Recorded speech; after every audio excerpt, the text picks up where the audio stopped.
Honorable Esther Ikere.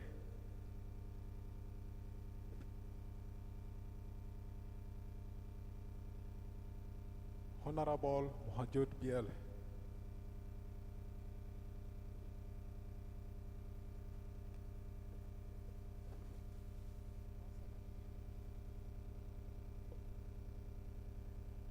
Ms. Labenj Margaret.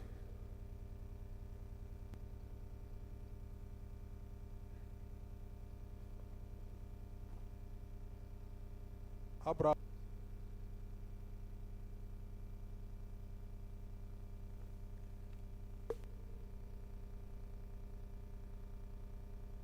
Randuo Arcangelo.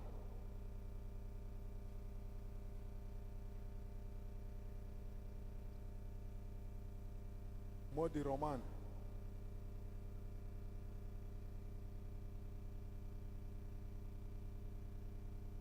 Wondeng Savio.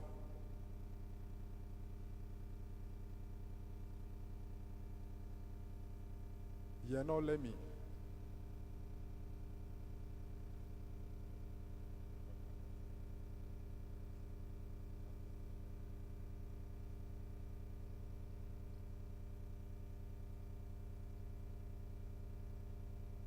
Honorable William Wen.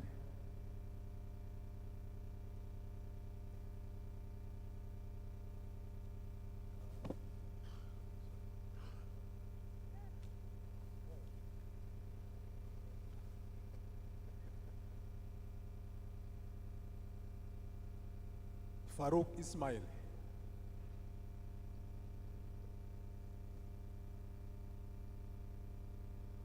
Honorable Lam Kingwar.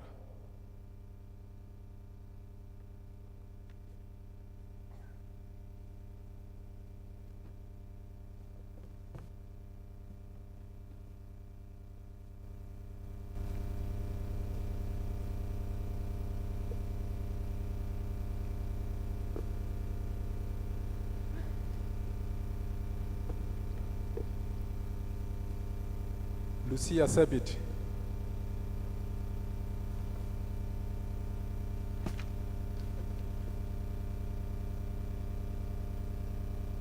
Stephen Achwell.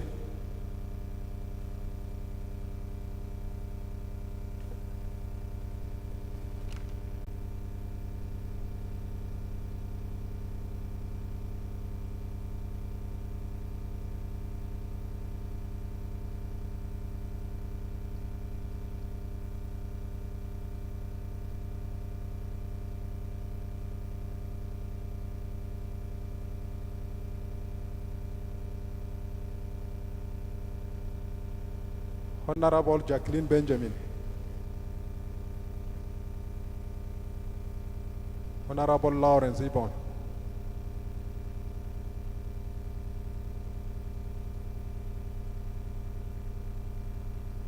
Honorable John Mayuel.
Jacqueline Matthew,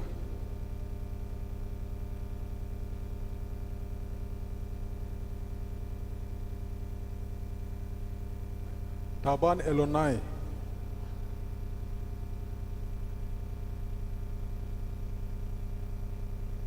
Tina James,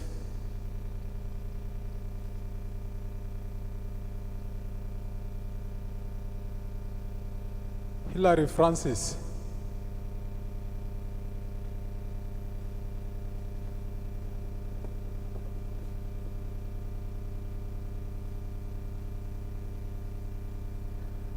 Abraham Makwei,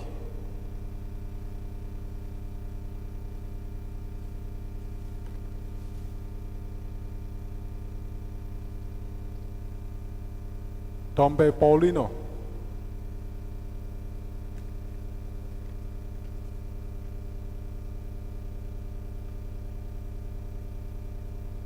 Miss Lorna Loduru,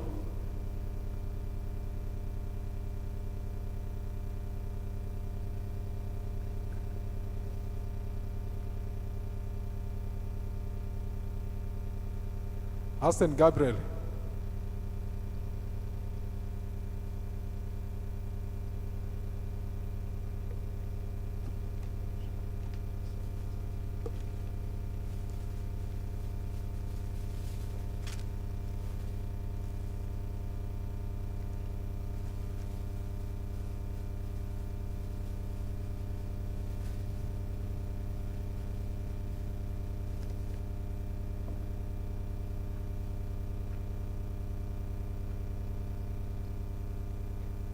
Miss Betty Scopas,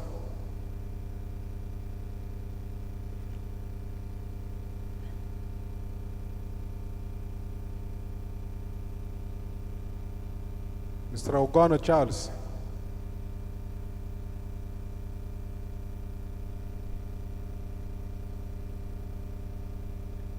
Martin Tongon,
Lucia Sebit,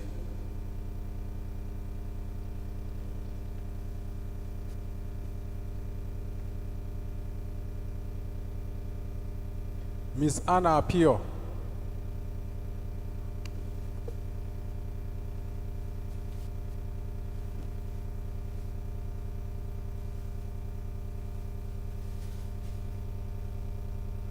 Honorable Mary James,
Miss Mary Akech.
Honorable Albina Call.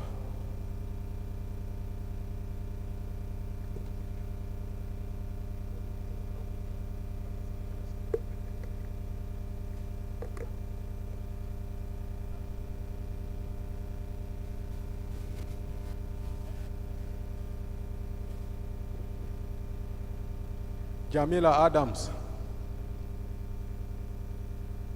Jamila Ali Adams. Miss Santa Jima.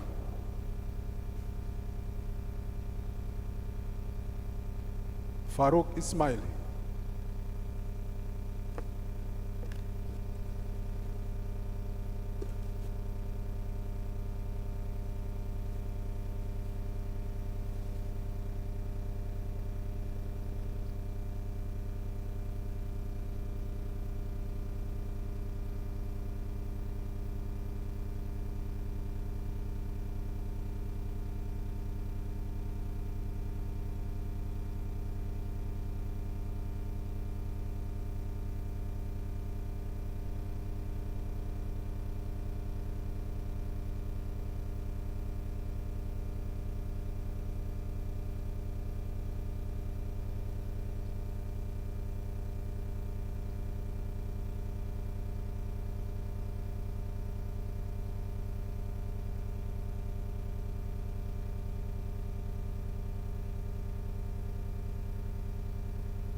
Good morning, everybody. Just bear with us. We are just waiting the arrival of the guests of honor so that we start our program. Thank you.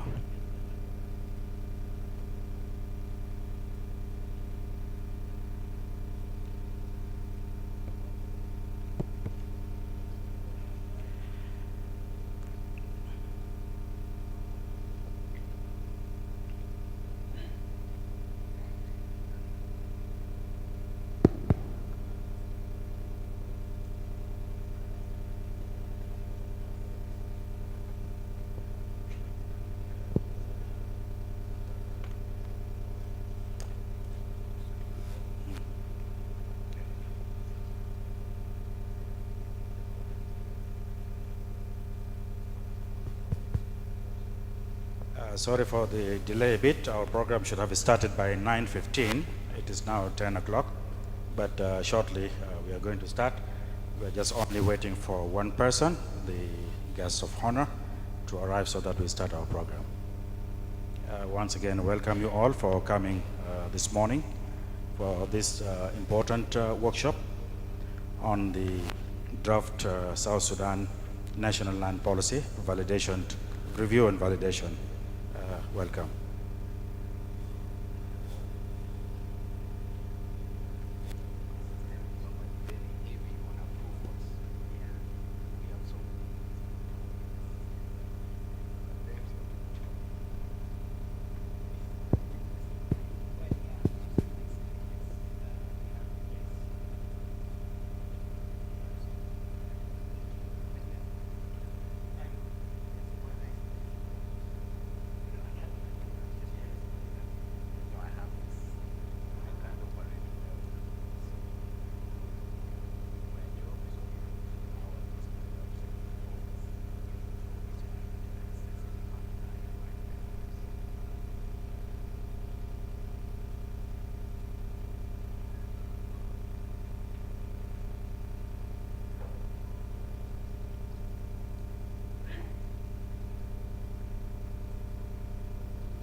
Let us welcome Honorable Minister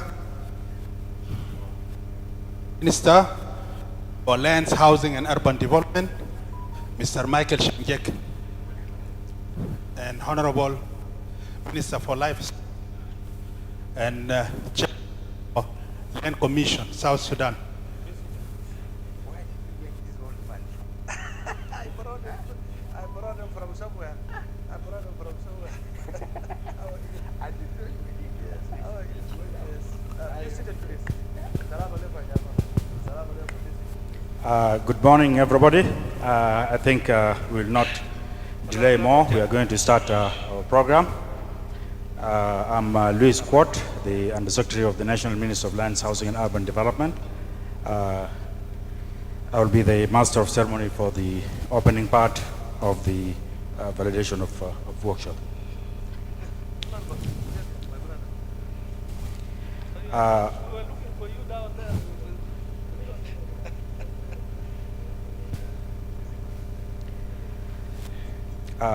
Honorable Onyoti Adiko, National Minister of Livestock and Fisheries, Honorable Michael Shamjek,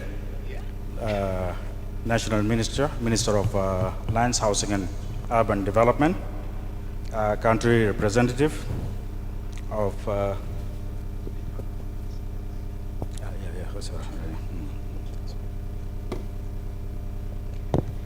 Honorable National Minister of Mining, Country Representative of Food and Agricultural Organization of the UN, Representative of UNIMIS, Representative of EU, Sweden Embassy, Swiss Department Cooperation and GIZ, and all the development partners who happen to be here this morning.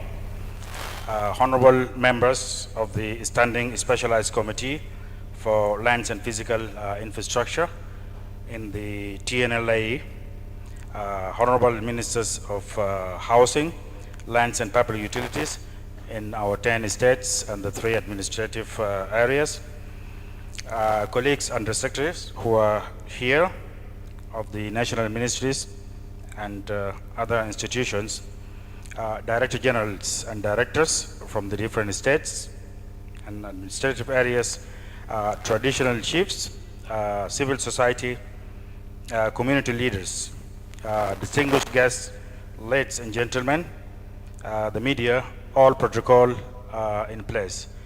I welcome you all this morning to this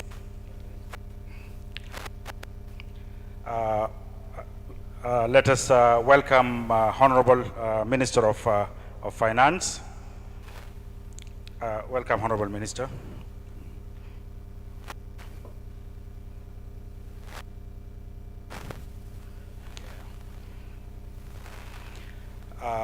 You are all welcome this morning to the launch of a 3-day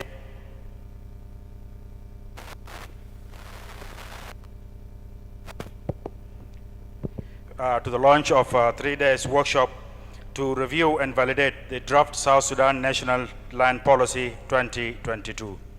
From the outset, I would like to mention that the draft South Sudan National Land Policy might not encompass all the details you would want to be in the policy or you would want to be included. The purpose of this policy is to have a document that guides several legislations relating to land management and administration that are expected to be developed after that. Policy documents normally are documents that are dynamic and evolve with time as new realities emerges. That's why we don't expect them to be complete at any particular time. What is between your hands today that we are going to review for the next 3 days is a culmination of more than 15 years of work and research by different stakeholders. It started since 2006. As we will get more in the overview of the policy that will be presented during the workshop. The draft National Land Policy 2022, like other draft policies, is far from perfect, but it is a good document to start with to regulate the land sector. I think it's very important that it is far from perfect, but it is a very good document that we can start with so that we can regulate the land sector in the Republic of South. Let us look into this document vigorously and do the final refinement and validation so that it becomes our national land policies. A lot of work has been done on this policy. As I mentioned, more than 15 years, different levels. It started by the Land Commission, then it came to the Ministry of Lands and Housing, and a lot of workshops have been done. Even at the level of the Transitional Legislative Assembly, a review were done. Then finally, we did a review from 20 up to now, and now we have this version done by the hands of our national experts, only with some guidance from international community. Allow me now to call upon Honorable Michael Chenjek, the National Minister of Lands, Housing and Urban Development, to give his remarks. Thank you for listening.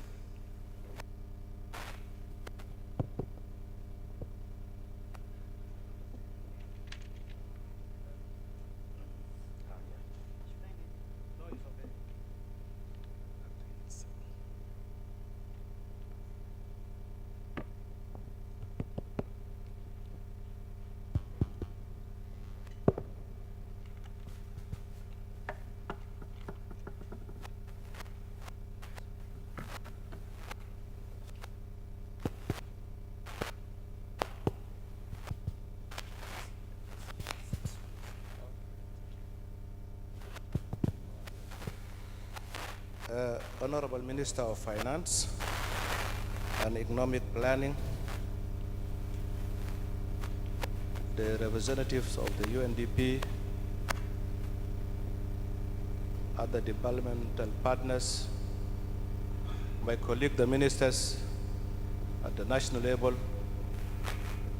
honorable ministers at the states, and our three administrative areas, Director Generals, Director for Lands at our states and our three administrative areas, all the participants, good morning.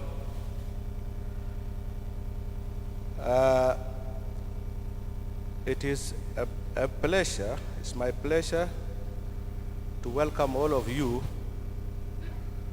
to this important validation land policy workshop. As you all know, this has been a grassroots driven process of which all of you have participated at different levels, different capacities. All the stakeholders in this country, our 10 state and 3 administrative areas, are fully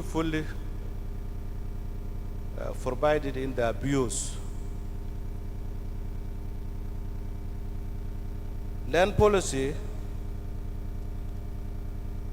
has been there for the last, I think, 8 years.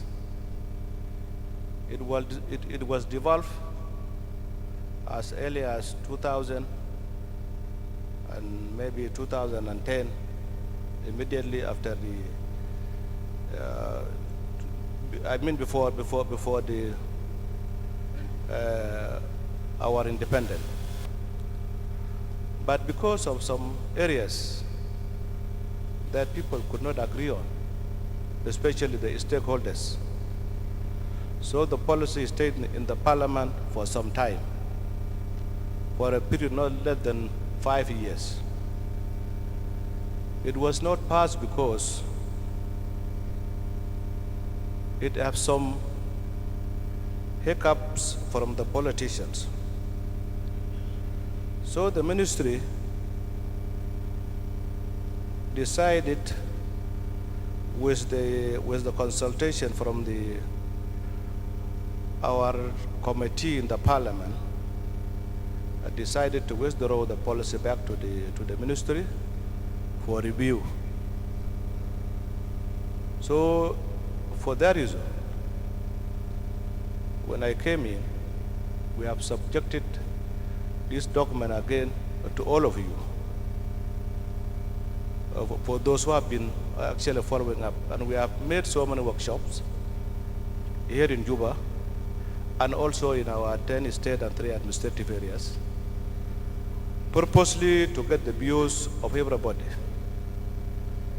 And I'm happy that to announce that a consensus has actually been reached. And now, today, this morning, we have a draft policy that we call a grassroots-driven policy. So for you today who are here, we are bringing you purposely to go and look into these documents, because some of you have actually given their views, and maybe if they are not captured in these documents, you will also be now putting the final touches. We have our experts who has been hired by the UNDP. By FAO, to work with all of you so that these documents is properly put into a better shape that before we send it to the Council of Ministers.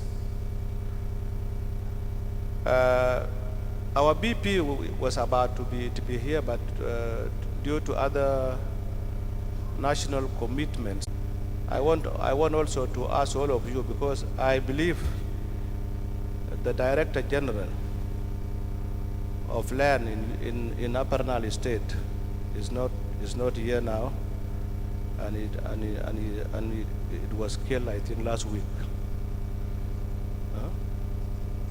Yeah, 16 last month. So may I ask all of you to stand up for a 1 minute silence in the memory of his soul, because he's a colleague also.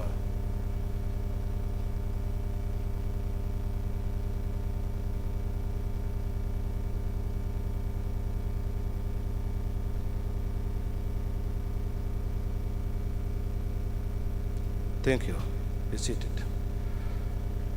Honorable Minister, my colleague, the ministers at the state, for us to have a better policy, your inputs are actually needed. And let me thank in this particular juncture our partners, especially the FAO, the EU, the Sweden and embassy in the South Sudan, and other developmental partners for their unwavering contribution to all these efforts, starting from the grassroots up to this level today. And also, I want to register my vote of thanks to our President, who has been also following up all this process. He has been in consultation with me from time to time, and he will be very happy to see us finalizing this important document today. I want you to feel free, so that every piece of thing that you guys see are not captured should be now captured, because this is your last chance to put in your ideas, so that once it is passed here by all of you, it will be our duty now to take it to the cabinet, and then after that to the parliament. And for our committee of land, we need also you to see into it that if there are anything that you want to adjust from here, will be more appropriate here, because it will be uneasy for you when you sell it in the parliament later on. With these few remarks, I'm just introducing you, all of you, to this important workshop, and I want all of us to feel free.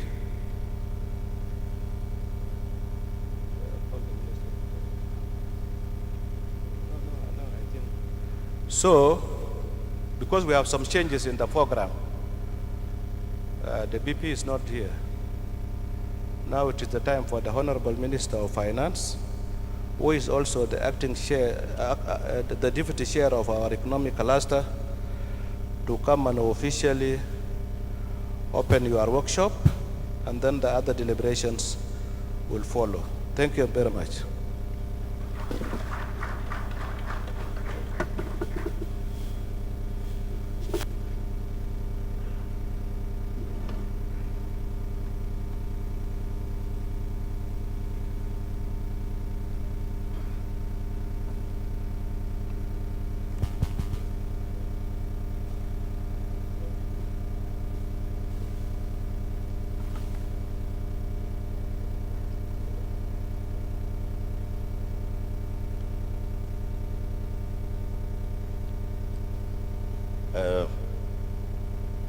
Honorable Minister Michael Chenjek, ministers, national ministers, Commissioner Robert, our international partners,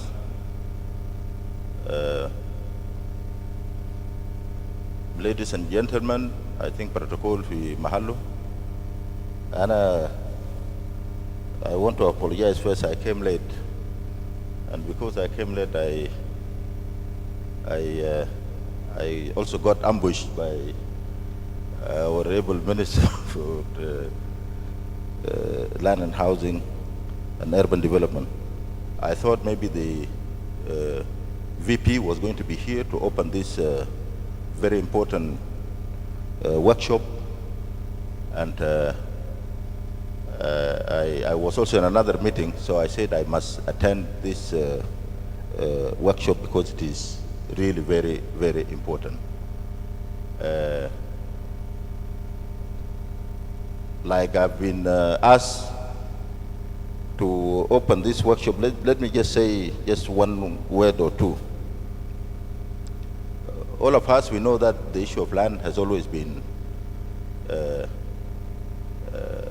debatable in our country, and as the minister just said, they have been working very hard with the Commission all this time to try to consult and to openly discuss the issues that we're facing so that we can come to a consensus that can fairly address the land issue. And therefore, I think this validation workshop is important, like the minister has said. It is from this workshop now that the policy will be formally placed to the Council of Ministers and of course to the Parliament, and there then as a country we will have a land policy that we all subscribe to. So it is an opportunity, and I wanted to encourage all of you who are here to discuss, to have a good discussion in this workshop so that we scrutinize this document and we come out with the final version. As I said, that will proceed to the Council of Ministers and to the Parliament. So on behalf of His Excellency Dr. Waniga, who is the chair of the economic cluster, I wanted to bring his greetings and also to open this important workshop on his behalf. And I wish you, on his behalf also, a very fruitful, as I said, and a very open discussion, and that we get to conclude this chapter at this level, and then we proceed to having our own land policy soon as it is possible, or soon as it is presented to the Council of Ministers and to the Parliament. So thank you very much.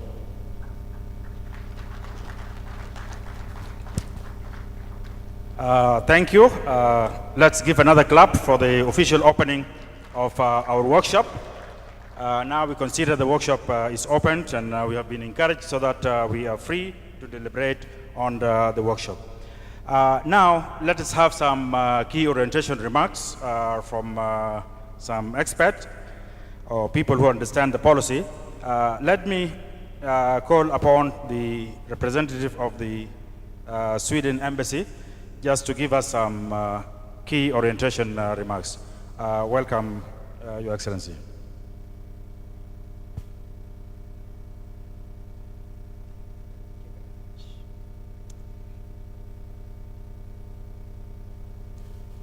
Your Excellency, Honorable Minister of Finance, Your Excellency, Honorable Minister of Lands, Housing and Urban Development, Your Excellency, Honorable Minister of Livelihoods and Fisheries, Honorable Undersecretaries and Director Generals, representatives from the government, the national and international community, dear participants, all protocols observed. A very good morning. On behalf of the Embassy of Sweden, I want to thank the government of South Sudan and FAO for extending us an invitation to this workshop. It's a pleasure to be here today and see this wide representation of participants. The Swedish Embassy welcomes this national workshop with the objective to finalize the dialogue around the draft National Land Policy document. The National Land Policy document will play an important role in setting out the national land management strategy and will help in the administration of land in South Sudan.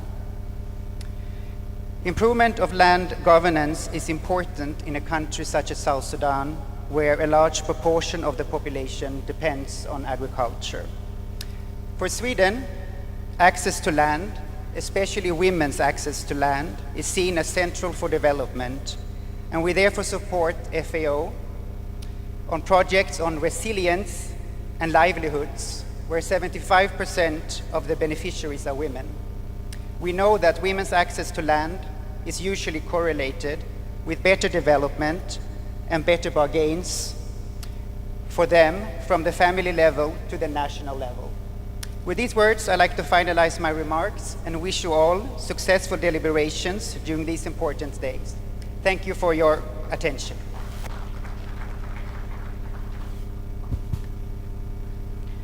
We have heard some key orientation remarks from the representative of Sweden Embassy, who also represents the donor community to this workshop. I acknowledge the presence of the Worship Mayor of Juba. He's with us here. Welcome, Worship. Now I call upon the representative of FAO, South Sudan, to come and give us some key orientation remarks. Welcome.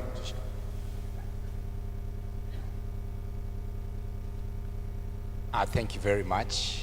It's a big pleasure for us to have the Minister of Finance here.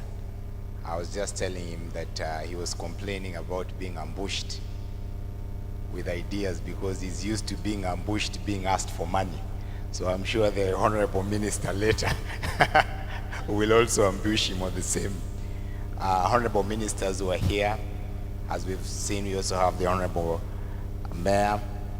It's a great participants, people from the states. It's a very, very great privilege for FAO to be involved and to partner with the ministry on this work. Minister of Finance, I want to really confirm that it has really been a privilege to work with the ministry on this aspect. With the ministry staff, with the minister, with the Undersecretary, Honorable Robert, a lot of commitment. that gives us a great pleasure as the Food and Agriculture Organization and also as the United Nations missions in South Sudan to collaborate in this work. We really want to emphasize that there is a commitment in that team to make a change. The importance of this policy, as someone said, the minister was talking about the many problems that South Sudan has. Just like in any family, even if there are problems, but if you put your house in order, it helps you to solve those problems.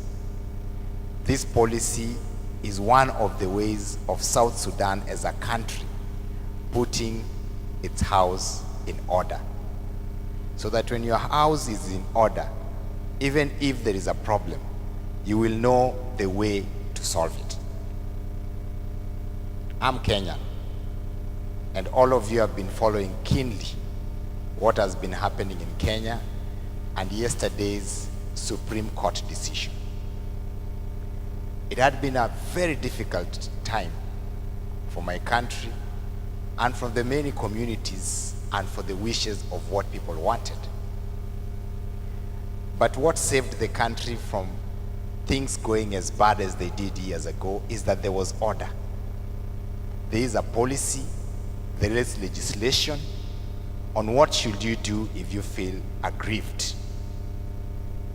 And that's why when the results were announced yesterday by the Supreme Court, even those who did not like it say we respect the verdict, although we may not agree with the judgment.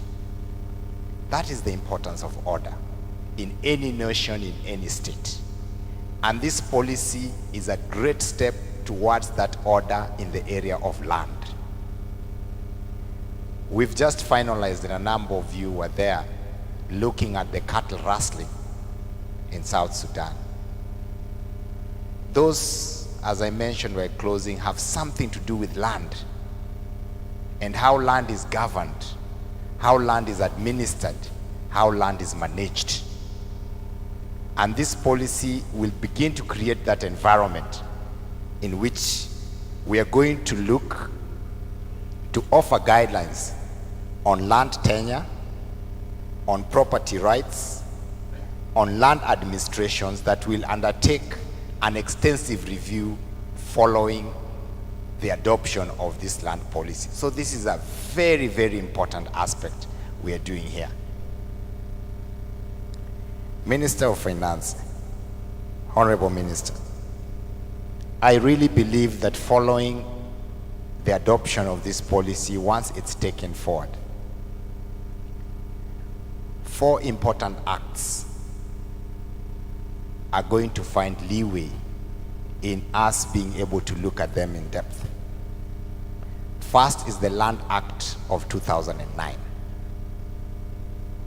Second is the Local Government Act, and that's why the presence of His Worship the Mayor, my friend, is very, very important in this meeting. Third is the Master Plan. And fourth, most importantly, the Honorable Minister of Finance, is the Investment Act. Investment cannot happen when we are not clear as South Sudanese what is our tenure policy. Do we give 20 years? Do we give 25? Do we give 49? Do we give 99 years? Or do we give 999 years? And why? And those are important elements when it comes to investment. I was involved in a similar process like this in between 2007 and 2010 when I was working in Addis Ababa, Ethiopia. And at the local level, their concern was on land registration. So someone in Torit, someone in Malakal may ask, how does this affect me? After that, in the land registration, a decision you will see in Ethiopia, the photo of the husband and the wife. So that when it comes to land adjudication, when there is a problem, when one member dies, there is no problem about how the succession happens. So thank you so much, and we are very, very privileged as a Food and Agriculture Organization to partner with the government, and we do commit to continue our partnership. God bless you all. Thank you very much for the inspiring remarks. Now, because our national ministers might not be with us for the whole day, and this is an opportunity that they know the state ministers of housing, lands, and urban and public utilities in the state. So I would like to call upon the state ministers, maybe just to introduce themselves so that they know they are known by their national ministers. So maybe stand up, your name and the state. And thank you, Madam Secretary. Honorable Minister of Housing, Land and Public Utilities, National Government, Minister of Finance, and Honorable Minister of Livestock. My name is Isaac Mameruk, Minister of Housing, Land and Public Utilities, Government of Jonglei State. Thank you. Thank you very much, national ministers and protocol men of the it's just introduction. I am Honorable Agor Agor, Minister of Housing, Land and Public Utilities in Northern Barkazal State, former Speaker of Northern Barkazal State in 2010. Thank you. I'm still an MP. شكرا. بروتوكول محفوظ. وزير الإسكان في ولاية غرب بارغزال واو أنوي جلو أنوي.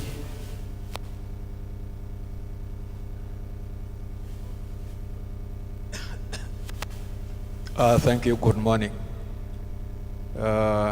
Protocol in place. I'm Honorable Luca Charles Giancarlo, State Minister of Housing, Land and Public Utility, Eastern Equatorial State. Thank you.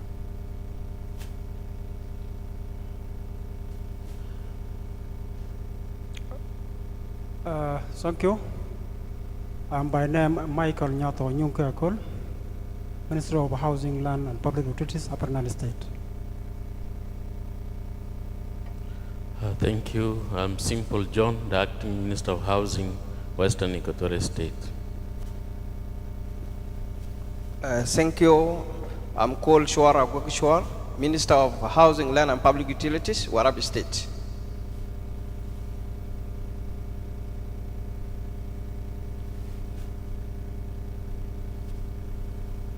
السلام عليكم. البروتوكول محفوظ. رويدة رجب سليمان، نائب العمدة لشؤون الأراضي والبيئة بلدية واو. Thank you, Honorable.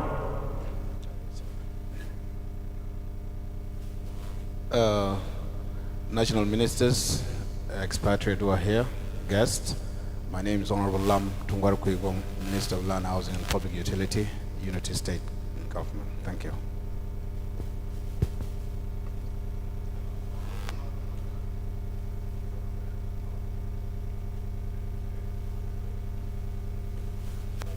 Honorable.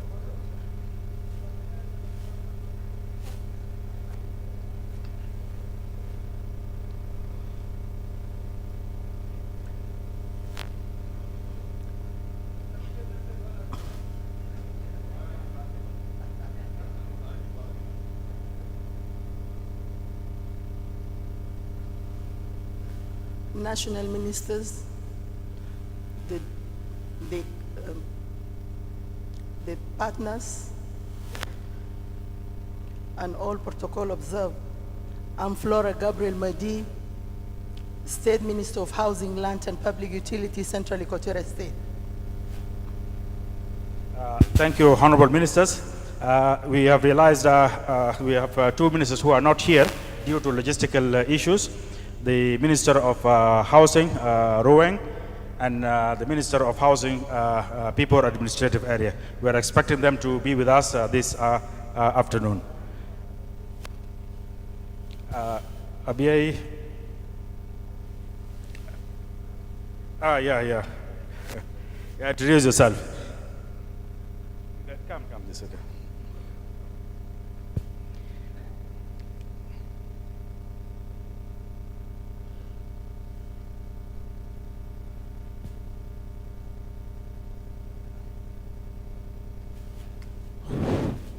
Thank you very much for this opportunity.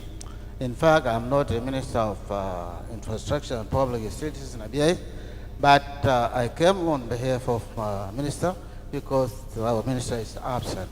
So I'm Arop Nyok Manjay, Acting Minister for Physical Infrastructure and Public Utilities Administration of ABA Special Administration.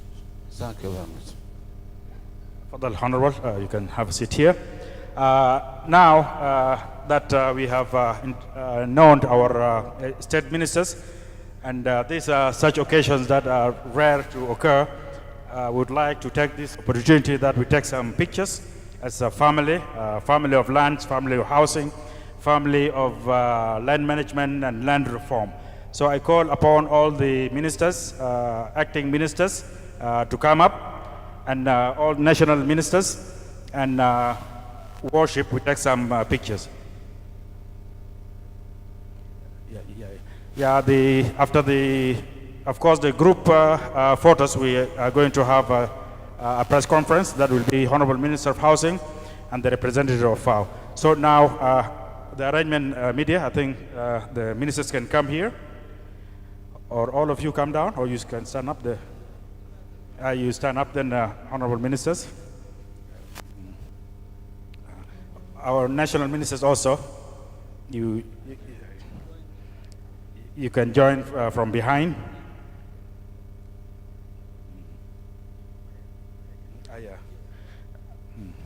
Worship, you join the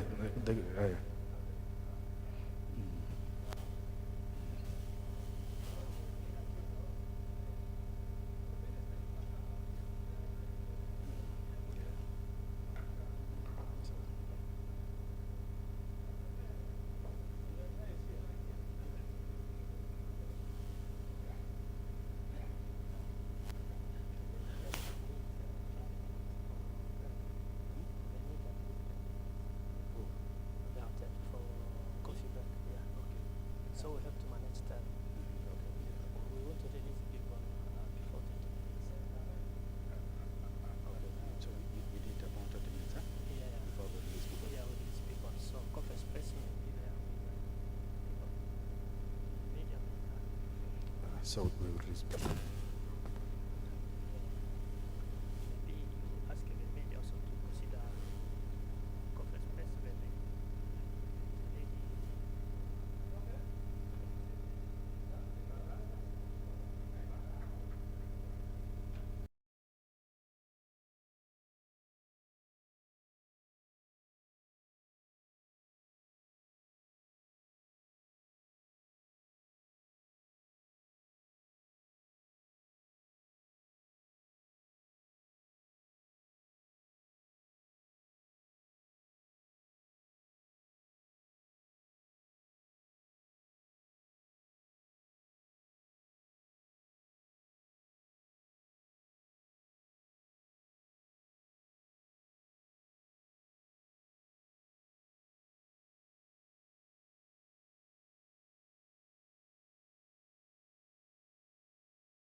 and the media proposed that you can do it just here at the podium, outside.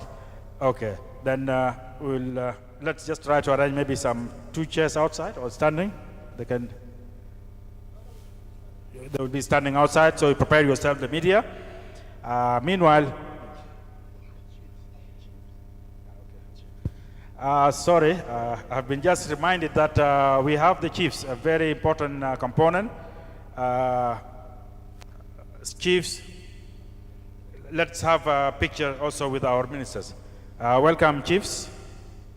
I'm sorry for the oversight. Salatin, تعالوا نعمل صورة.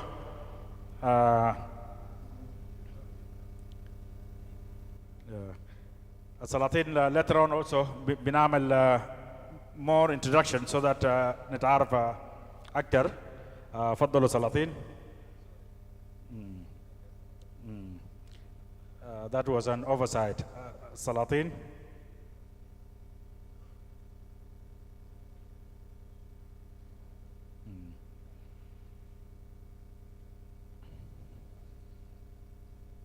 Yeah, welcome.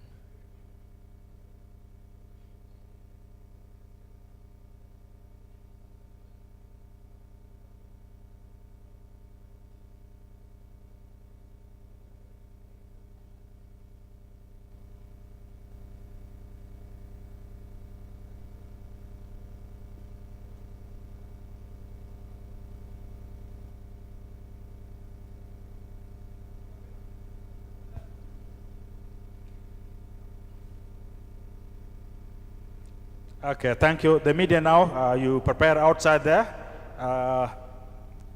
for the press conference for the Honorable Minister and the representative of FAO. At the same time, we have some few minutes before the break. The media also can take statements from the people here, from the participants.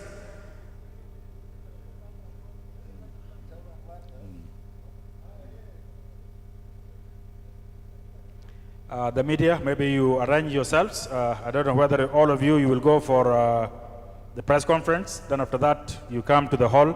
You can take some few statements from the people until the break time.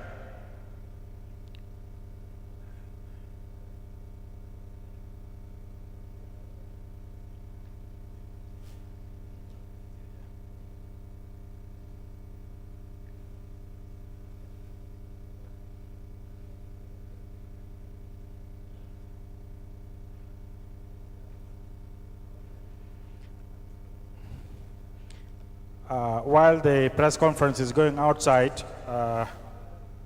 media can take some statements from selected people, whoever they think they can ask to give a few statements regarding in relation to this workshop.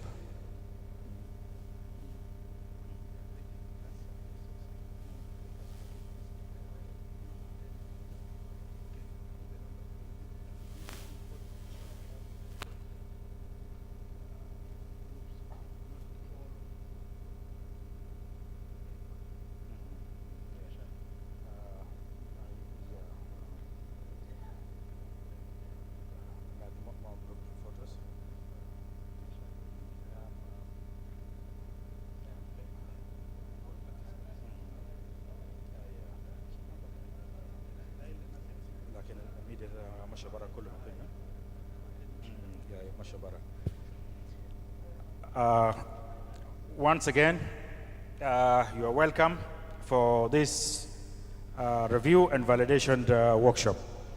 And this workshop is targeting 2 groups of participants. The first group are those who have been part and parcel of the review process, who have attended the previous workshops.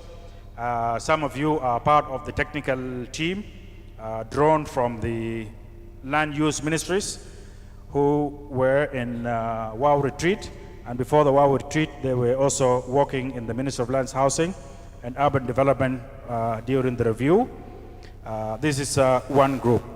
The other group are those who are new to the process, and we are taking that one into consideration when we come to the technical deliberations of the workshop. There will be a point that we will divide you in two groups. Those who validated the workshop, the policy before, will be given separate assignments, and those who are new into this review also will be given a different task. I think the media, all of them, they have gone out. Otherwise, you could have taken more pictures, as this is a very important occasion that brought us together from the state, the national government, civil society, the chiefs, women leaders, church leaders.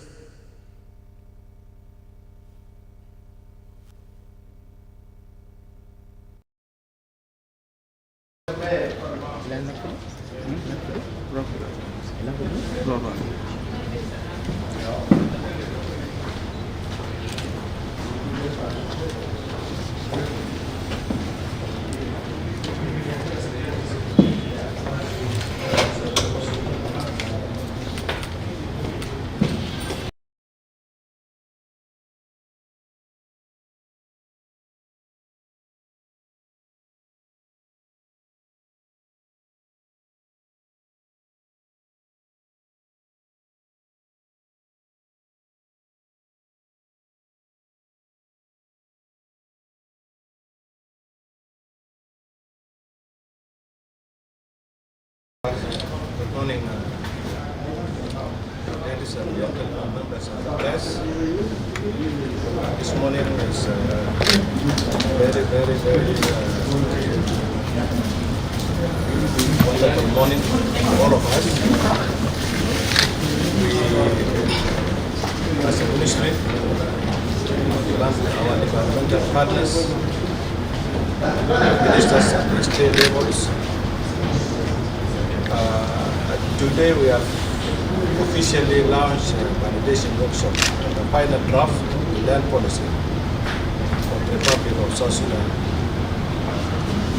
As we all know, the land policy has been a very contentious issue. And all the stakeholders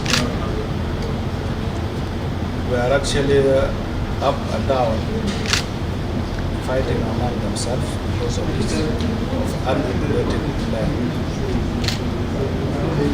But for the last 1.5 years, this draft was actually subjected to all the stakeholders at our 10 states and 3 administrative areas. All the views were gathered, contribution from our chiefs, politicians, and our community leaders. And the purpose is how we can have a better land policy that will guide all of us in this country. So today, this validation auction marks a very significant milestone to our land policy development. And as we all know that without land policy, we will not have a better investment. But with a proper land policy, we will be now able to guide our investors. Even will also give hope to all our people, including our environmental partners. I personally appreciate and thank the President for his follow-up on this particular land policy. Also, I thank our environmental partners and all the politicians, our 10 state governors and our 3 administrative areas chiefs for their support to our teams and also to our technical team who have devoted all their time to make sure that this draft is realized today. I want to assure our people that I know everybody has been waiting for this land policy for so long, but it is now in place. we have it, and I wish all of us should support it after this validation workshop so that it's sailed officially to the cabinet and after that to the parliament. It will be the only policy that will address all our issues, including this rampant land grabbing, which has actually become a cancer in our country. Some people take things for themselves. They are not even guided by any policy. But with this policy at hand, we will be able now to deal with those lawlessness, those who are actually thinking that they can be everything in this country. So no one will be above the law once this land policy is passed. So I congratulated all of us for this significant step, especially my colleagues at the states level, and also our environmental partners, Michelle and our team, for taking this very seriously and standing with us. Also, my regards to those who actually supported us through FAO. So I want to assure our people that here we are, and we are officially informing you about what we have done today. Thank you so much.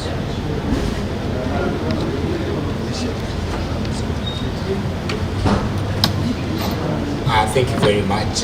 First of all, as the representative of the Food and Agriculture Organization and on behalf of the United Nations, we are really privileged to be associated with support to this land policy. We want to specifically congratulate the ministry, the ministry, the state governments, and the people of South Sudan for this very tremendous step. With the land policy, this is the way to convert land not to bring problems but into an opportunity.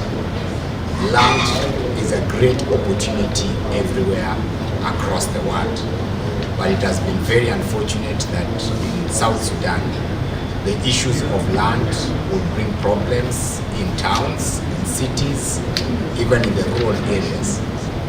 But this policy begins to transform during this transition period to make the land in South Sudan into an opportunity. We believe this will help even in investment, even local investment. The most investors will be local investors in South Sudan, and this will offer guidelines so that those South Sudanese even who are outside can come back and have comfort in investment. So we are very happy and want to commit to the minister and to the people of South Sudan our support as the United Nations to ensure that we support the land policy process. Thank you very much. Good morning, everybody. We are so obliged and honored as the state ministers of housing and land and public utility in all the 10 states and in the 3 administrative areas. With land is an asset, and it's for production and it's for social and economic development. With this violation of the policy, we are going to manage and administer the land with the policies and the regulations. Without that, we cannot do it as a state government. I appreciate our donors who help us, FAO and the other Sweden and UN. And also I give support, I thank the National Ministry of Housing and Urban Development for this initiative, because without them we couldn't have come to this long journey. It has been a long time for searching for this policy. And I, as a person, I congratulate our minister, the national, for this support. And we, as state ministers of the 10 states and the 3 administrative, we are going to cooperate and coordinate with all the policies so that we stop the land grabbing and put things in order. Thank you. From your question? Okay, thank you very much. I'm Taban Tambiri, a reporter from I'm called Taban, a reporter from Okay. But we just wanted to know, like, in brief overview, what does the land policy say about the issue of land in South Sudan? No, the land policy that we are actually talking about today is a general policy that will guide all of us. You know, land policy.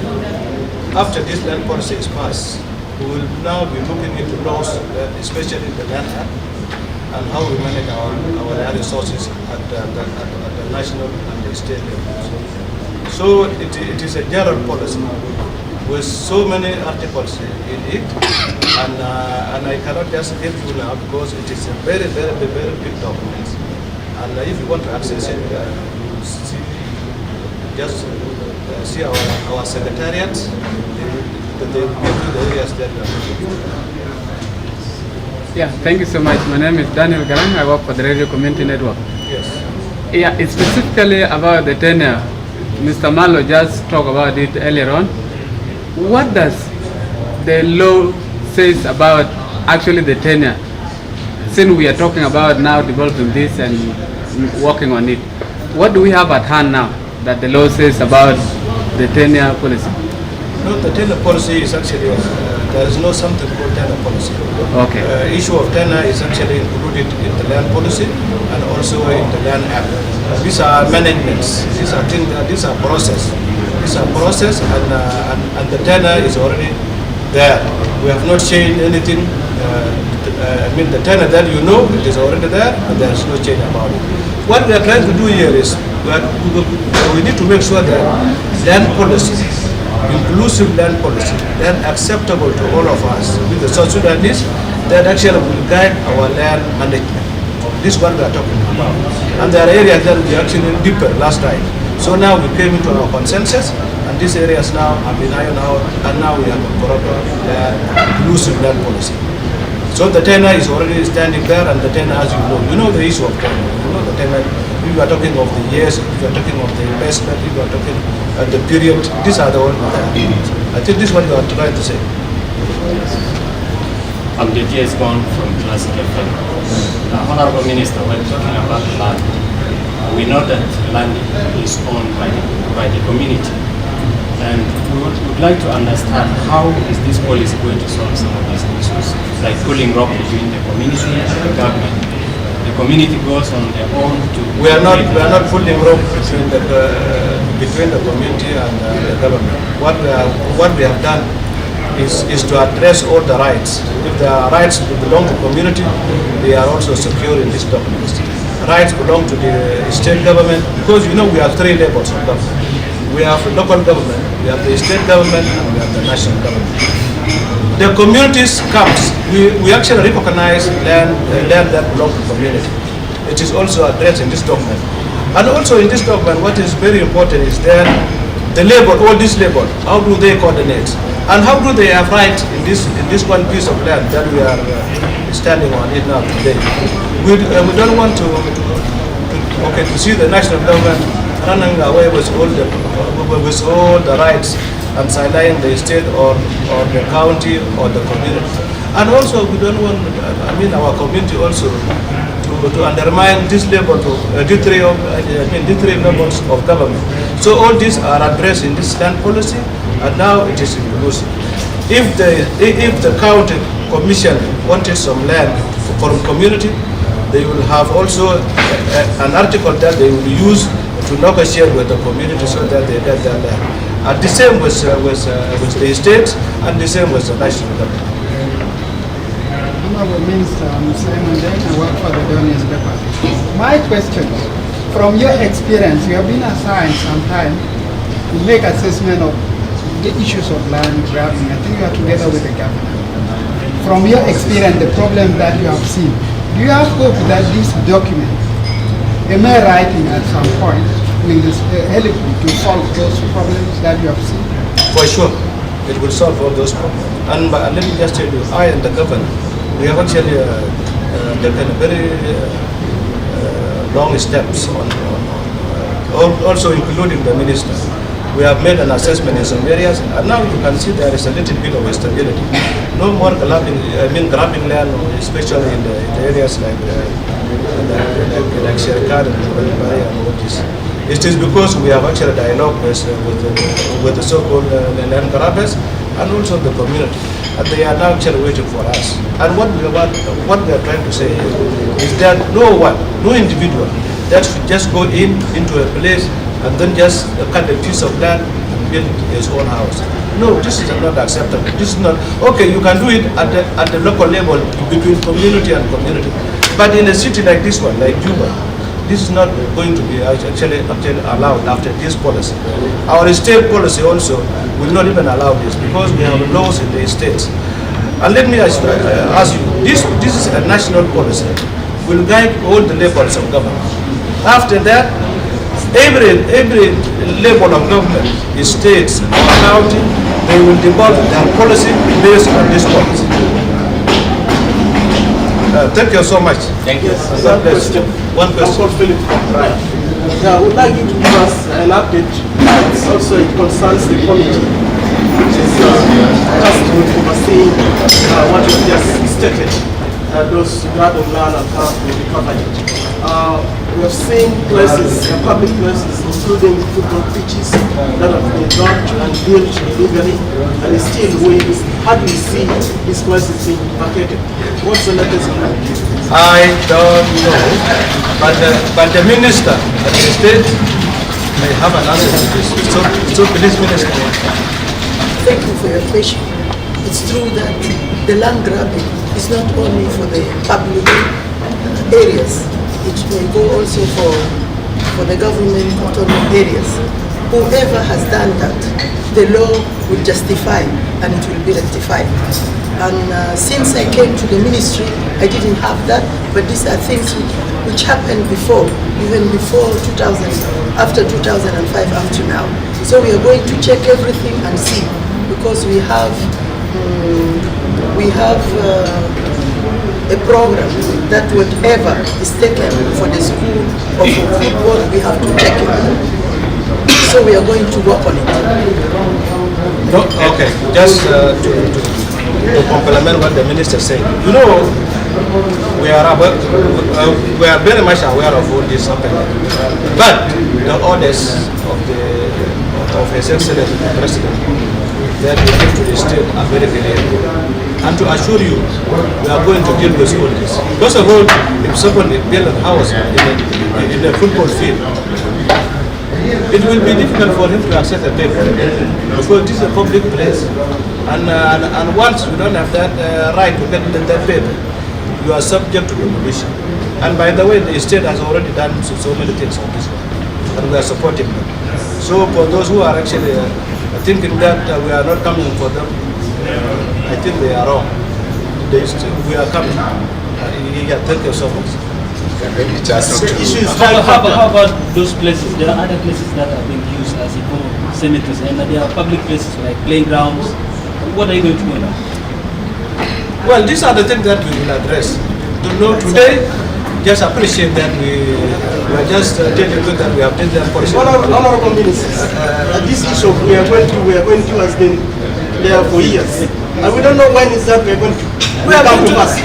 It's not one of the issues that is digital policy, and now it is addressed. So I think that you should appreciate this one also, this report. Yeah, thank you so much.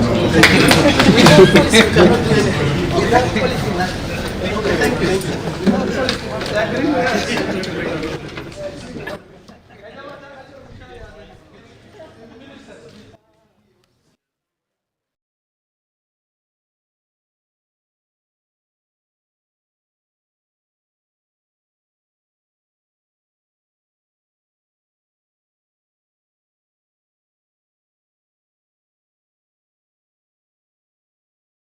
Electronically.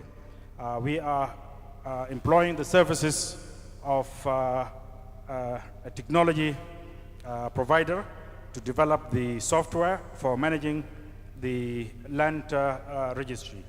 The land registry in its operation will start first with the interface, people interface, and that one will be the concerned state and the National Ministry.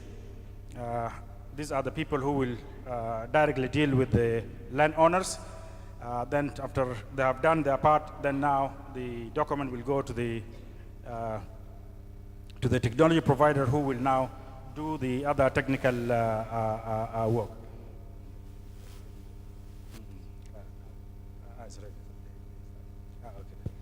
Okay, I was just doing introduction to try to manage time, but I've just been told that our tea is ready. Maybe we can start with our honorable ministers. You joined your colleague, the national ministers are already there. Representative of Sweden, you're welcome. Honorable Robert, you can just go very fast. Have also. So people were so quiet from morning up to this time. So thank you very much. I will now hand over to Honorable Robert to take you through. Thank you. Thank you, Madam Savia. All ministers of infrastructure in all the states and the 3 administrative areas, the Honorable Undersecretary of the Ministry, all protocols are in place. In fact, we are very much impressed and happy to see the momentum, the interest, and the attendance. Land policy is very crucial in every country. Without the land policy, you will not be able to plan. We have our land and natural resources. Without a good land policy, we will not be able to do it. Why are we calling it a validation workshop? Validation workshop, we want to make valid what we have collected. Way back, when I was appointed in 2006, immediately in 2007, we embarked on the development of land policy. It took us a long way to travel to all the 10 states because we are following the approach that the African guidelines and framework on land policy initiative is doing. Mayor, you're welcome. We wanted to recognize your presence, but you are gone anyway. You are welcome back. Yeah. So the validation is to make what we have collected all these years valid. And we'll tell you why the land policy was not passed and what are the intervening factors that have made all these changes and issues to be taken into consideration.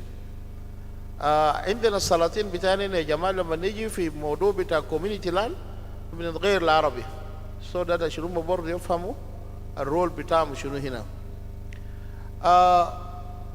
This is a very important day that we have all recognized, and we are taking you on the overview. We are not going to read verbatim what the document here says, but we are choosing very important and pertinent issues. First, the background to this land policy and what we have done so far and what we need to develop and what is actually left for the other stakeholders, whether it is the Legislative Assembly, whether the role of different stakeholders. As we have said, in Sudan, during the British colonial administration, maybe the Turks and the Egyptians, they didn't have a very clear land policy, but they had a colonial policy to exploit the resources of Sudan by then. Otherwise, administration of the British Empire so that this cotton will supply the industries of Lancashire in England to develop cotton cloth for them. When it is very hot, they will have cotton cloth. While the owners of the land, they wanted something to eat, but not for cotton, for clothing. So the land policy of the British colonial administration was geared towards the interests of the colonial master or the colonial administration. I'm not going to embark much on that because that is history. Number two, when we became independent, they also continued with the British policy. And definitely before independence, we went to war and they considered South Sudan is a war zone that deserve no development, and we are keeping the most fertile areas, and the riches of the Sudan was in the south. So their land policy was geared towards their interests. They only knew that when there was oil, instead of saying the oil is in Bantu, they said it is somewhere in Kordofan, in Mujlet. So that they take the oil, and they did a lot of things. That's why development took place during the war in the north, and especially Khartoum, from the oil of South Sudan. So the land policy of every country actually is geared towards the interests of that country. Now, why do you have a land policy? Let alone the non-renewable resources like oil. We have a lot of minerals. And when we talk of land, land is all areas beneath, including the water, up to the atmospheric pressure. So the fishery, the wildlife, and I was very happy yesterday when I heard that there was a workshop on livestock. By the way, livestock does not eat from the air, they eat on the land. Unless we have a very clear land policy, then we will not actually make use of our livestock. And as we talk today, Warab has 5 million heads of cattle. Okay. And the whole of Southern Sudan, we have 36 million heads of cattle. Do we get milk every day? Do we eat meat every day? We only hear people being killed over this cattle that we have. Rwanda has 1 million heads of cattle. You go to Rwanda, you find milk throughout. There is meat. They supply the markets of Eastern Congo and the whole market of Rwanda and Burundi, only from 1 million. And we have 13 million heads of cattle. So when we develop a land policy, that lays a very good background of the resources we have. Needless to mention about the minerals, the gold, the wildlife, and all the things that we have. So with this background, the African Union, in a town called Sirte in Libya, many of you know where Gaddafi came, he used to hold African Union meeting in Sirte. In 2002, they said now people are talking about the riches of Africa and we are not making any use. Why don't we come out with a framework and guidelines for land policy initiatives so that countries will look at it and they will use that framework to develop land policy for their countries. And actually 2002 they came out with that. That policy initiative and guidelines is not compulsory. You don't cut and paste. You take, you see what develops, what is good for your interest, and leave out what is not good for your interest. And by the way, the whole of North Africa, they are unable to follow these guidelines because Egypt, Tunisia, Libya, if you look at their background, it is either Franco-Anglo-Saxon laws mixed with Islam, the caliphates. So you cannot use this. The land belongs to the community in Egypt. You may even be asked which community originally was here. The Pharaohs, maybe they are no more there. The Israelites who were once in Egypt have now gone back to the promised land. So when we talk about the people who own the land, is what the African Policy Initiative is actually following.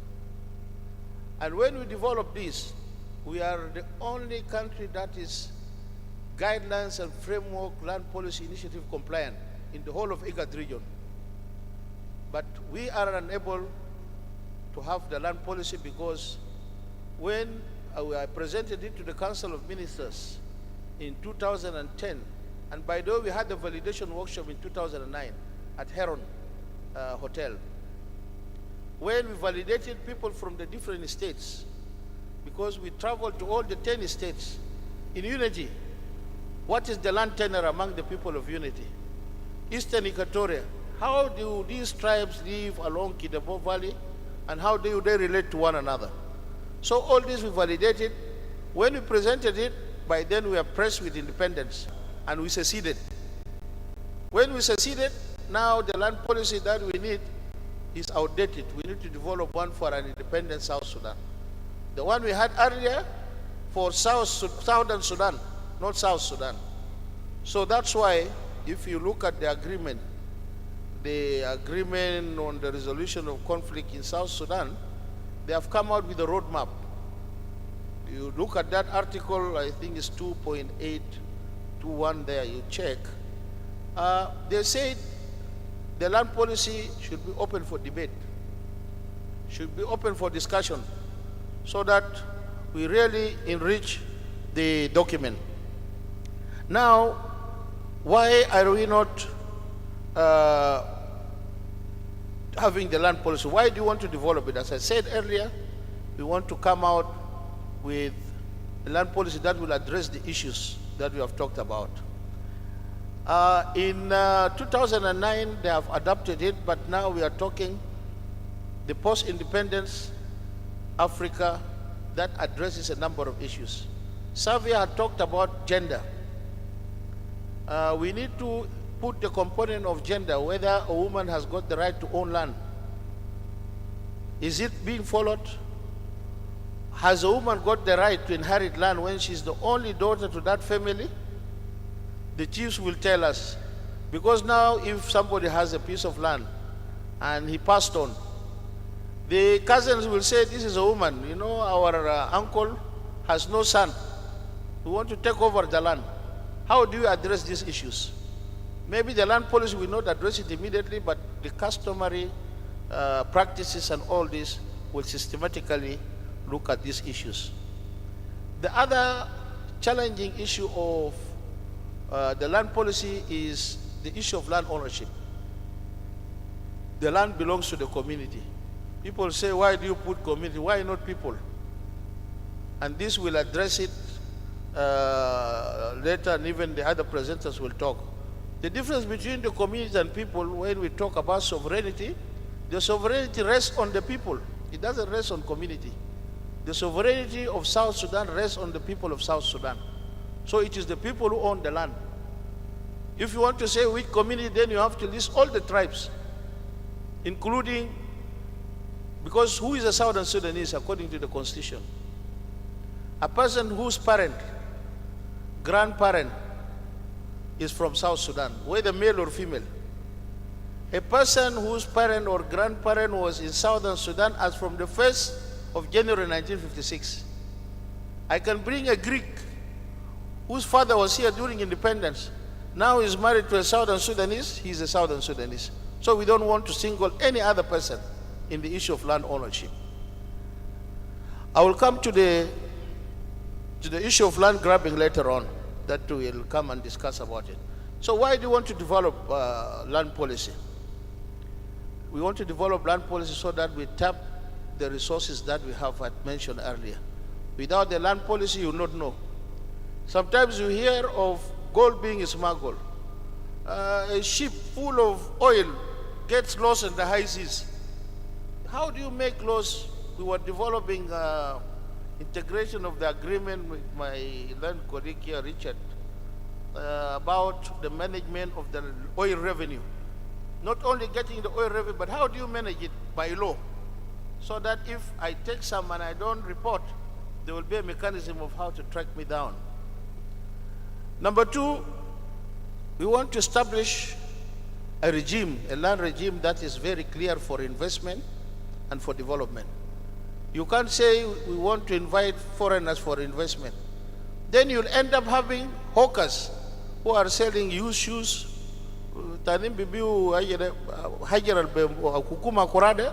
Along the roads of Juba, and you think these are foreign investors. You want foreign investors who will come with money, they will build such hotels, things that we are unable to build. We are unable to do it, we want them to do it. But they can't come and do what we could easily do it. By this, you are actually killing the local initiative, retailers, women who are supposed to make mandazi, legemadu, ajada, foreigners are doing it. And they are getting money. All the hard currency that they get, they pay the school fees of their children, and while you are starving. We want to attract them, but there must be a real mechanism. And this can only take place when you have a very clear land regime, which is guided by framework and legal apparatus. Thirdly, when you are developing the law, one time We started working on this, as I've said, from 2006.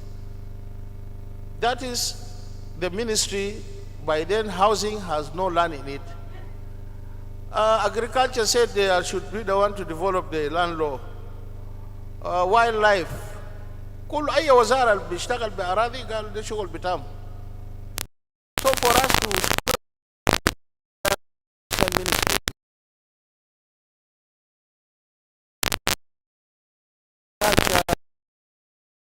they have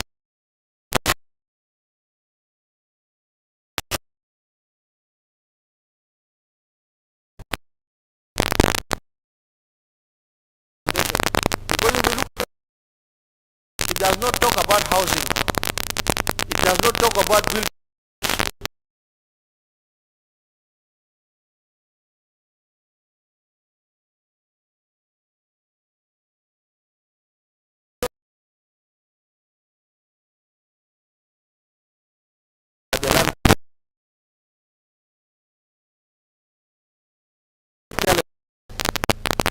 Before I continue, can I call upon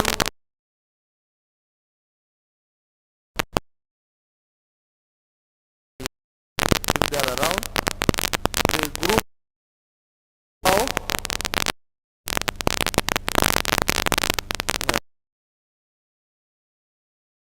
There are lawyers there, there are lecturers in the university, people from the office of the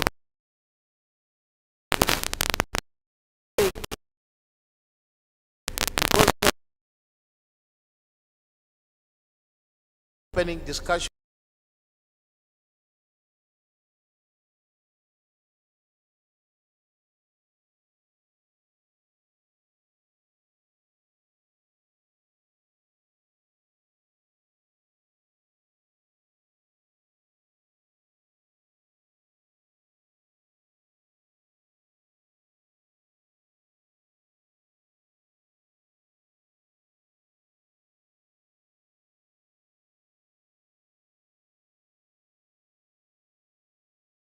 By the community.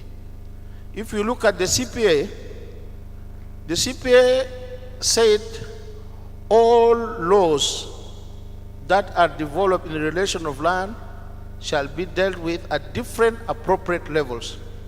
Khartoum was talking about the unregistered land law of 1970. The other group will discuss about it, of Nimeri, which says all land that is not owned by any person, is not registered, shall be owned by the government.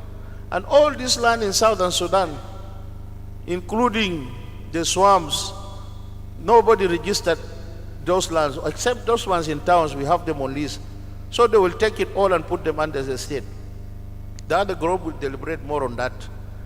The other challenging issue, there is difference between land policy and land politics. I don't want to define politics. For the politicians, they know. Politics has no answer. Today, if you can convince people, you will have it, yes. But if you change in the evening, it will be the same thing, no. Depends on how you convey. That is the politics that we are not talking about. But we are talking about land policy development, which we are saying this is water, this is wildlife, this is vegetation, this is flora, and this is fauna. Very clearly. So we are not dealing with land politics, we are dealing with land policy development, with the guidelines and framework that we got from the African Union. The other challenging issue is illegal occupation of land and land grabbing. You know, it is good to develop a piece of land when you have the title deed that this belongs to Robert, so that when I build it, I can put it for investment, can give it out for rent, and my children can inherit it. But if I don't have a title deed, even if I build a very big building, it's an illegal construction. From Second World War up to now, as I speak, there are cases in the courts of Berlin. You know, when Germany was divided, East and West Berlin, until today there are cases about plots, land in Berlin. The cases of land, they magafin, magetala gedim. See, if you have a case, There is a period of limitation in law. If you don't open a case within a certain period, then you lose it. But once there is a complaint, your child will continue doing it, your grandson. So this person who has a very big building illegally will never enjoy that building. You will only enjoy it because now you still have the force of the gun and you can intimidate and threaten people. But your children will not be as powerful as you are. They will even curse you. We have inherited, but we have inherited problems. So we don't want our kids to inherit problems.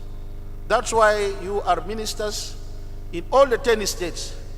I tell you, Juba, people will say, oh, issue of land grabbing in Juba, issues of, but if I tell you all the 10 states, including some districts like Nasir and others, you will shed tears. Very massive grabbing, and it is done by very powerful people. Because a poor person cannot grab, because like he's all Gowida is the one who has actually the power to do this. But now we are telling ourselves, those who have power, not to continue doing it, because Ajad ma maruf, dunya ma maruf. Today you are powerful, tomorrow you will not be as powerful as you are. So let us be very soft, so that when we are very old, they will also treat us in a very soft way. So this is basically about, I don't want to go to details, but the land policy still is not talking about land grabbing or how we should stop it. The issues of land grabbing, these are civil cases. The mashakil madaniya. Zol nyaka mahal bitayana bemshi baftalo gadia.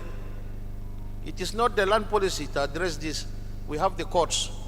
That's why one time we recommended that we need to have specialized courts for land, because most of the cases, almost 80%, تمشي كل المحاكم كلها هو مشاكل بتاع أراضي. The minister today was saying the Director General in Malakal was gunned down. Gunned down, why? Has he got a personal problem with someone? It's land. It's land that makes us happy. It's land like in the Wind of Change. You read that book. The land is all what we have, is all what it actually takes us. Is the one that, if need be, a person dies for. Either you're on the winning side or the losing side. So we really want to protect people who walk in land, and we want them to be very brave so that they're not intimidated. We hear of cases where people go with guns here to the court to tell you change the name of this place into mine. Not even to change it into a government building, into his name. When it is not done, they intimidate people. And we wrote to the government, this is a very serious issue. This is like, national treason, that such people must actually be brought to book and punished. Because if you allow this to happen, it is not a very good sign. For Rwanda, the land registry is in the Ministry of Defense. You will not even access to go and change those papers. In Tanzania, it is in the office of the president. Hina bukutuja mustashfa there, you come tell Gazol Meskin ma fatar, you want to intimidate him. That's why we really need to address these issues. Kulu arade. Ma ardal bigo rifogo, akil zatuda, it comes from the ground.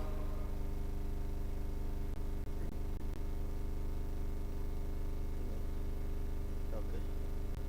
How much am I left with? Okay, that's enough. So, the roadmap in the agreement, it is open for discussion. This validation is part of the discussion. We had a retreat in WOW, it is continuous. We had a number of votes will go to the parliament. They can have as much discussion as they could, so that we actually develop a land policy which is good for this country.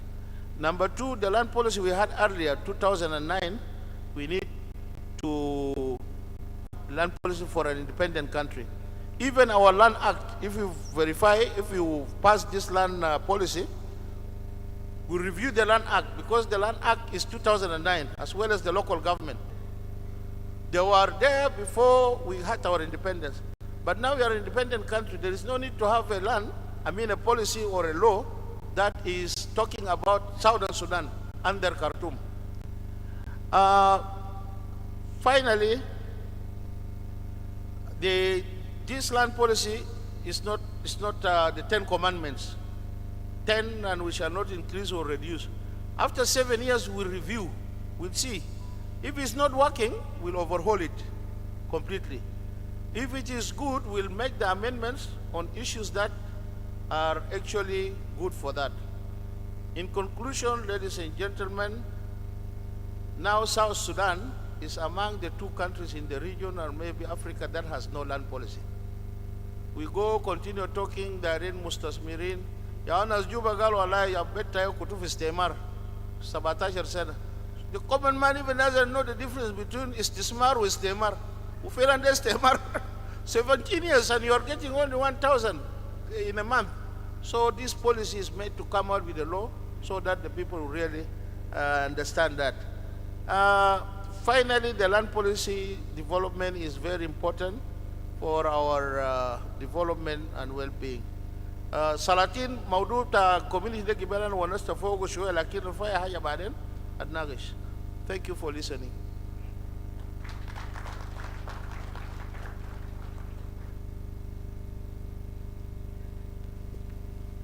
Thank you, Honorable Robert, for taking us through the draft national policy for South Sudan.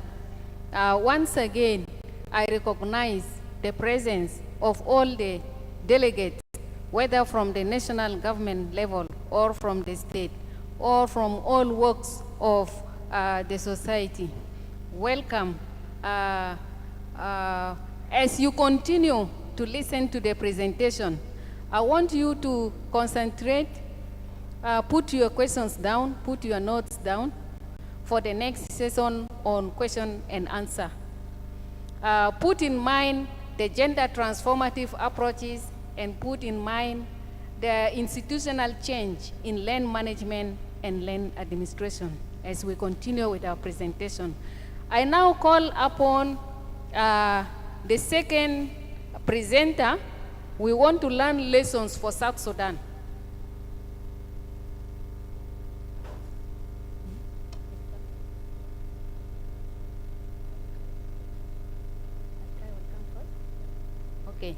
Okay. We will have Honorable Engineer Alkaya Ligo with the highlight on land administration reform. You're welcome, Honorable.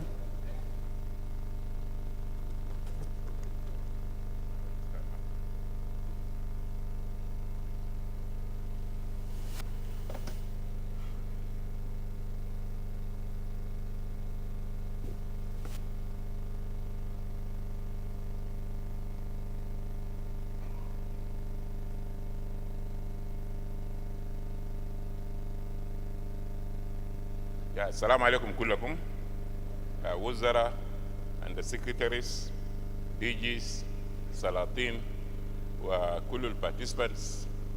واحد ممكن أقول لكم بروتوكول تكون قاعد في محله. في ناس يمكن بقول بروتوكول قاعد في محله ده ما كويس لأنه معناه زي ما دايره كل يمشي قدام. مشي قدام ده فوقه مشاكل كمان.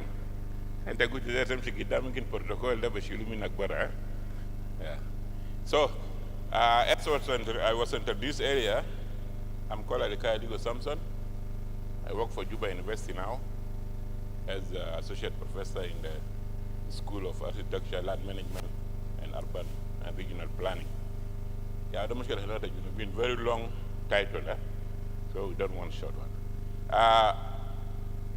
I'm going to talk on this validation workshop to give you a perspective of land administration in South Sudan, because it is connected, and wherever you go, whoever talks about land policy, or there is a ministry of physical infrastructure, everybody just look and focus on the issue of the land administration. As a result, we thought it is very important for this workshop to have a perspective of profile or look into depths of the land administration. My presentation outline is going to be on 7 points. One is the key statements, land synopsis in South Sudan, historical dimension of land administration, definition, function, and principles, and this is very important. Then the parameters of digital land registry and conceptualizing land organization and enhancing accountability and transparency. The first thing is the state sovereignty. People talk about state. What is state? State is the population, first of all, which is the people. Two, you must have a territory, which is the land, and third, you have a functioning government. This is the legality of a sovereign state. As a result, if you see in our land policy, it is reflected that the three are almost symbiosis. You cannot separate between them: the government, land, and people. And I think it justifies even our call for that the land belongs to the people, you see. The second statement are general statements. It is very important for you to know it. One is land. What is it? Land is the part of the Earth's surface occupied by the continents and islands, you see. While Earth is the mass that cannot be increased. But lands, we are losing them. As there is flood, you lose land. Oceans are claiming a lot of lands. You see a lot of ocean islands being submerged. But you never know also after 100 years, maybe the environment will change and we'll have a drought. So the volume of the land also for utilization may expand. Two is the policy. Policy defines principles and rules governing property over land and natural resources to achieve the societal goals with respect to development, fairness, and sustainability. And then the administration, which is the focal point.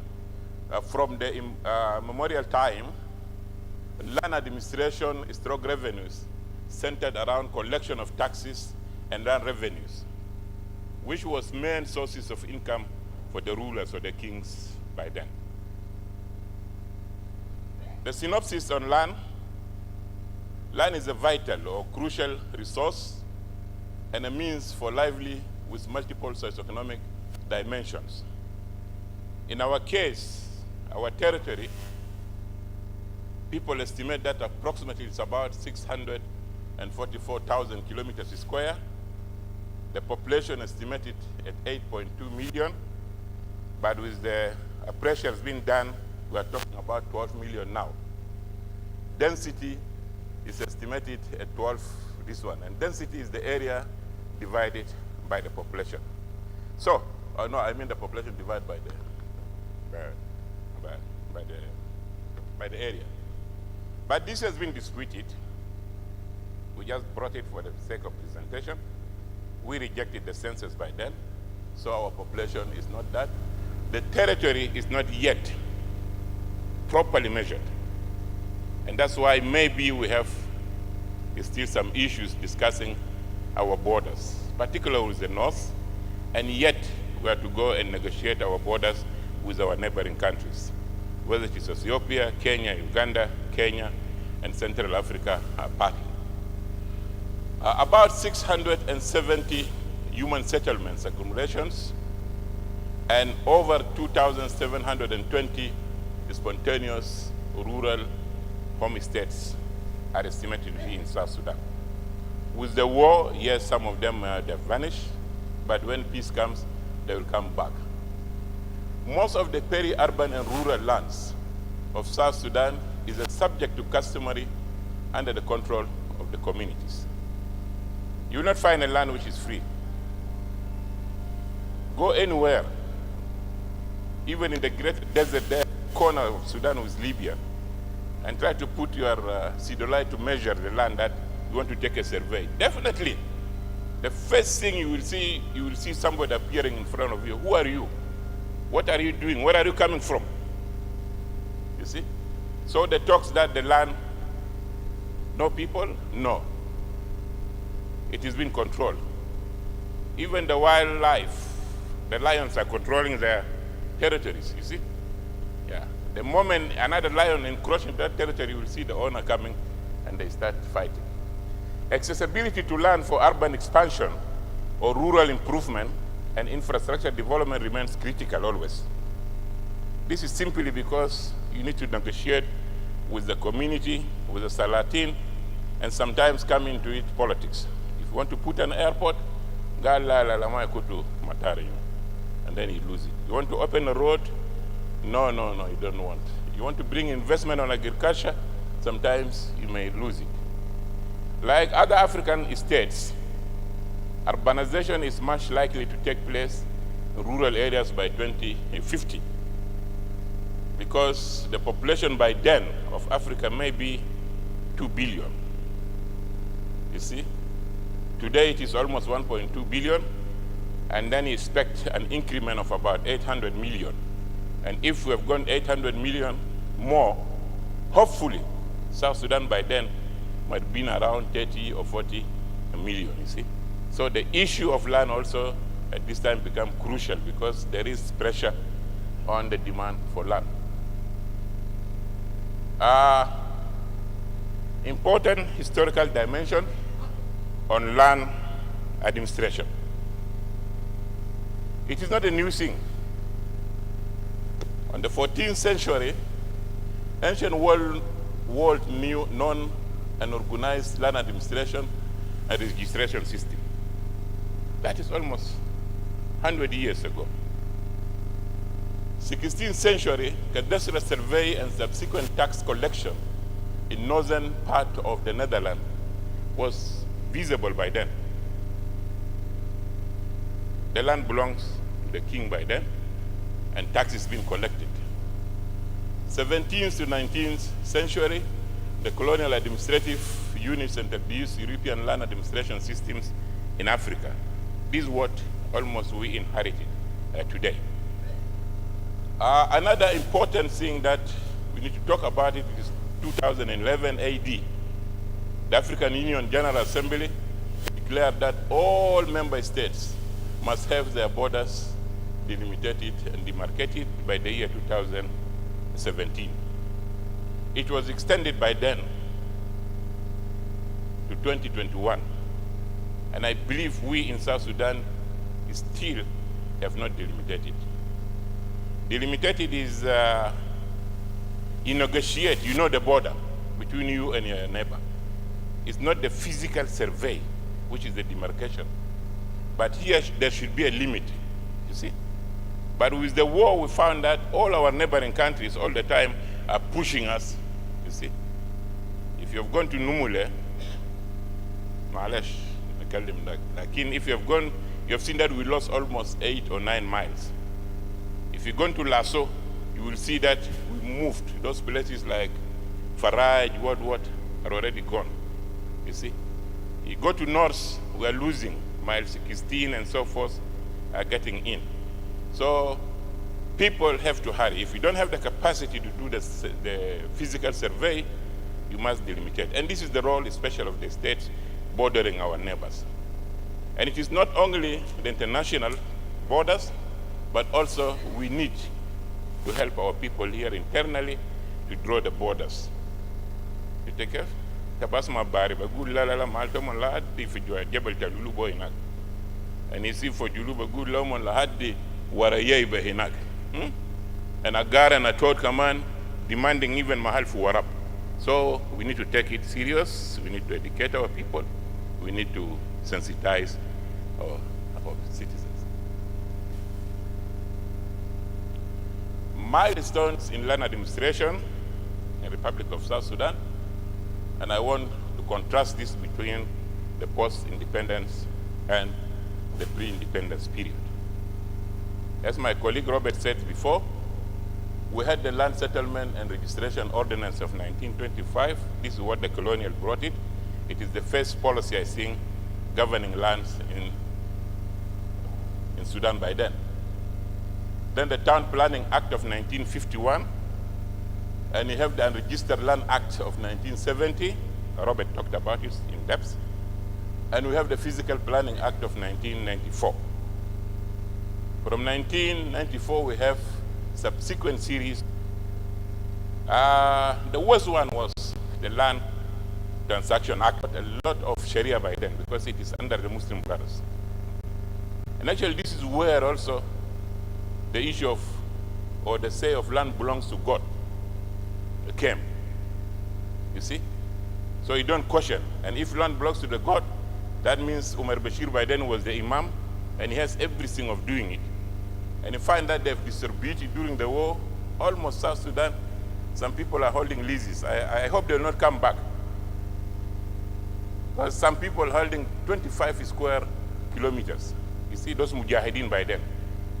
Actually, we found them when they were moving here. I was the minister, they said they were coming. Wallahi, I said, Wazir, when you see him almost 30 kilometers square, Talgada not to Lobonok. You see. So let's pray that they will not come back again and say, I have this land title and so forth. Post-independence, and this is where the SPLA started with. If you said land belongs to God, SPLA said no, land belongs to the community. And this is what took us to the agreement, 2005. Then South Sudan Land Act 2009. And then there is that change of land belongs to people in the Transitional Council of South Sudan, 2010. The concept started evolving that let's talk about land belongs to the people. Then you have draft South Sudan land policy. The first draft I think 2012, and then we had the second draft 2014, which went to the Assembly. 2017 also went to the Assembly, but again recalled back to take into consideration the RCs and then also the results or the outcomes of the national dialogue by then. Then today, we are on 2022. And I hope this will maybe the last, and let it be passed so that we own a policy. Land administration. Land administration is a part of a land management. When you talk about land management is comprehensive. It's about the policies, about other things, but land administration takes a specific part of land management. And it is very crucial for us to look into depths because this is the problems that we are facing at the state and we are facing as a nation today. So I want to talk about the definition, functions, principles, and maybe the core objective of land administration. Historically, the expression land administration was used to combine different concepts such as land registration, boundary, cadastral survey, valuation, land use planning, and land information systems. But contemporary, land administration refers to the process of determining, recording, and disseminating information about ownership, value, and use of land and its associated resources. And this according to UN Geneva meeting in 1996. The functions of land administration. It has 4. One, it is to deal with the legal aspect of it. Juridical, that is the ownership, rights of transfer, education. Regulatory, we talked about the spatial planning, physical planning, development, and so forth. Fiscal, and I wish the Minister of Finance is here or the Undersecretary of Finance is here. But this is a big area of revenue, actually. If you go to the states now, you'll find that if you subtracted the oil out, you'll find land is the most generating income, especially the city councils, you see. So anything dealing with the land, I think the revenue are very heavy. The last one is the information management. And this is what concerns us, especially in the ministry. Land registration, land cadastral, and database. It has to be proper, it has to be updated, it has to be authentic. Principles of land administration, and this is very vital because you cannot just walk anyhow like that, but there should be a guiding principles for you. One is to guarantee ownership and security of tenure, support land and property taxation, provide security for credit, develop and monitor the land markets. You see, our land markets are almost not guided, and they escape. You'll find that there is a plot here being sold at $2 million.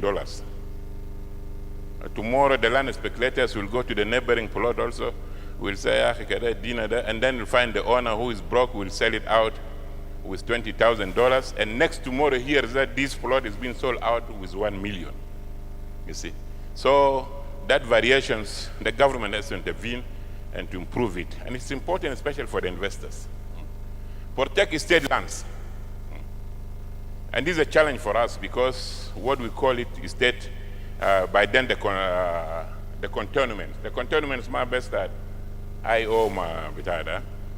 All the gazetted government lands by then, we call them government cantonments, where there is the administrative butam wazifin. And that was, I think, even to every district. Lo Mashed Nasir, Mashed Akobo, Mashed Bibor. La shankira kanta bangul bolis min hina tedu firaja bolis in the bed. Tashil mwazif min juba tedu la Akoba telgaw in the bed guide. Kwais in the medan. So now, most of us as administrators, we temper with this one.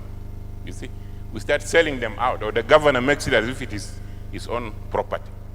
So this is another challenge. And then the roads also being tempered with it. Anyhow, there is a government or state-owned lands. Reduce land disputes. If we manage it proper, our cases in the courts will be easily to be sought. But we are the one complicating it. Improve rural and urban planning and infrastructure development, encourage micro and macroeconomics investment, and facilitate land reforms. This should be a continuous process. From time to time, we keep on looking, doing research.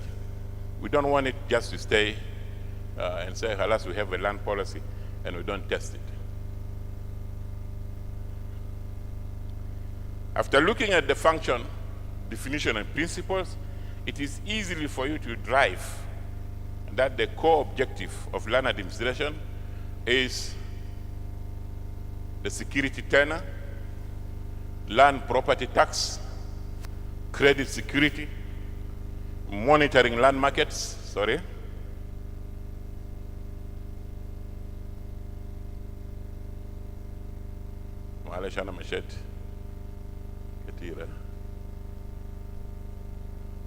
yeah.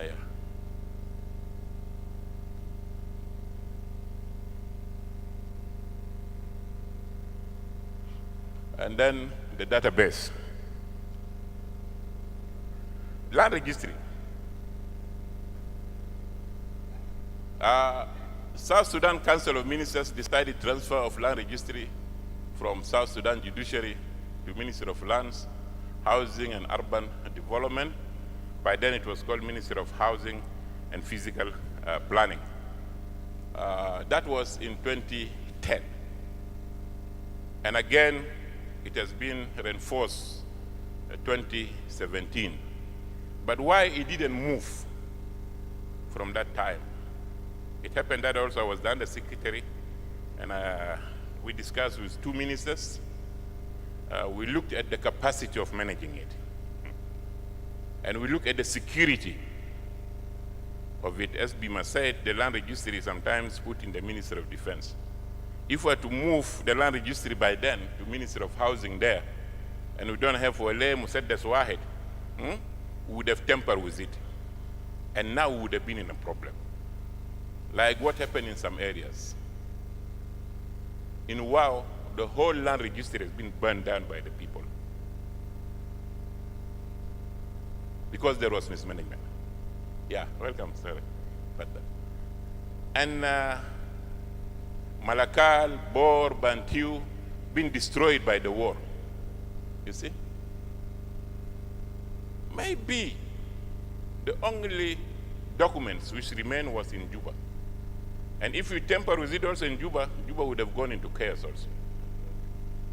So anyhow, there is a talk with the Judiciary and a Ministry of Housing to see into that the land or the directives of the Council of Ministers is implemented, and that is why the ministry is embarking in building its own capacity. Analysis situation of our land registry. Why we look at it, it was difficult by then to move it easily, because traditionally it is manual registration. It's scattered institutions, different. We'll find survey somewhere else. We'll find the land registries somewhere else. The decision for land allocation is somewhere else. The physical planning under town council, what is different. So the center was not one. Difficulty processing, bureaucracy was too high, and procedures were unclear, especially after the agreement. A challenge is we have poor recording, poor storage, safety, forgery, information sharing, overwhelming jobs. The work may be too big also to the staff. And the staff just sees you. If you come today, okay, I'll do it for you. Ita mashed, gatas arba shur, ma fi zol bishtakallek. And then the threats. The threats are infinite disputes. We have them now. Almost, if I ask who is in court now over issue of land, if you escape it, you'll find your father or your mother or your cousin is in a court. You have vandalism. It can happen also, especially for the result of the political violence or deliberate vandalism. Investment repulsing, we are discouraging investors. Development also being obstructed or delayed. We have duplications of documents, land leases, more than 5, 6 land titles over a piece of land. A minister come today, rule out that one, and then the director GDG is issuing here, the DG of survey giving there, you see. So these complexities are all there. Revenue lost, and then job security. The job security, you will find that the staff are underpaid. For instance, the job is not secured. I'm getting 5,000 or 4,000. I'm the one having control over the, what you call the land registry. And there is somebody there ready to give me 1 million if I just change the one title, you see. So that temptation also can happen to you and so forth. This is our situation. Because of poor land registry, this and you see in the urban areas so common. If you go to custom now, you will see this situation. Who is responsible for this land? Even Finusika, Wahed Katilek, Ajaretao, Boda Wagif Bejai, and so forth. If you go to our land registries in the ministries, you find them kept in these heaps. And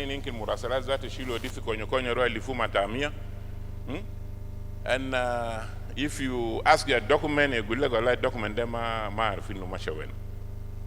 go to the court, you will see over 80% people moving around the courts. All the cases are courts, cases of land. You see, the backload is so heavy and confusing because the same authority approving the duplications. You see the titles, and you find it. You have investment risk.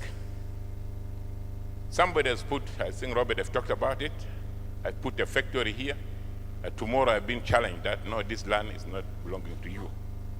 Meanwhile, I've taken a loan from a bank.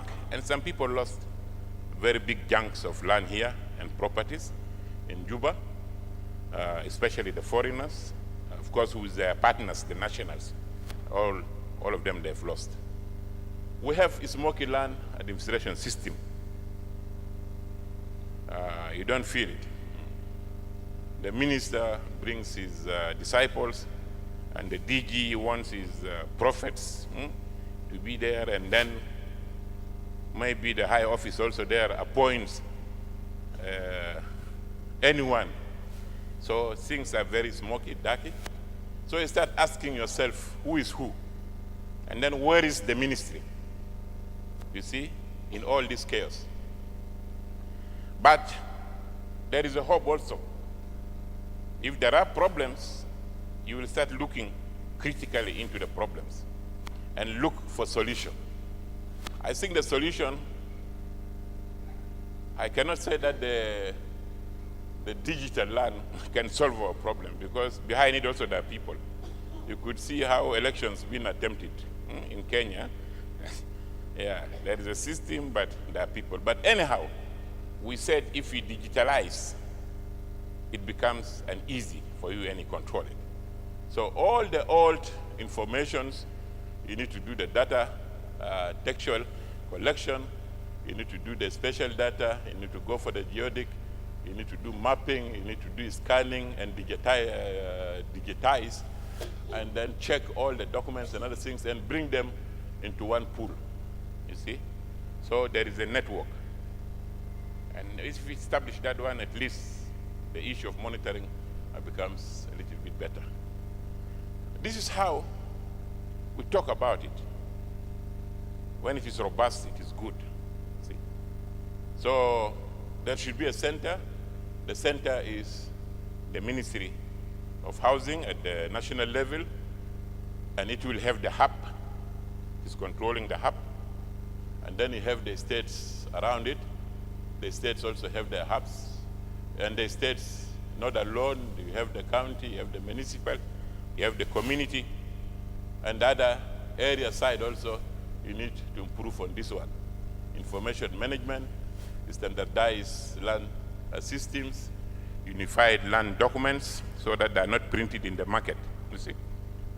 Temshi makta bagula alaman na wala kakadamshi amilena photocopy nakfi bitare. No, those papers must be authentic, must have serial number. Ama gal zol yamshi amal photocopy na kan zol bi amal photocopy mabukura DG de borlo ba milo hips zeda, and then can distribute it. So capacity building is important. The people who will manage and stand and support the system, and this one also needs the efficient management. When you have the states hub move, and the hub is very important because, let me explain it. The system you will have at the state is delegated. Once a land brought, do the survey, do other things, do the allocation, and it remains in the hub. Whatever procedures you have done it here, the ministry is seeing. This land is registered in the name of Philip. The ministry also is seeing that the national ministry have this data, whether it is in Akobo or in rank. You see? If there is a change, this hub here is not left for one person. Everybody got a password. The director of physical planning, director of housing, director of survey, and so forth, and even the DG, and even the minister. You see? So that nobody play with the other one. Once you are doing it here, you are changing the transaction. Also at that high level of GOS, the GOS is seeing. After GOS have seen that, all these people have keyed in and said, yes, yes, yes. Then GOS also, with their hub, they will key in and say, yes, this land has been transacted or the land has been allocated to Mr. X. The stakeholders are the beneficiaries and the pressure group. You will see it also on your mobile. If this is my plot and somebody wants to tamper with it, immediately in my mobile phone, I will see it. Who entered and Google into my set. You see? Then I will ask. If it is from the national government, I will ask them, what are you doing here? Or if it is the state, I will ask. So the issue, there is a much transparency. So this is what actually we wanted to do. And even for you to make verification, Malay Sultan, why can't you reading in the telephone in bed command? Jaluang, Gidi, you been called Madi. So this is the system that we wanted, that let it have. So the state should not fight the government, the national government. That's why we want to put hub. And it is not new. Bor, if it was not the problem, Bor started it. And actually, Boris started it through Kuala Manyang, because when I was the state minister, I started at the Central Equatorial State, but I found some difficulties. And then when they went to Bor, they went successful, except they were interrupted by the war, you see? And Malakal was going to start by then, also interrupted by the war. So this is the transparency that we wanted. So that no citizen, wala zol go wala biamal shunu, iji nakam. Our zol if investment must know that I'm dealing with the right owner of the land. Let us contextualize the structure to support us. I think this is the national government, state, county, Payam, Boma, and all these ones has got their mandates, responsibilities. The land registry, definitely you must have a national land registrar at the end of the day, because that is the custodian of all the lands, whether public, private, or community. He must be responsible for these lands. So you have the national registrar, and then near him you'll find some expert helping him. I'm not getting into the departments of his unit, but then you have the state land registrars, okay? Each state will have a land registrar. The system works all together. You need a clarity of roles and delegation of powers. You need efficient coordination, and then you need work for common deliverables, you see? So that we give service to our people. This is the last slide, and the issues are too many, and the challenges are too many, but I tried to summarize it in one slide, and maybe it will fit the purpose. First, I said land administrators should pursue technical excellence and trusted guardians, or be trusted guardians. In doing so, you can stabilize public order and provide preconditions of a thriving economy. You know, some wars, even over the 1,000, 2,000 years, most of the wars are over issue of land. See? Especially before the establishment of this one, because the stronger community will get up. That's why Tabalga in Hausa, Gamu Min Hinak, Jofi Cameroon, Jofi Uganda, Yahu Kala Baganda, Yahu Mashele South Africa, Amalu Jama Hinak, Banto. You see, the powerful one survives and he grabs the land. Like it now, let us have it. But this, you are the one responsible. You must have ethics, you must have morals, that there is a big responsibility here. It is not just for you to sit and then you think that I can play with it. And sing when you are also out of the office. You see, it is very important, because when you are out of the office also, if you have been grabbing people's land, your land also will be grabbed. You see? A powerful man can come and take it away from you. Review, there are a lot of support for the land policy and the land registry. Once we finish with this one, the version of 2022, quickly we need to go and put a lot of policies that can support, because, if it is the last. So, you have the review on Land Act, you have Land Registration Act, you have Survey Act, Physical Planning Act, Land Bank, Community Land Act, land reforms, and so other things must continue. So these are other mechanisms, you see. For us in housing, we have a lot of policies. We have urbanization, we have housing, we have what, we have physical planning, and all these things. But this one, I think, combines us across with the other stakeholders, the other ministries. The final one, which is critical, is the issue of the land registrar. How is he going to be? Is he going to be a normal director or appointed director with some powers? You see?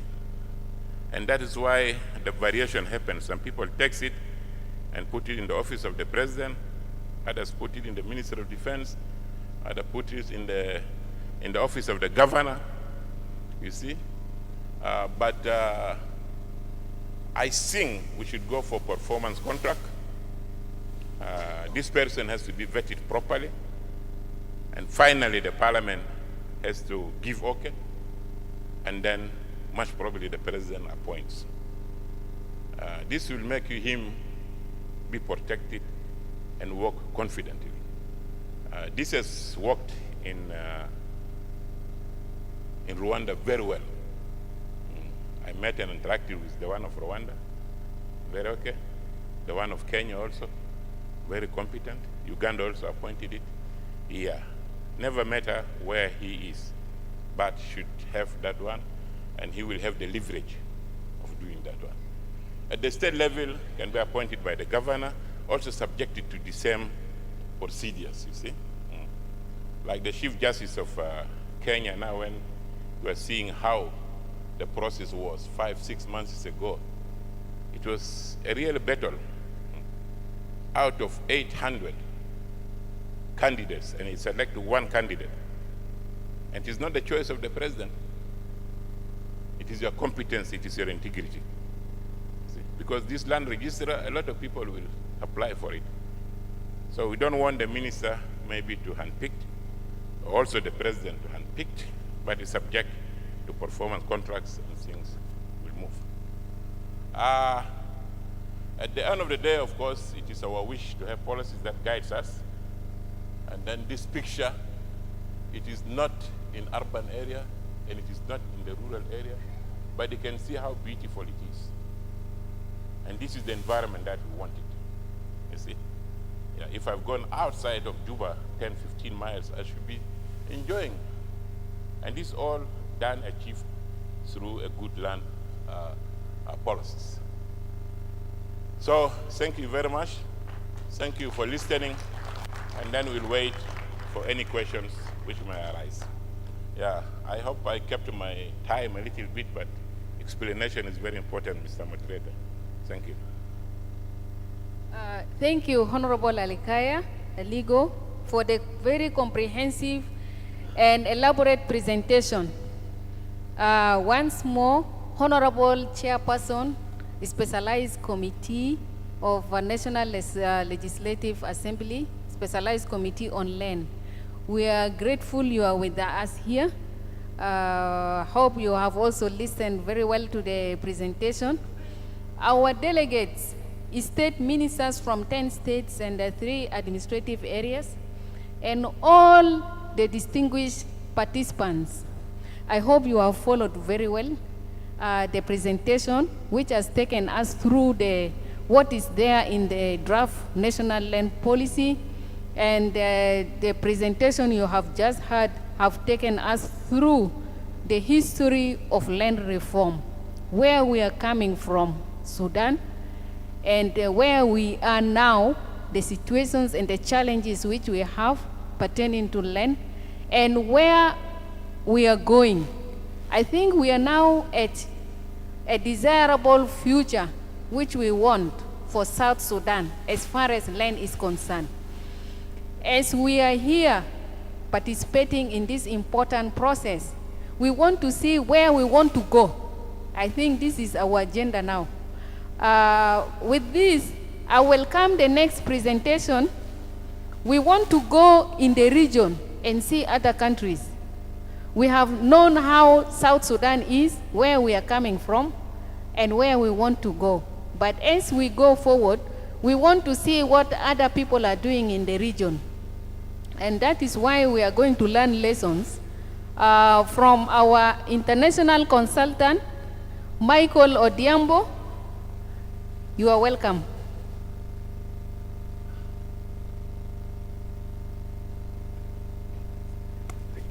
Thank you very much, Madam Savia. Good afternoon, everyone.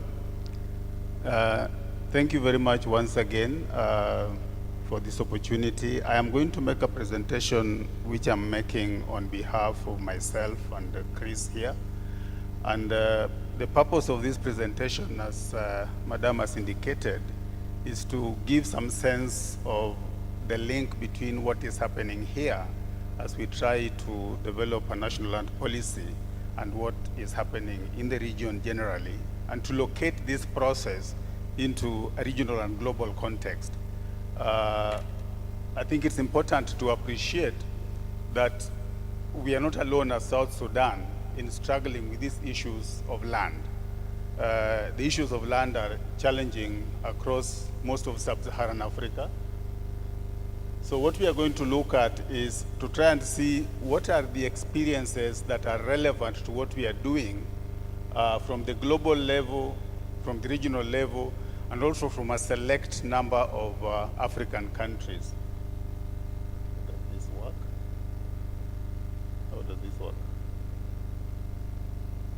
I went to school before these things came, so I'm a little, I get lost when we start doing this, but let me hope I'll get my way around this. Yeah, which one am I supposed to press? Okay, thank you. I think he knows that I have a problem, so he's going to help me. Can I have the first slide? The purpose of this presentation is fourfold. We just want to give 4 clear messages.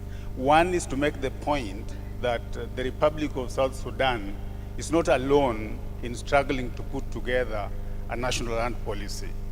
And in doing that, while dealing with problems that are local in South Sudan, the government is also playing its part as a member of the international community in fulfilling obligations that it has signed up to in regional and global instruments. So it's important to understand that we are dealing with location-specific problems, but these problems are problems that the whole globe, the whole region is struggling with. And South Sudan, as a member of the international community, has been part of processes at the regional and global level that create the basis for designing a national land policy. So as a member of the international community, South Sudan signs up to global instruments that require that land governance is streamlined in order to ensure the protection of land rights, or property rights in land, but also to ensure that land is able to be used in a manner that promotes not just development, but sustainable development, and also promotes good governance and promotes conflict management and peace building. So it is important to understand that although this is a national land policy, and although the imperatives, the pressure, the intentions that inform it are specific to the country of South Sudan, we have an opportunity as members of the international community to draw on experiences from other instruments that we have signed up to at the regional and global level. And we're highlighting 3 of these instruments. One is the Sustainable Development Goals, which comes from the Agenda 2030 for Development, which all members of the UN are signatories to. The second one is the voluntary guidelines. The voluntary guidelines were developed by the member states of the Food and Agriculture Organization, of which South Sudan is one. It is the VGGT that incentivizes the FAO to support processes such as this, because as you will see shortly, in the VGGT, that's the voluntary guidelines, commitments were made to ensure that countries develop policies that are land policies that help to promote food security in the context of national development. And then finally, the chairman of the Land Commission has talked extensively about the framework and guidelines for national land policy in Africa, which was adopted by the AU through a process that he referred to that dates back to the sitting at Sirte in Libya in 2002. When you take that into account, you then notice that although, like every country, South Sudan has its own unique challenges, unique problems, unique history, and also unique opportunities for dealing with land issues, because you are not alone in this struggle, you are able to draw on experiences from elsewhere, because other countries in the world are grappling with the same challenges. And other countries have gone through this process before you. And those experiences that they have generated over the period are useful in informing what we do as South Sudan in putting together a national land policy. but also within the context of the African Union and also of the UN, the experience of South Sudan in developing this national land policy will also become useful and inform processes in other countries. So remember that the chairman mentioned that, I think the chairman said that South Sudan is the only country that is compliant with within IGAD with the framework and guidelines. I think he was saying that as a proud South Sudanese. I don't agree with him. It's not only South Sudan, there are other countries as well. But since he's a proud South Sudanese, he wants to make that point, and it's a good point. But the point is that what we are doing here in terms of participation, this process has taken 15 years. Some of it has happened not intentionally. In other words, we've been held back by other processes. But if you listened to both the chairman and the Honorable Alikaya about how this has happened since 2006, one thing is clear, that there's been a deliberate effort to involve as many stakeholders as possible, climaxing in what we are having here. And that is a core requirement of land policy development within those three instruments that I mentioned earlier on. Now, here, we just make a few references to the global and regional, I call them imperatives. It's like guidelines or guides that come from the instruments I mentioned that have implications for what we are doing here. The Sustainable Development Goals. This is the first time, those of you who've been in this field for a long time remember that before the SDGs, we had the MDGs. Now, the MDGs did not have any target on land. They didn't have a goal on land. The Sustainable Development Goals have a goal on land. So what the SDGs have done is they've made land governance and land management a critical element in sustainable development. So that now, in the pursuit of development, pursuit of sustainable development, the idea of the SDGs is that by 2030, we have gotten rid of key elements of poverty and want and hunger and so on. But in pursuing those objectives, land governance and land management has been identified as a core element in moving in that direction. So in the SDGs, SDG 15 commits the members of the global community to protect, restore, and promote sustainable use of terrestrial ecosystem. That includes land. Manage land degradation, halt land degradation, halt biodiversity loss, and so on. But we have 17 sustainable development goals. Other sustainable development goals other than 15 are also relevant, and I mentioned two of them there. Sustainable goal number 5 is, Xavier's, that is what Xavier swears by. It's sustainable development goal number 5 is about gender. It's about ensuring gender equality and empowering women and girls.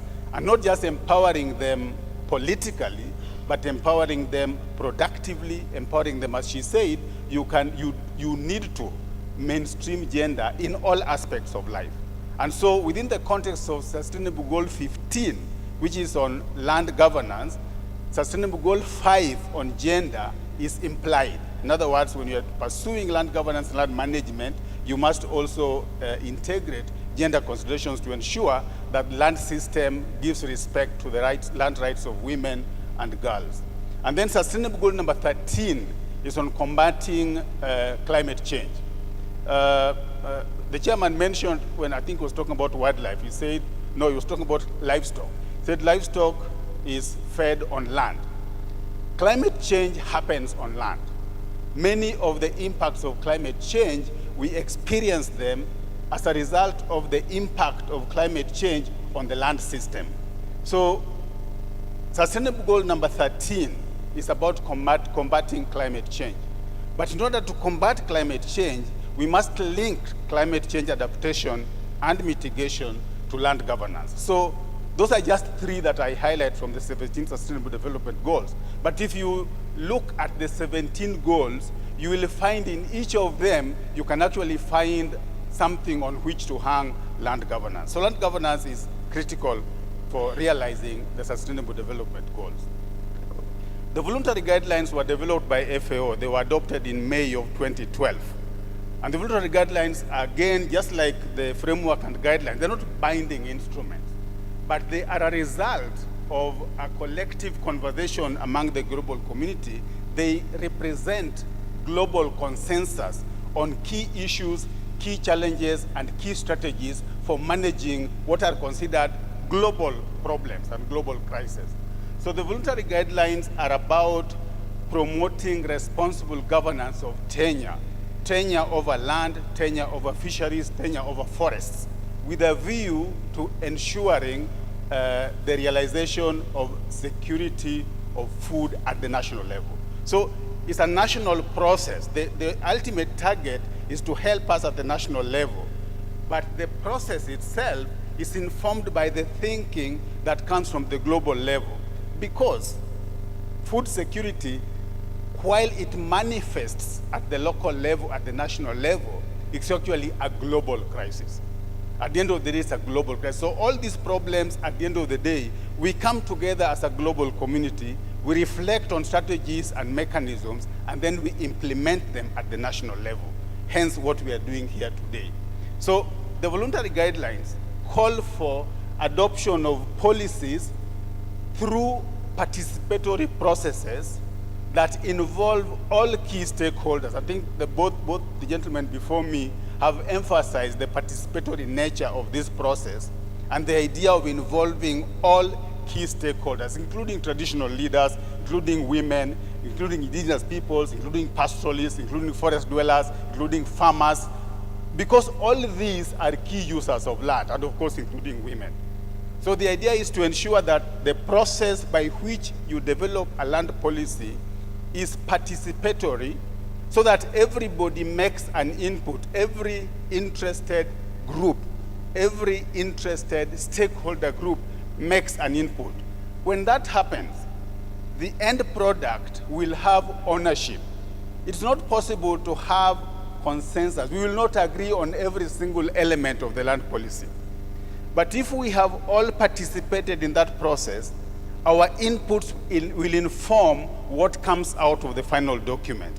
If that happens, even if we don't agree with the final document, we know that we have participated in bringing it up, we will own it, and we will want it to be implemented. I think that's the point that the FAO representative was making earlier on, that you may not agree with what comes out of a policy process, but if you are part of that process, then you are satisfied to know that you have been taken into account, and that way we are able to move society forward.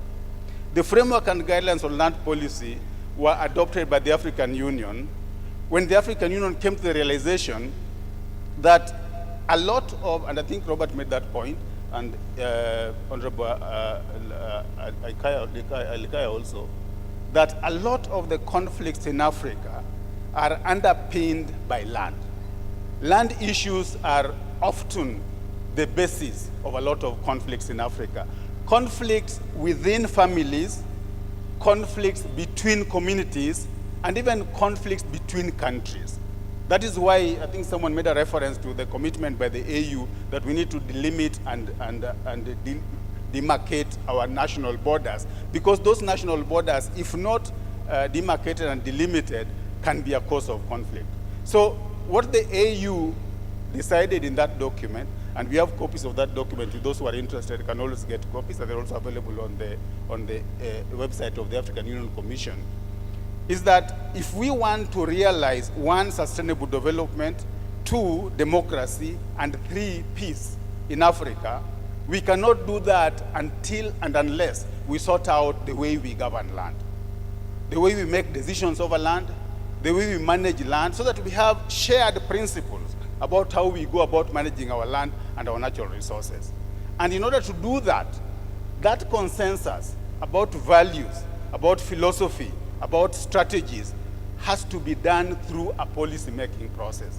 So the policy document gives us the guidance that can then be used by different actors in different sectors to derive laws and strategies that can then applied to ensure that we move in the same direction that we have a shared vision of as a community. Next. Now here, we just, to make the point that the three of us have been trying to make, that South Sudan is not alone in this process, others are doing this same process. We have lessons to learn, we also have experiences to share with those others. we have, in that slide, we show experiences from what the South Sudan land policy, the structure of the South Sudan land policy. We compare it with the structures of the Liberia land policy, the Kenya land policy, and the Uganda land policy. All these land policies, if South Sudan passes its land policy, it's going to be the newest land policy in Africa. But these land policies have all come up since this process that was pushed by the African Union on agreeing on framework and guidelines.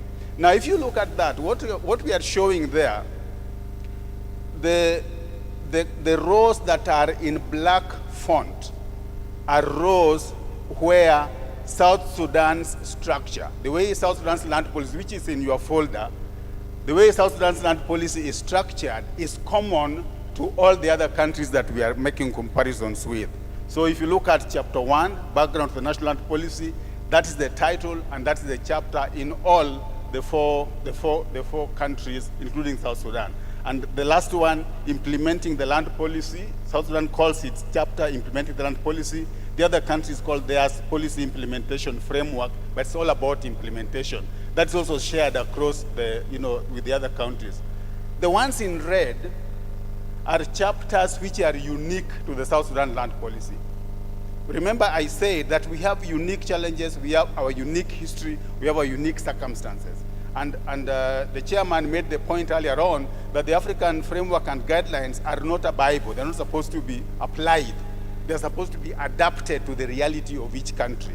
So if you look at the red ones, those are the ones where the structure in South Sudan is different from all the others. There is no chapter in any of the other policies called the land sovereignty vision and goal. And remember when Honorable Alikai was presenting, his first slide on the issue of land was to show the link between land and sovereignty. So South Sudan has put that there. And it is not surprising. I mean, that's not surprising because the issue of sovereignty and land in South Sudan has defined the history of this country since pre-colonial times. It is the reason why, the civil war went on for the 3 decades. It's the reason for a lot of problems that happened here. So the idea that we need to articulate strongly the link between sovereignty and land governance is clearly something that comes from our history. And then we have land policy statements. That's also in the South Sudan land policy, it's not in the others. It's not that those others don't have statements on land policy, it's that theirs are named differently. I think theirs, we have something called, where is that? The land policy statements is here, but if you go up, you'll find constitutional legal framework, land tenure framework, land use and land management framework. Those are what for South Sudan are contained in the chapter called land policy statement. That is where this policy document you have articulates the problem and articulates the response to those problems by policy processes. It recommends strategies, policy strategies for dealing with the problem. So this is just to show you, and again, if you want, you can go into details and looking at those policies, just to show you that while the South Sudan land policy is unique in the sense that it applies to South Sudan, it has commonalities with other people who have gone through similar processes in other countries. So in conclusion, although South Sudan has its own unique reality, its own unique challenges, its own unique opportunities and issues around land, it is important to appreciate that South Sudan can benefit from experiences of those who have gone through this road before us and have had processes similar to ours with the same objective of coming up with policies that help manage land in an appropriate manner. The experience of South Sudan in doing what it is doing will also become part of the experience available to the AU for informing land policy development processes going forward. Remember, one of the two colleagues mentioned that the land policy is not cast in stone. It will be reviewed over time. So even those countries who already have land policies, they have similar concerns. They also have to look at their policies after every 5 years. Is it 5 years, 7 years? It depends on what the country determines. In our case here, I think we have determined 7 years. In Kenya, it is 5 years. I think what we have experienced elsewhere is that 10 years is too long, 5 years is too short. So 7 years is quite appropriate. So if we do 7 years, every 7 years we look back at it, when we are looking at it, we are looking at our experience of implementation to see what lessons have we learned, what is new, what are the emerging issues and challenges. And then we're also looking at the experiences elsewhere. And similarly, because now South Sudan's land policy is going to be out there, those other countries will also be looking at what you've done to see what they can learn from you. Finally, the draft South Sudan land policy has unique provisions of its own, the ones that we have shown in red in the previous slide, but it also draws on the experience of national land policies of other African countries. And we have only referred to 3, and there are 54 African countries, of which, apart from maybe 6 or 7 in the north, all the others have land policies of different nature. Thank you very much.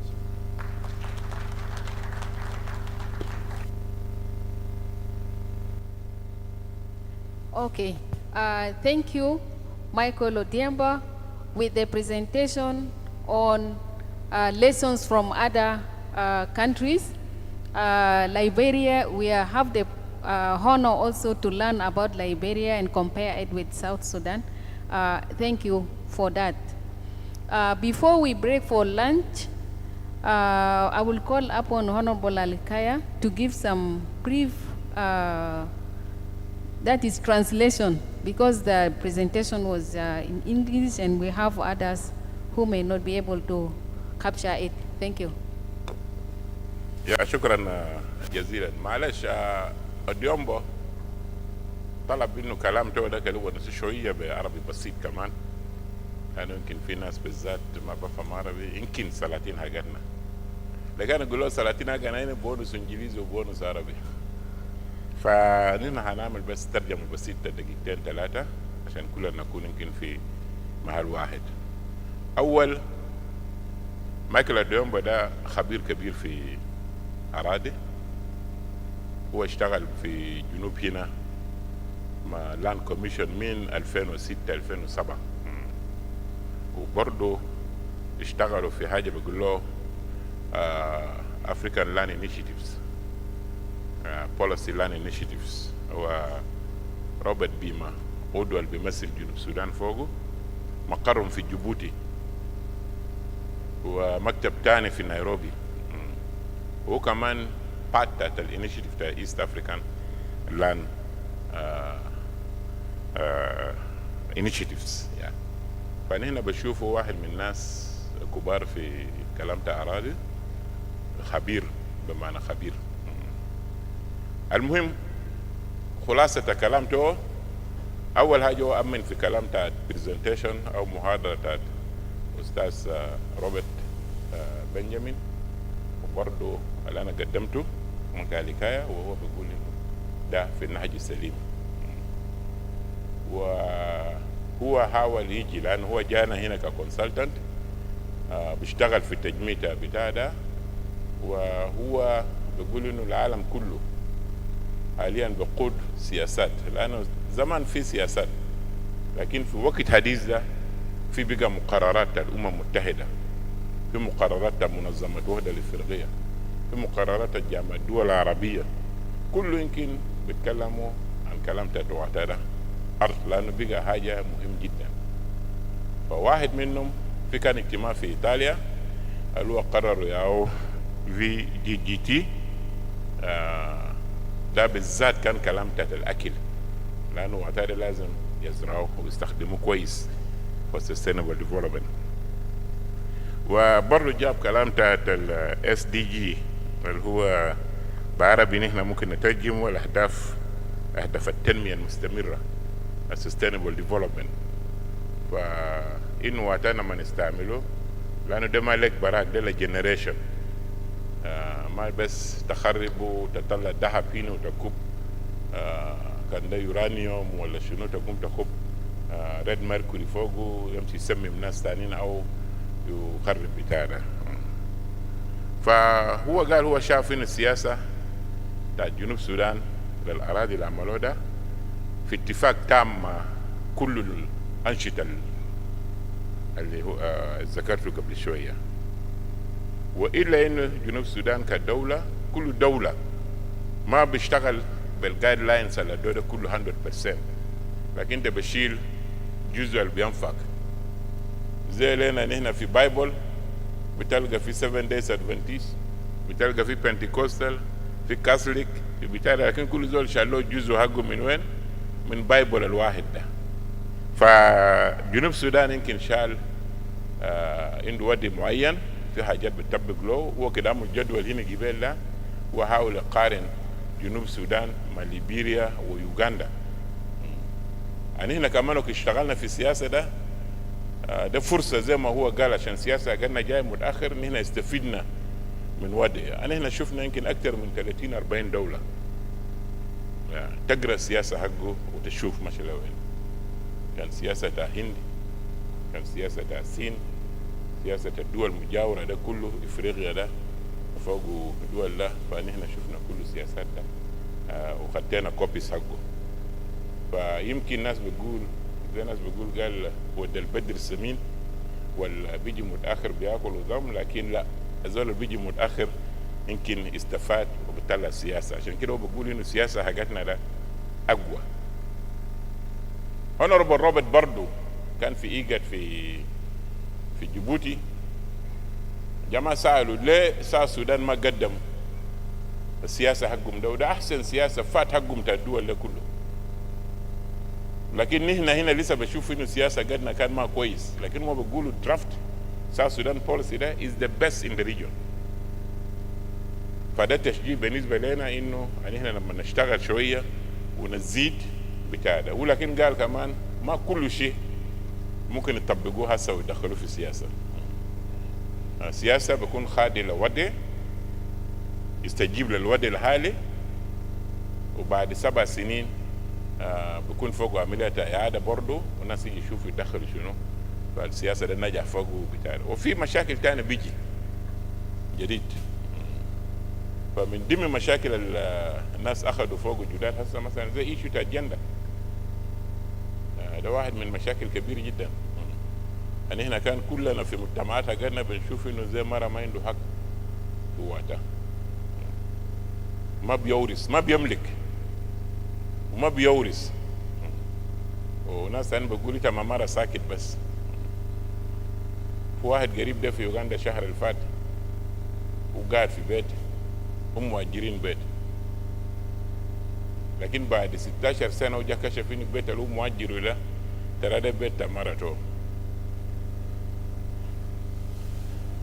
فبدل يونس برامة مرة وقام زيل انتحر، فالناس ما عرف سببه له انتحر، قتل نفسه، ده كلام شنو.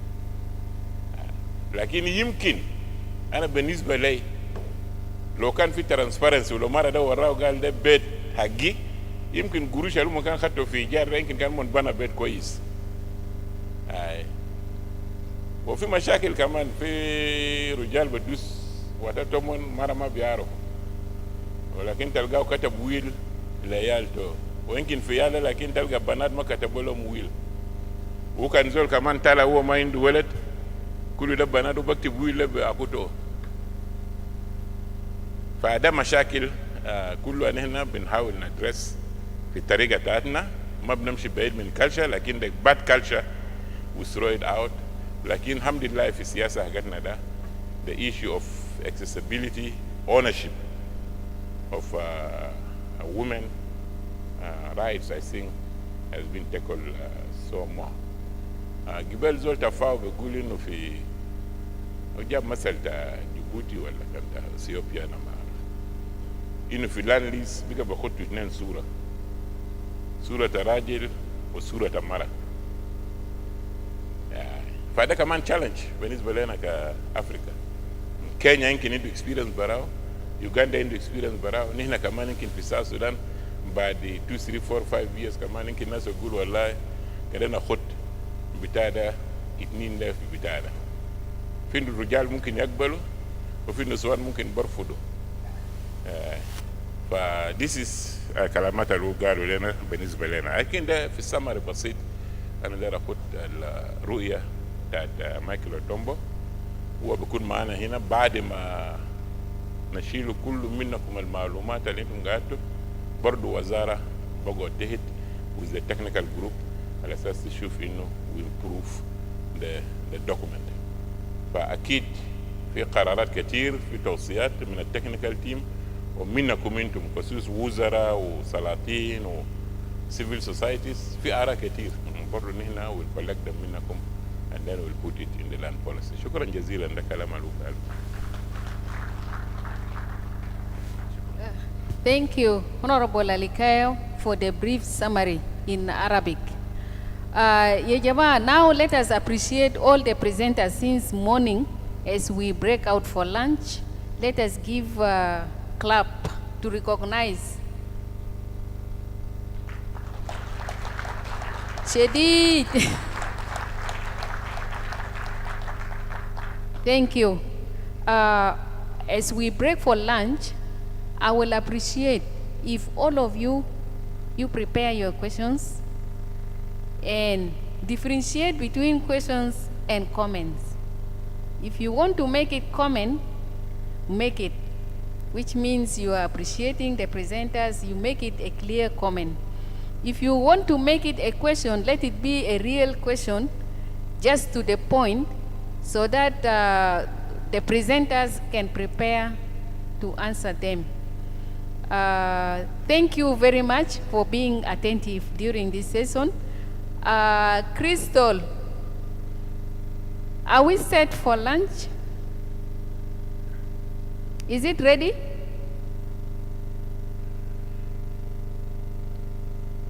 Okay, I think they're still preparing. We can go for questions until the time they get ready with the lunch. So I'm going to collect questions. We have 3 presenters. The first presentation was on the draft national land policy, the highlight, the overview. And the second was on the land administration, the history of land administration from Sudan up to now, and what the Ministry of Land want to do, and digitalize land registry. All those, you got it in the second presentation. I'm sure you prepared your questions and you digested it. What is good for us in South Sudan and what is bad? What lessons can we learn to take the country forward? And the last one was on the examples from our region. So let us go step by step. You can ask the question and mention whether it goes to Honorable Alikaya on land administration, or to Honorable Robert, or to our international consultant. And mention your name. Yeah. Thank you.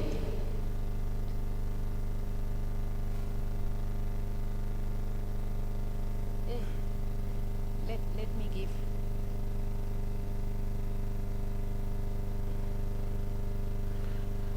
I'm called Simple John from Western Equatorial State. The presentation is okay. I have 3 questions or 2 questions. One of it is the presenter was talking about, I just forgot about his name, but they know themselves, about the land registrar. They've talked about land registrar at national level, land registrar at state level. What about the county level, Payam level, as well as municipality? The second question also goes to the other presenter. They've talked about the roles of housing. What about the roles of county, land authority, municipality, and the Payam authorities? Thank you.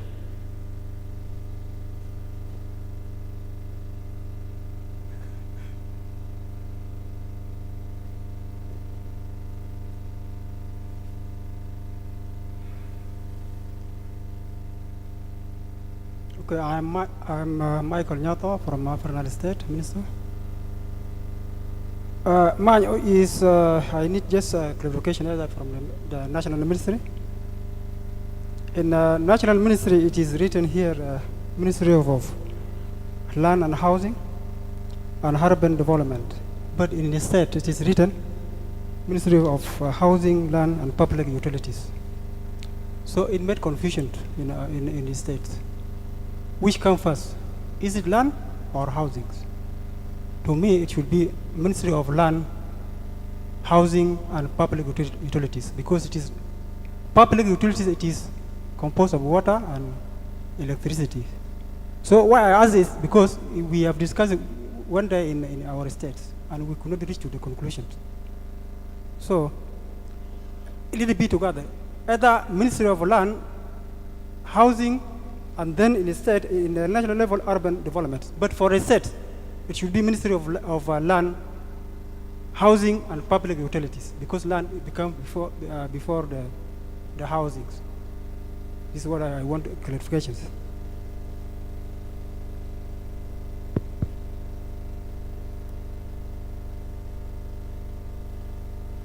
Yes, thank you very much.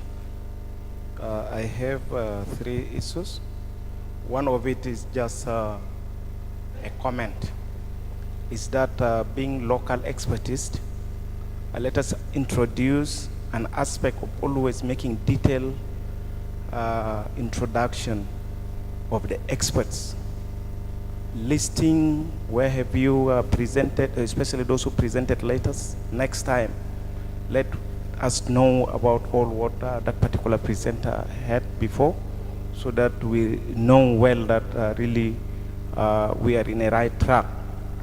Secondly, the issue of clear understanding about land belongs to people or to community is undefined. Wicks community, for example, by then, but now I think we are moving to land belong to people, Wicks people. So this need to be also clear, and that is going to the first presenter.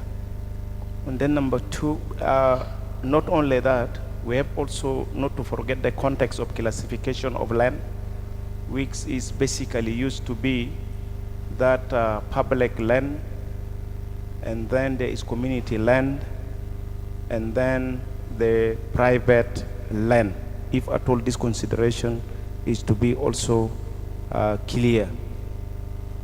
And then number 2 is why National Land Registry is important in National Ministry of Land, Housing and Urban Development. Is it the registry that they would be keeping there? Is the copies of the state registry, or they are doing their own land registry in the ministry? So these are issues that I want its clarification. Thank you very much.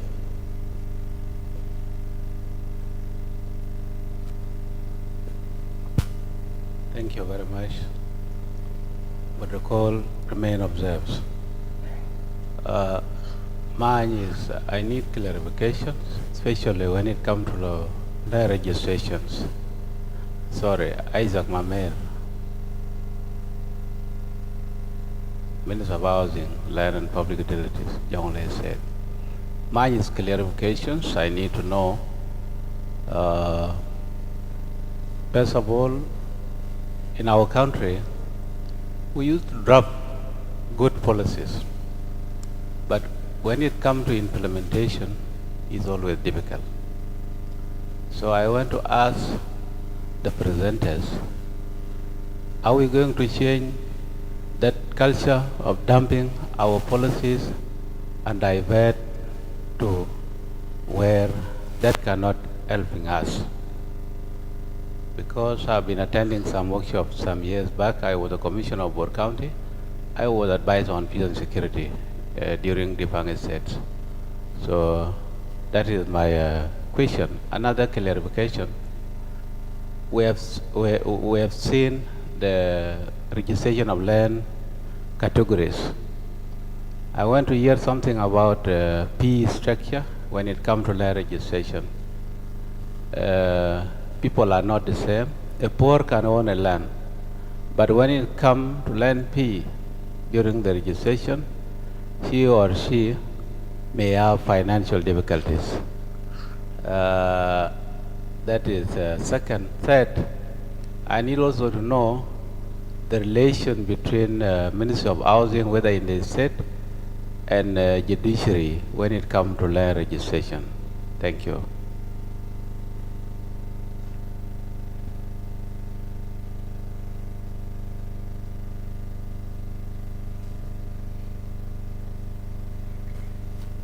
Thank you very much. I'm Richard Muller, member of the Transitional National Legislative Assembly. My first question goes to Robert. You know, our country is deeply divided over the issue of whether land belongs to the communities or to the government. And so far, there is no law which says that the land belongs to the community. And yet, you've been telling us that in WOW, your validation workshop agreed on land belonging to the community. That is not in the law. If you look at the Constitution, the Article 70, it talks of land belonging to the people. You look at the Land Act, Section 7, land belongs to the people. And I think the definition of people and community are not the same. Somebody has said earlier on, what is the definition of people? Is it all people in South Sudan? Is it the citizens of South Sudan that the land belongs to? I think it needs a clarification. The fact that it has been generally understood that land belongs to the community have made the community now very, very arrogant, and they have made it very difficult for the government to acquire land. To get land from communities has become a problem, as if we did not fight for the independence of our land so that we can use it. If you want to use land for development, the community becomes an obstacle. The community has become very corrupt. They are now selling land with the tokens cheaply in their pockets. And when the government or an investor wants land, they make it very, very difficult. They even politicize it and tribalize it. So how are we going to develop? How are we going to make useful reforms in our land tenure system if we are going to insist that land belongs to the community and the community does not understand the dynamics of development, and the communities are corrupt and they have no capacity? Is this not really dragging us back to the Stone Age? Two, my question goes to Al-Kaya Ligo. In trying to reform the land registry system, you are trying to centralize the land registry. You want to bring powers back to the central government, making the states and counties inferior to the central government. This is not a period. We are now in a period of devolution. We want more powers and resources to go to the states and counties, not to be centralized in Juba here. Is this policy you are trying to develop now not contrary to our policy of devolution, which is supposed to come in the federal constitution? The last one is that to the highlights from other countries, what is the magic with year 7? Why are we reviewing after 7 years? You said 5 is too long, too short, and 10 is too long. Maybe, okay, 7 may be appropriate. But what do you think can change in 7 years? From the lessons learned from other countries, when they review their land policies after 7 years or 10 years, what normally do they find to have changed? Can we know what do we expect to change in the 7 years when we review it, so that we can undertake a necessary exercise? Thank you.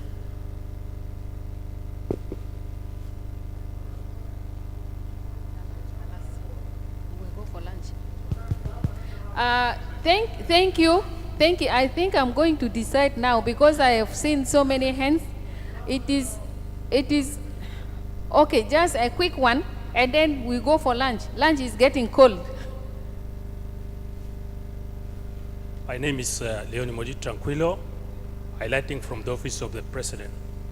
I want just to talk about extractives from the land without us knowing. That's why I want to talk.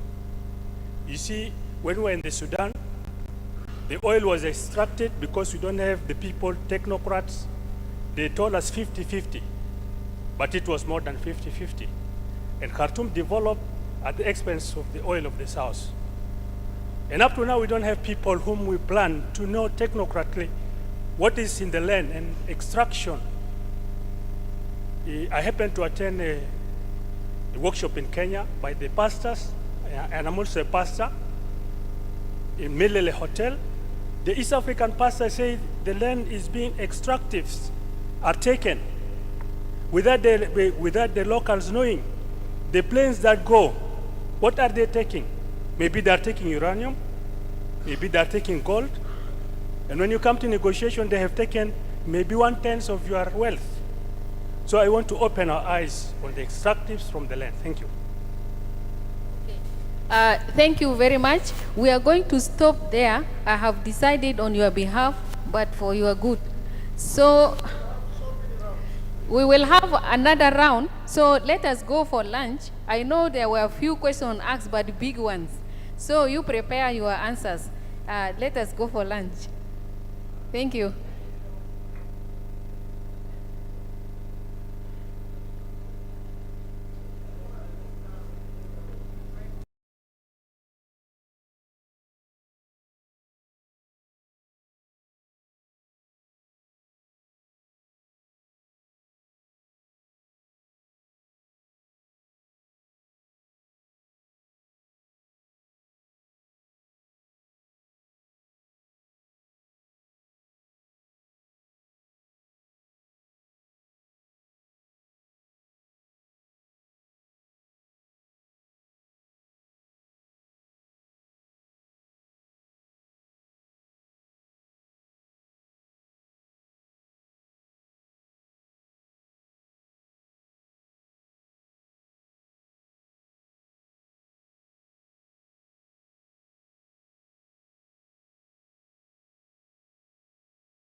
Morning, but now let us continue.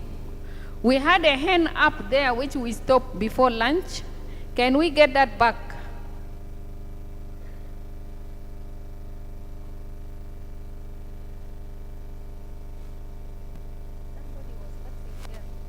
Before lunch. Before lunch.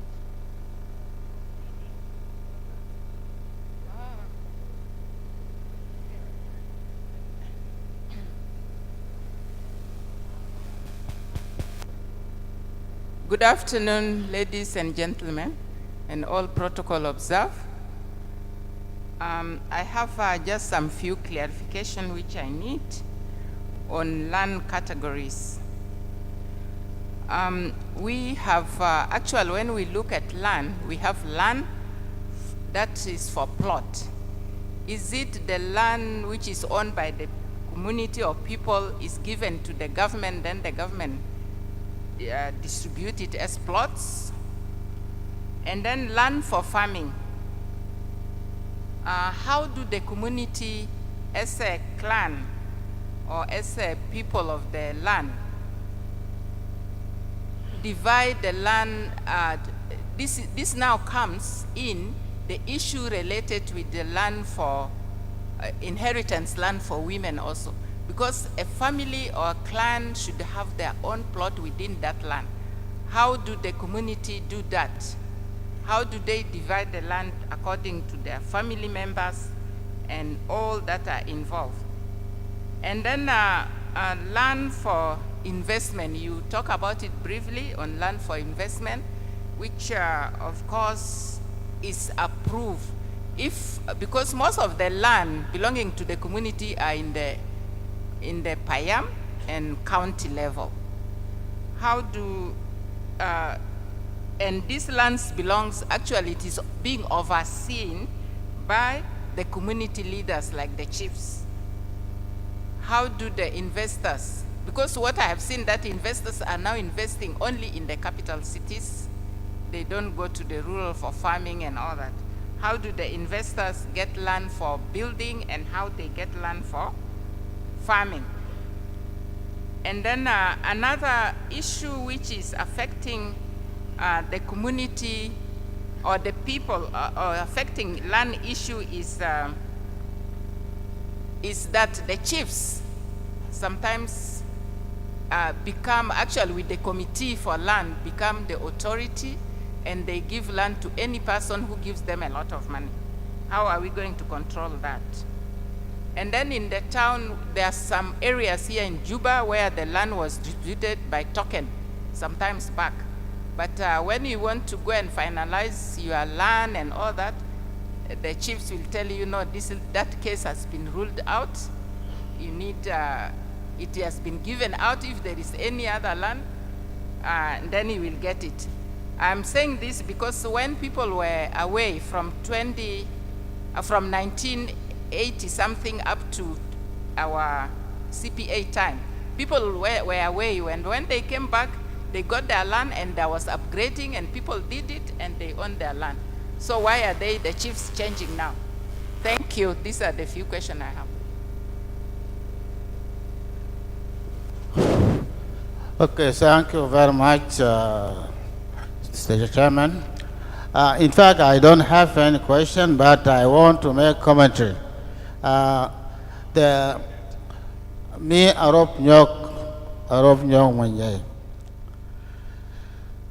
My commentary is based on the classification which was there in the former book or the booklet of 2009, which is classified the land to three, which is public land, community land, and private land.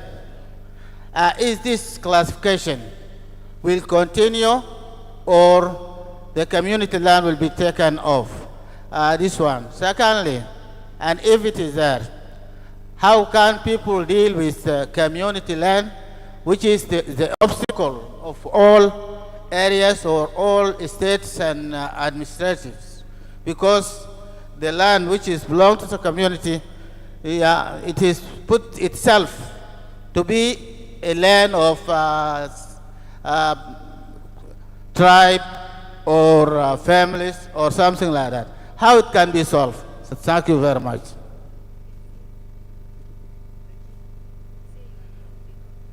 Sorry, I didn't say my name earlier. I'm Regina Osalulo. I'm from Ministry of Gender, Child and Social Welfare, Director General for Gender and Child Welfare. Thank you. Thank you, protocol remain in place. Actually, I would like to go back to what one of my colleagues have said. A proper clarification of the people, the land belongs to the people of South Sudan. For me, I look at it as like a technical thing. Because when saying the land belongs to the people of South Sudan, it means anybody can choose where to live. That may sometimes cause chaos. Okay, if we agree that it's going to be the land belong to the people of South Sudan, now my question says, do we have right to migrate from a different state to another? That is my question. Luca Charles Giancarlo, Minister for Housing, Land and Public Utility, Eastern Equatorial State.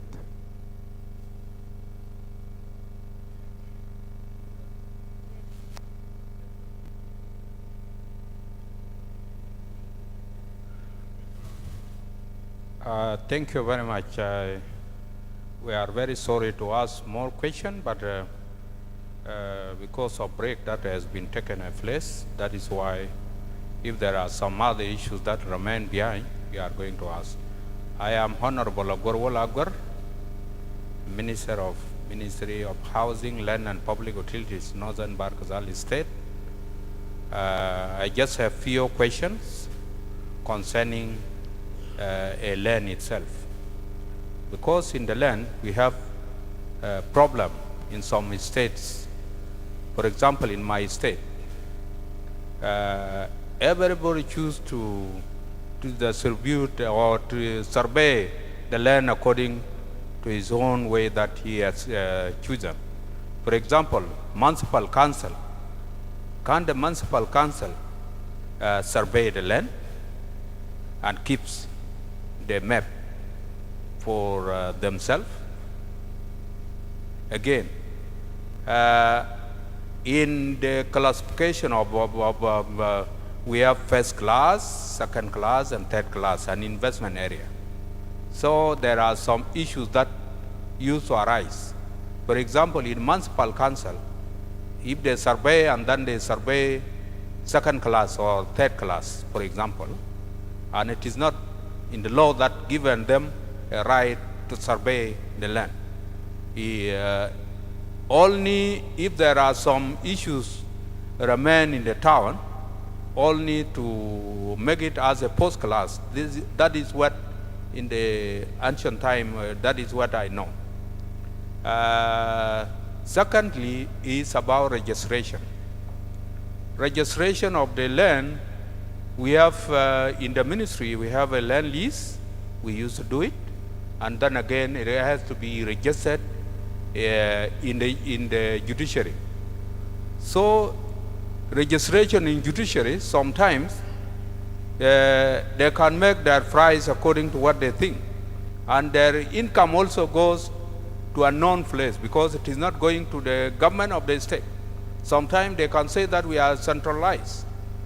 They took their money and then they used to send it to the central government, or they keep it nowhere, no accountability. In case of percentage, that if someone wants to sell the land, there is a certain percentage that if the ministry, for example, took 10%, so as to change the ownership to another person, also the same, it can happen in the court. Also, they can even take 10%. This thing is too much to the normal citizen to go through that process. And if you are not doing that, then they will not allow you to have a right to change the ownership. That is number 3. Number 4 is about the community land itself.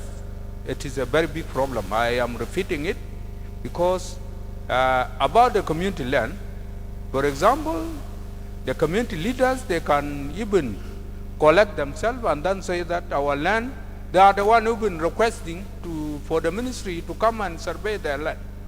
And then they have a certain percentage. They can tell you that You take 30%, then we will take 40%. The numbers of the house that or the plots that they have taken is just they keep it as a token.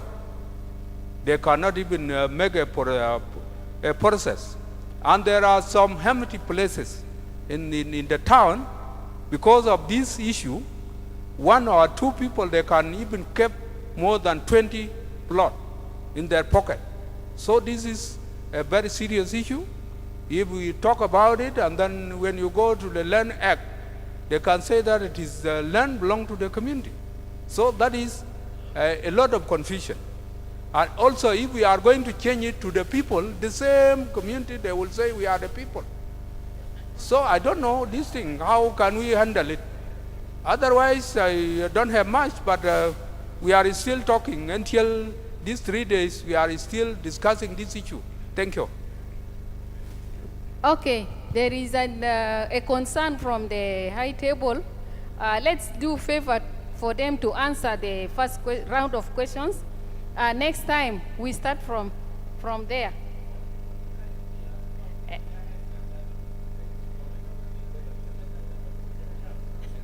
One only. That is a comment and then a question. You next time. Okay. A comment.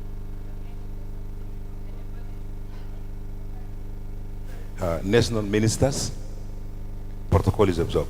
I think my name is called Stephen Anthony Luga. I'm from the Minister of Investment. I'm the Director General for State Affairs. I'm very happy indeed to attend this workshop for the first time. What has come out in these 2 workshops, one done in WOW, and we are coming as a drop to go through it. For me, I'm thinking this is a way forward for all of us as Southern Sudanese, because I've seen that most of our ministries have not even got the law to govern the ministries. In our ministry in investment, as I speak now, we have 664 investors who have already come to invest. As one of the members was saying, these people are all invest in Juba. In the other states, these investors are not there.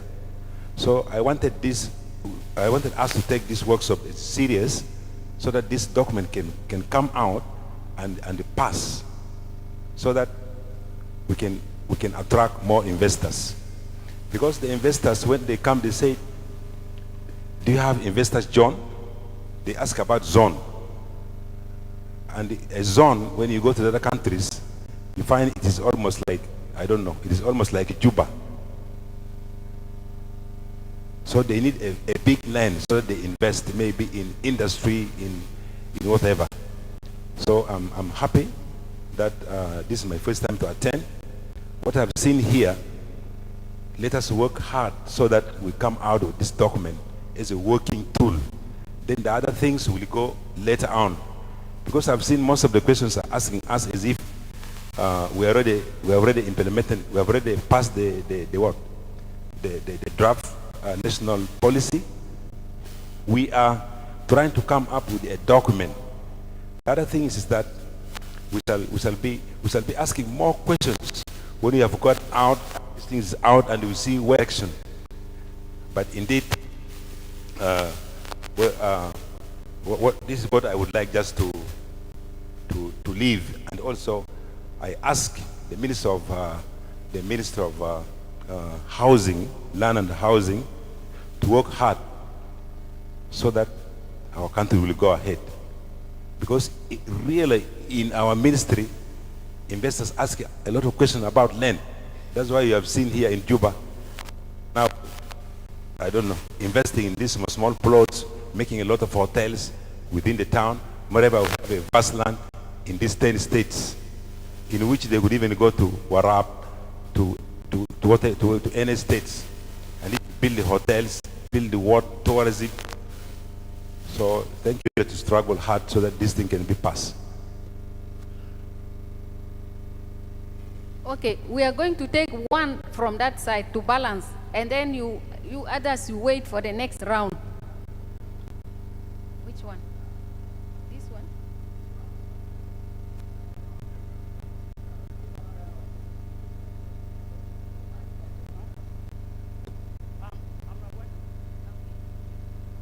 Okay. Magal?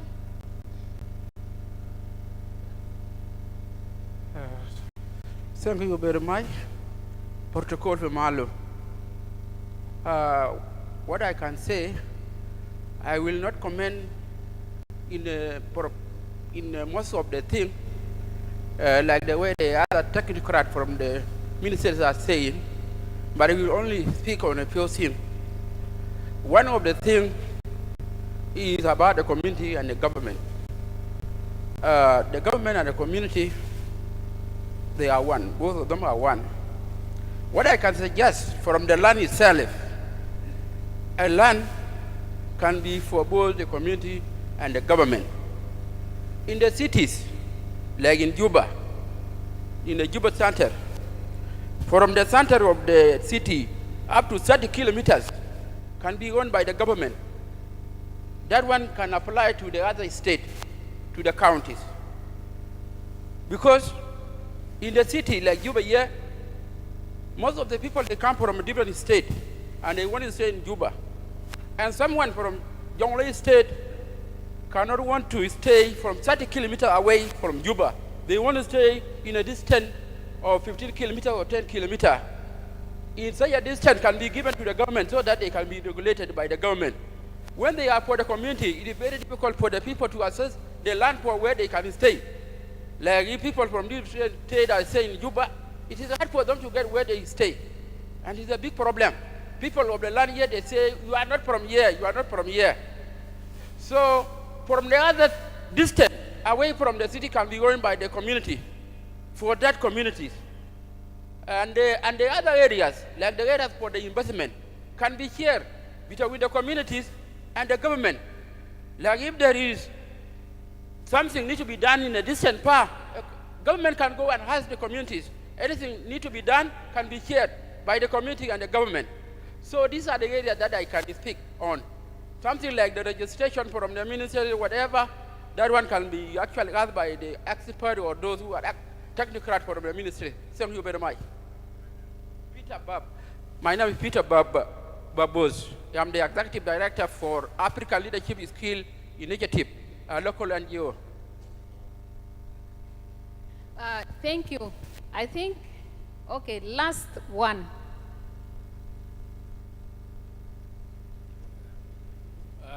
Good afternoon, everybody. I raised my hand until it's painful. I just want to give some guidance to the gathering here, because it's very important that we follow the agenda. The agenda here is validation of the land policy. That means we want to assure everybody that what is on this, in the policy here, the draft, is actually what we want. We want to own it. But now we are asking questions outside the agenda. Can we go back to the agenda? Can we read through the draft so that we ask questions which are according to what has been drafted? For example, one is asking about investors. Can we say, can this be slotted into the policy so that it becomes part of the policy where investors should go? I have a lot of questions later on, by the way. But one thing I want to also guide the sitting here on is that a policy is a guide. Is that right? A policy is a guiding document on how land should be administered, should be managed, and so on, should be used, should be developed, all that. Now, if that is the case, can we stick to that so that we ask questions which are relevant? Because we are going now to plots of land, we are going to living 15 miles out of Juba and so on and so on. Is this going to be adding anything onto the agenda of the validation? Can you really put some ideas into the validation instead of asking questions outside the policy draft? Thank you. Okay, thank you. I think I thank all the people who asked questions and also some who are still on the list. We will start with you and others. We now give opportunity for the presenters to answer the questions. Thank you.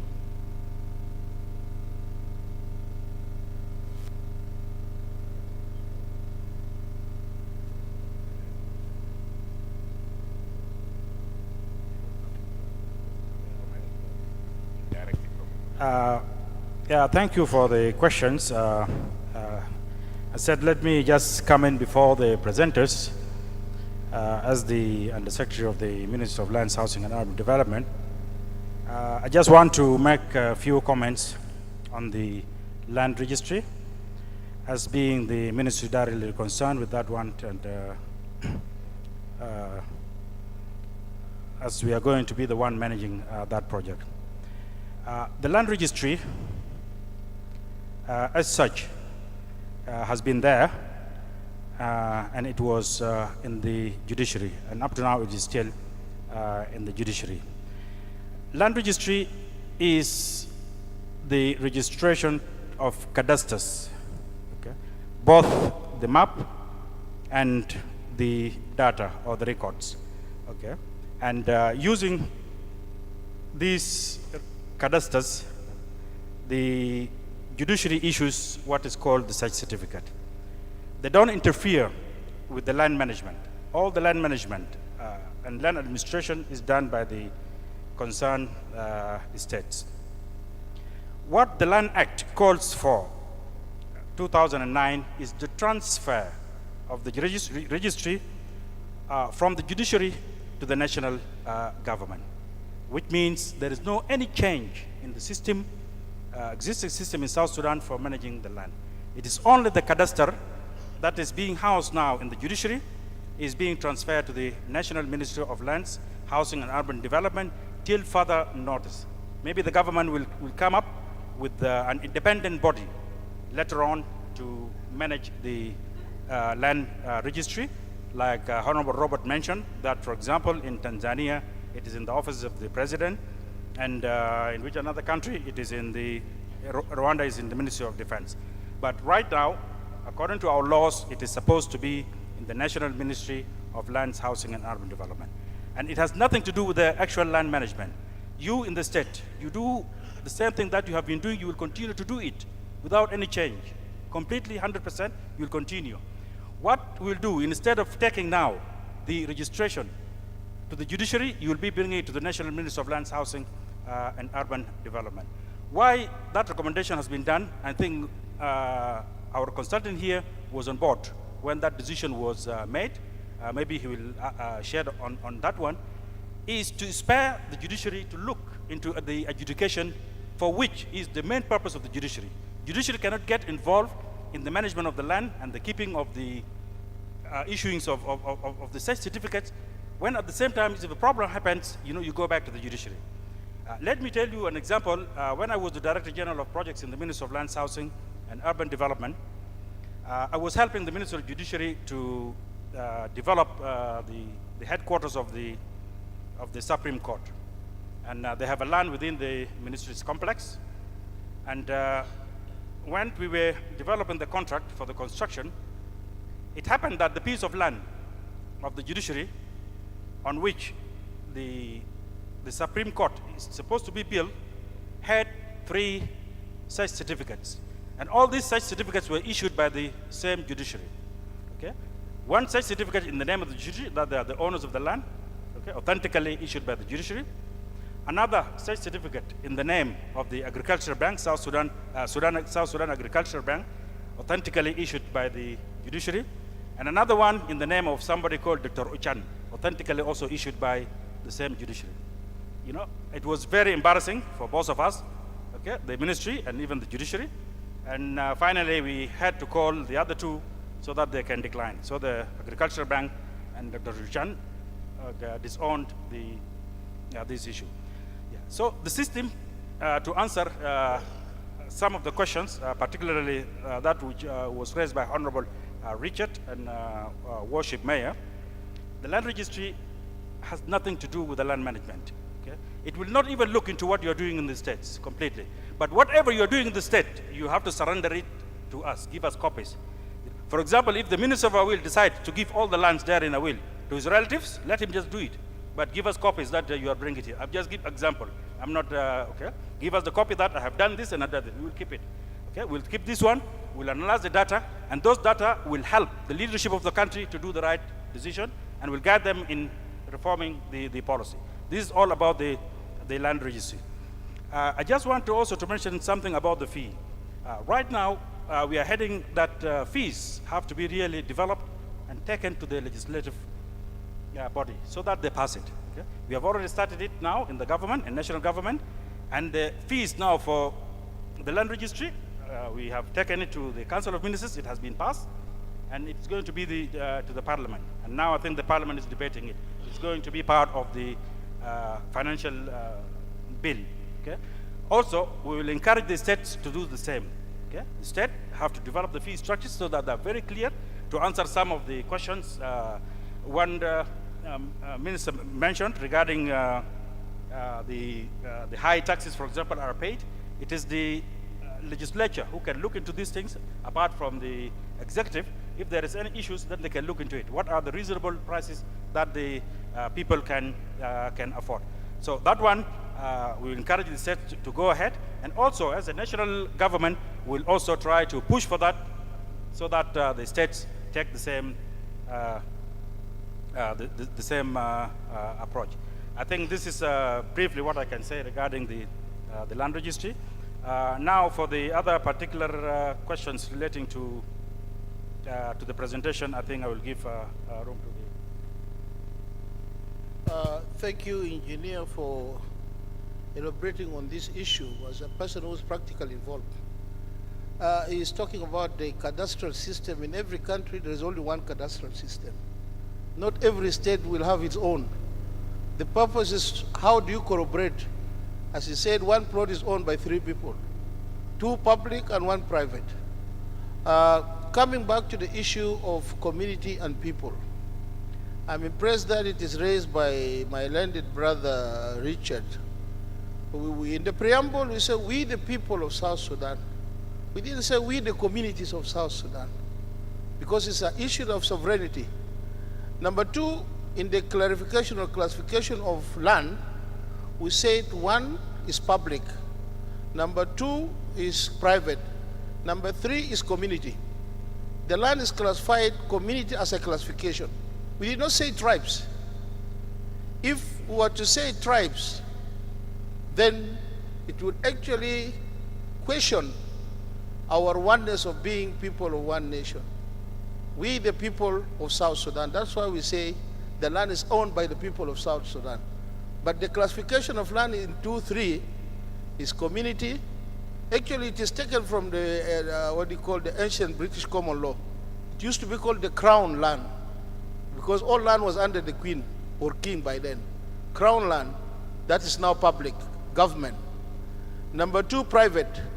Number 3, community land used to be called native land, because they believe, Africans are natives. You go to Uganda, they add Milo because of the Baganda kingdom. Milo is 1 mile. Each family will have about 1 mile. Again, if we follow the same course of action, if we are saying, if we put people, then everybody has got the right to move and live where he or he chooses. In the freedom of movement, in fact, everybody has got the right to move and live where he or she chooses. There is freedom of association. There is freedom of expression. But these fundamental freedoms are not absolute. You can say, I have the right to move wherever I want to move, even to go to J1 and to live there. No, you have the duty to respect the laws of the land. So if one is moving from one place to the other, it is your fundamental freedom, but you have the duty to respect the rules on the ground. The same token, I cannot now move with my picketry farm, keeping pigs. Then I go and settle in Azande land. The Azandes are not Muslim, but they don't want pigs to be brought up in their area. That is their culture. See? So all these fundamental freedoms are not absolute. They're coupled with rights. Again, how do you define people and community? If you look at Michael West or different dictionaries, the definition community is not a tribe. People is not a tribe. But how we are going to define it will actually be defined when you are going to write community land law. That's why when this land policy is passed, we are going to legislate community land law. Then you will define who are the people, who are the community.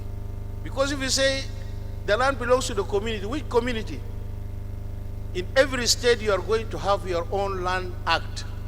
You are going to have your own land policy. Then when you say community of Upper Nile, Cholo, Dinka, Maban, it has to be defined.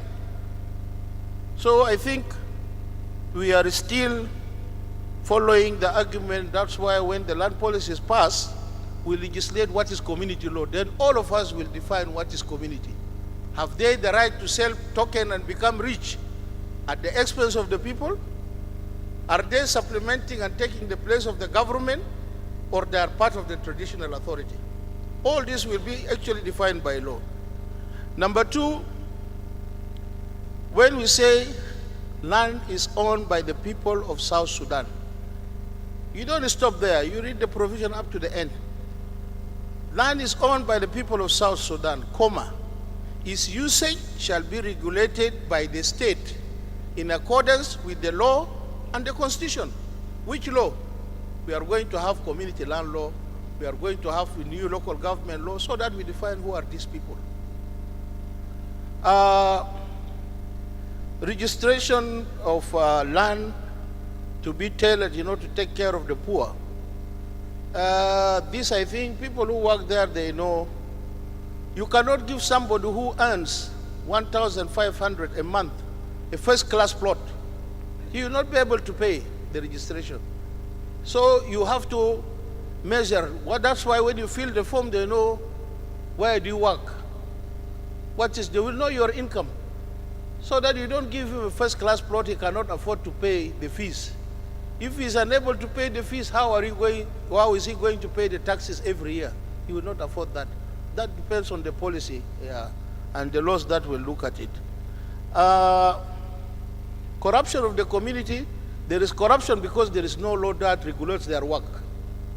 They sell tokens, they become landlords, and they are business people, and they confuse, not even the government, they confuse individuals.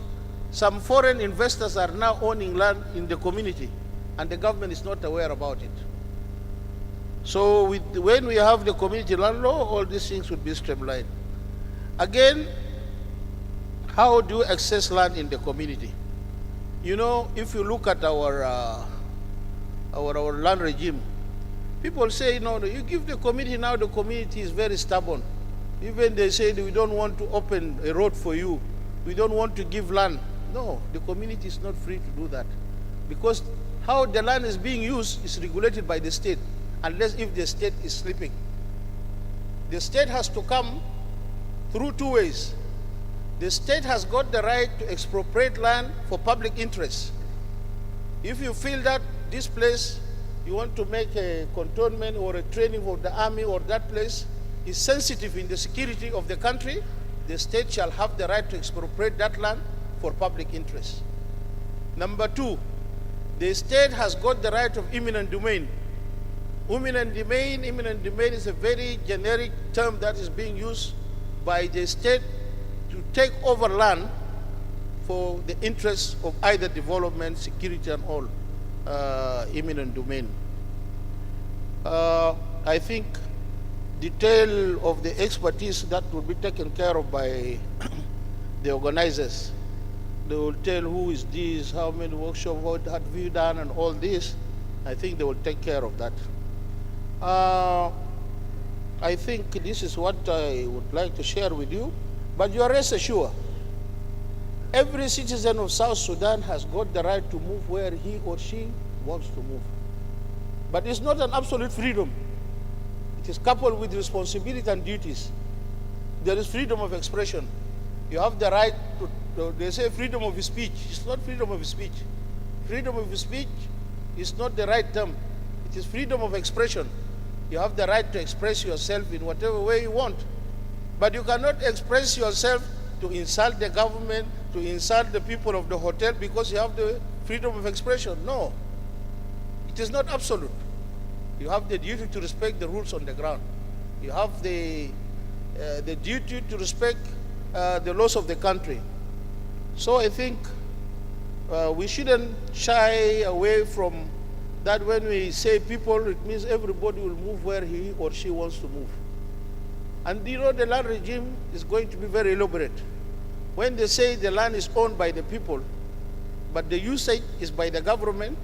For instance, if you talk of areas where they have the wildlife parks, Buma, the Southern Game Park, Badingilo, the wildlife is owned by the state. For example, in Buma, the land is owned by Murle, or which tribe lives there. But the animals, it is owned by the state. The same thing that the ground now we talk of Tarjas, Walahijlij, the land is owned by those tribes of unity, but the resources is owned by the state, central. Thank you.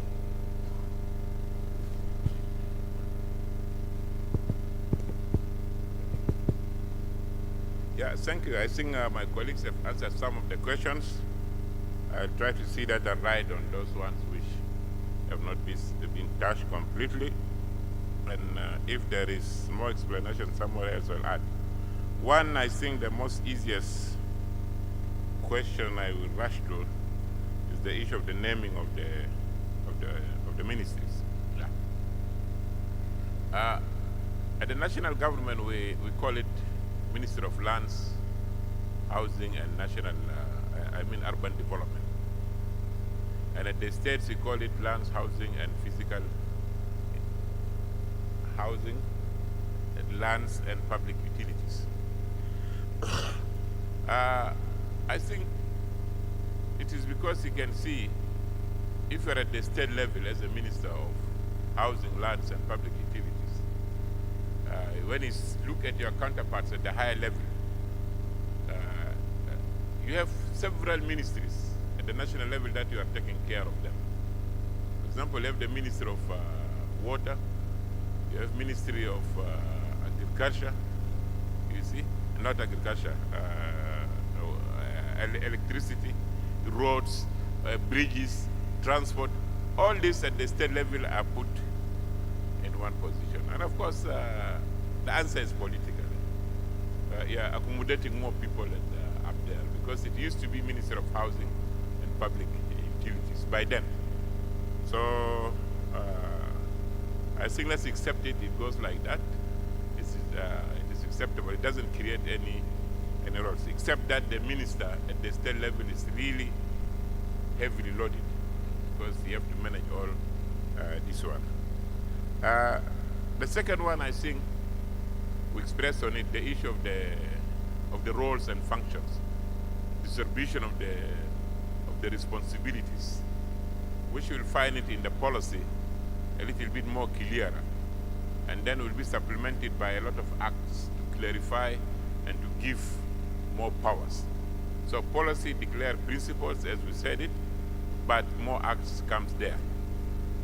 This one, the issue of papers, unification of papers, taxation, other things, this is what we meant with. It has to be streamlined, because it is true that our people of suffering of heavy laden taxes.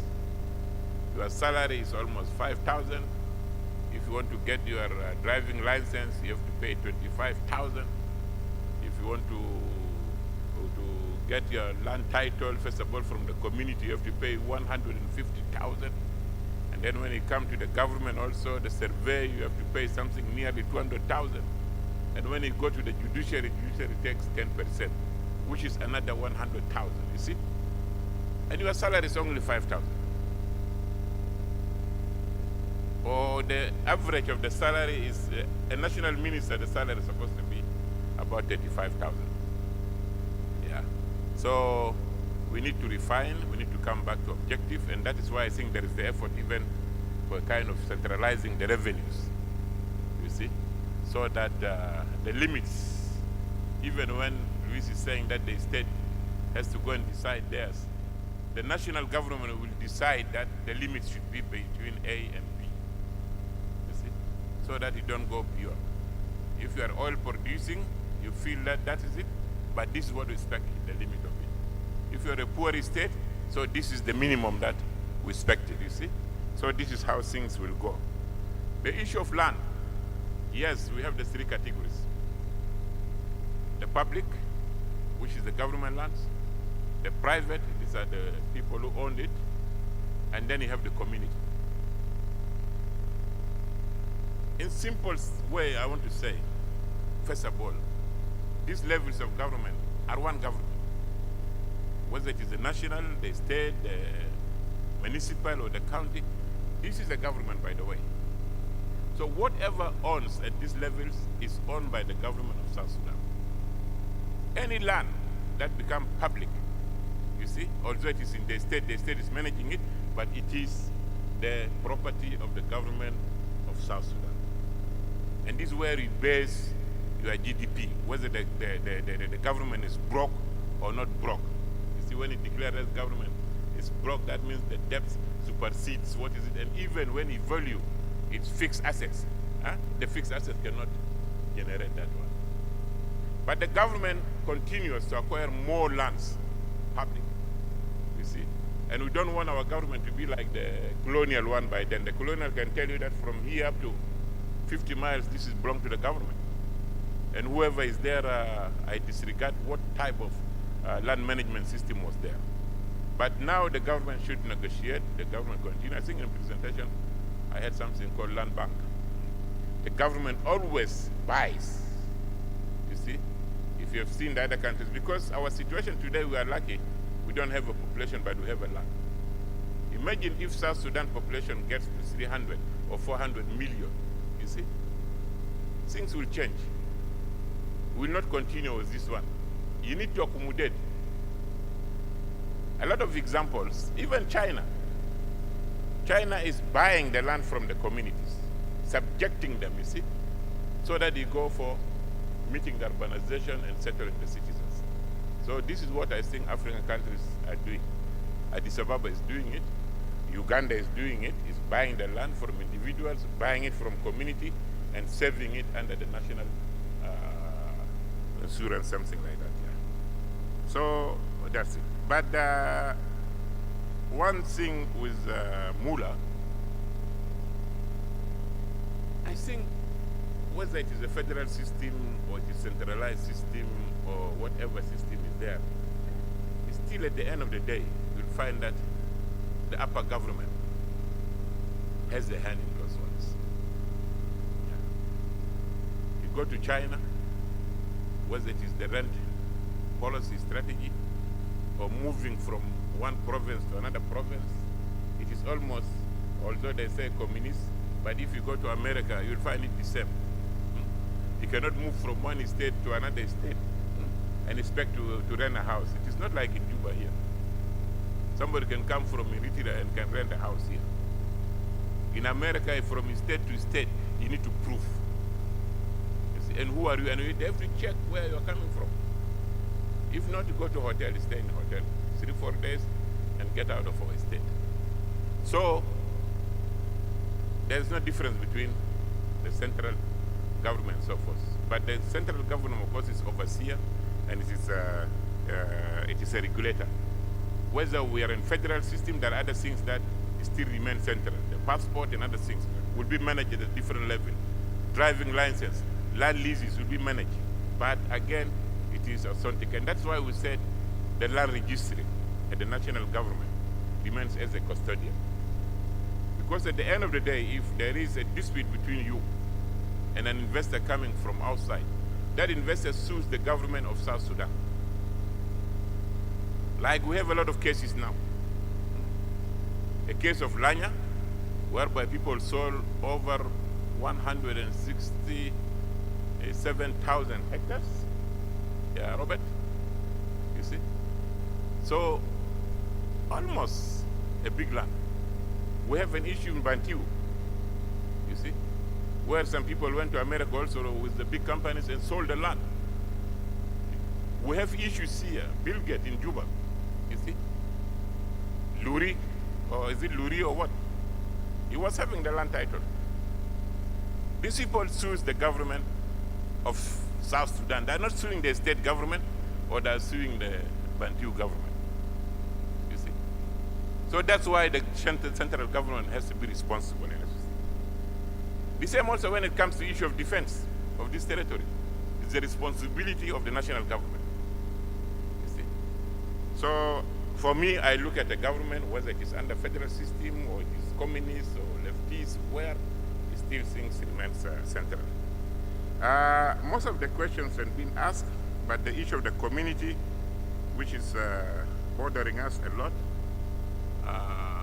the community is a delicate issue in the terms that are not still. As the kunze dukanta fi kalam kan wahed marra zor galu fi dukanta wa dal basir nasal bagodu fi Khartoum dukan wa dal basir barnamij ana ma kan mustamir lahad asa. في مشكلة كان في مبدأ مشكلة من قبل نمير ما يجي في الحكومة.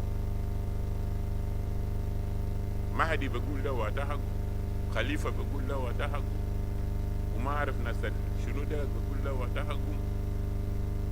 But again, by then Nimeri took a decision and distributed Umbata.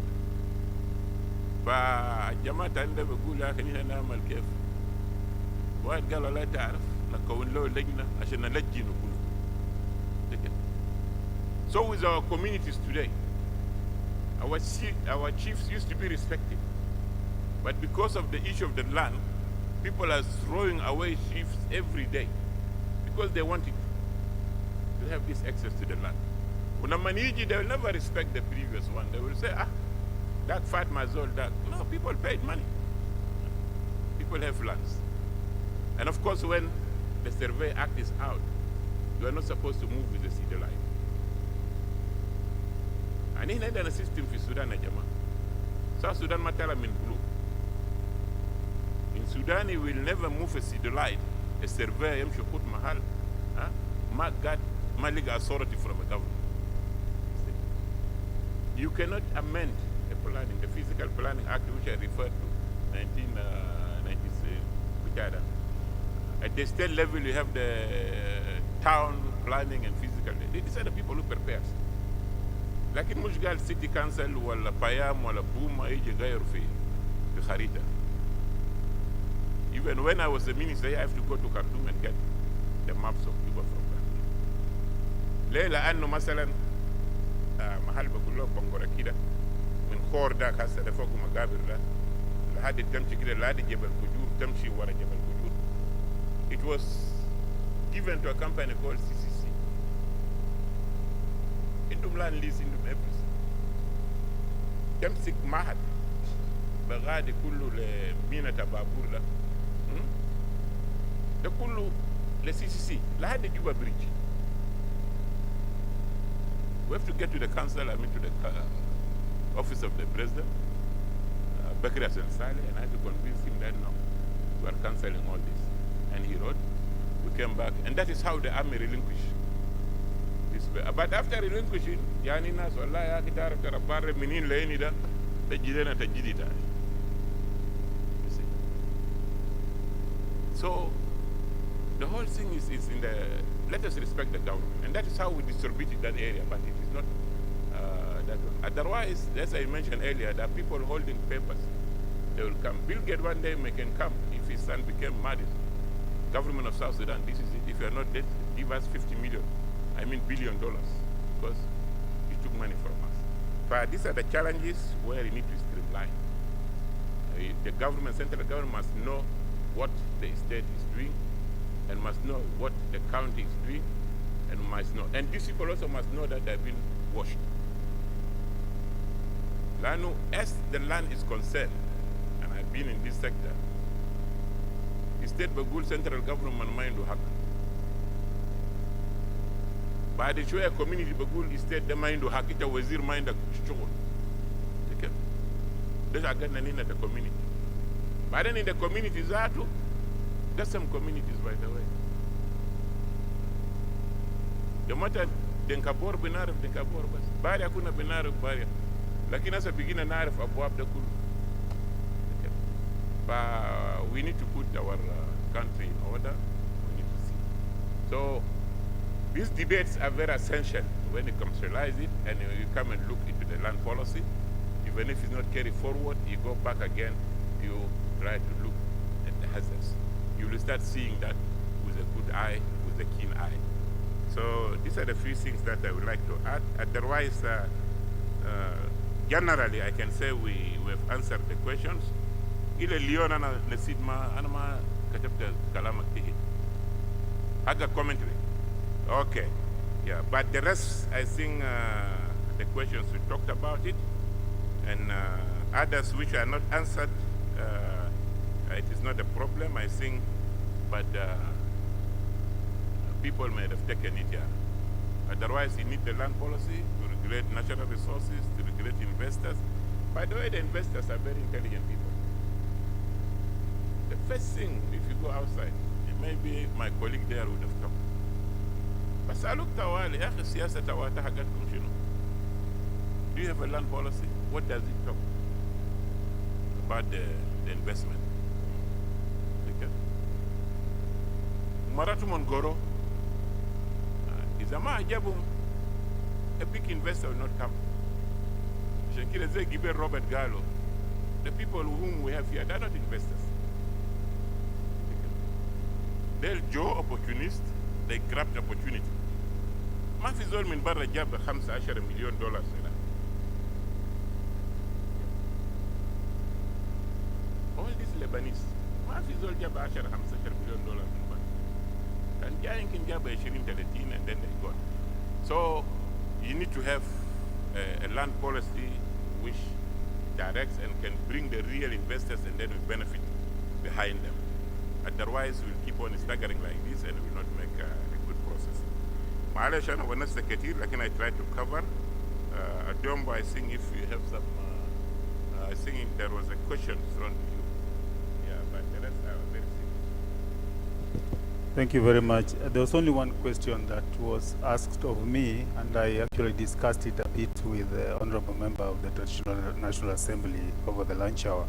But the question he asked was, what's the magic of 7 years? Why 7 years for review of the policy? And the answer is, when I was making my presentation, I said the experience shows the number of years usually given for review range between 5 and 10 years. And the experience has shown that 5 years is too short. In Kenya, when we passed the national policy in 2009, it provided for review in 5 years. When the 5 years lapsed in 2014, most of the provisions of the policy had not been implemented. So there was no basis for review. So it's that realization that you need, there's always, even if we adopt this land policy, it will take maybe up to 3 years before you can say the policy is now being implemented. So if you start implementation and in 5 years you want to review, there'll be nothing to review. 10 years is too long, but there can be so many changes in between that the policy becomes irrelevant. So you waiting for 10 years can be dangerous for the country. Hence, 7 years makes sense. It's somewhere in between 5 and 10. And the idea of review is to learn from the experience of implementation. We cannot have a perfect policy. Even when we have all gone through this process, this policy will still be a human document. So it will not be perfect. But we perfect it through practice. As we implement it, we find where the gaps are. New things come in. In the Kenya National Land Policy, which was one of the most modern policies in the region, there was no provision for climate change, because at that time, climate change wasn't a big issue. Now, you cannot do a land policy without talking about climate change.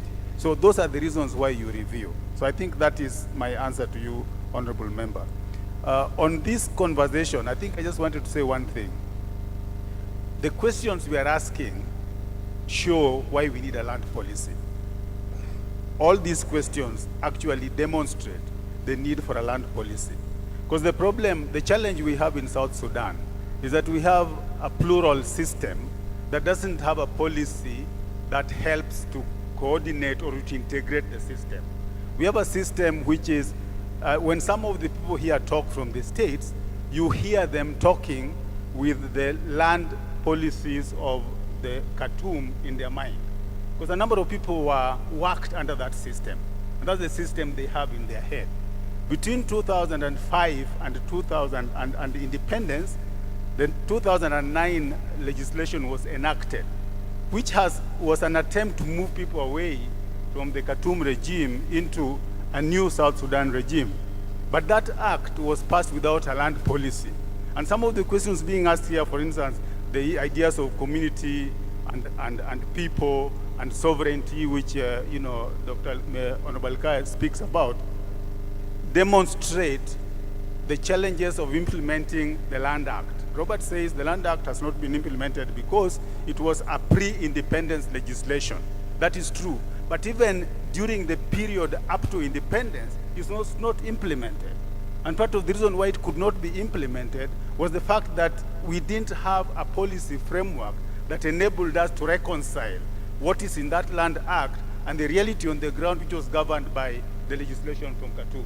So we need a land policy so that we can now go back to all this legislation and come back with something that is built on consensus. And that is, I think, the direction we need to go. And we need, in our conversation till now on Thursday, to distinguish between policy and law and regulations and strategies.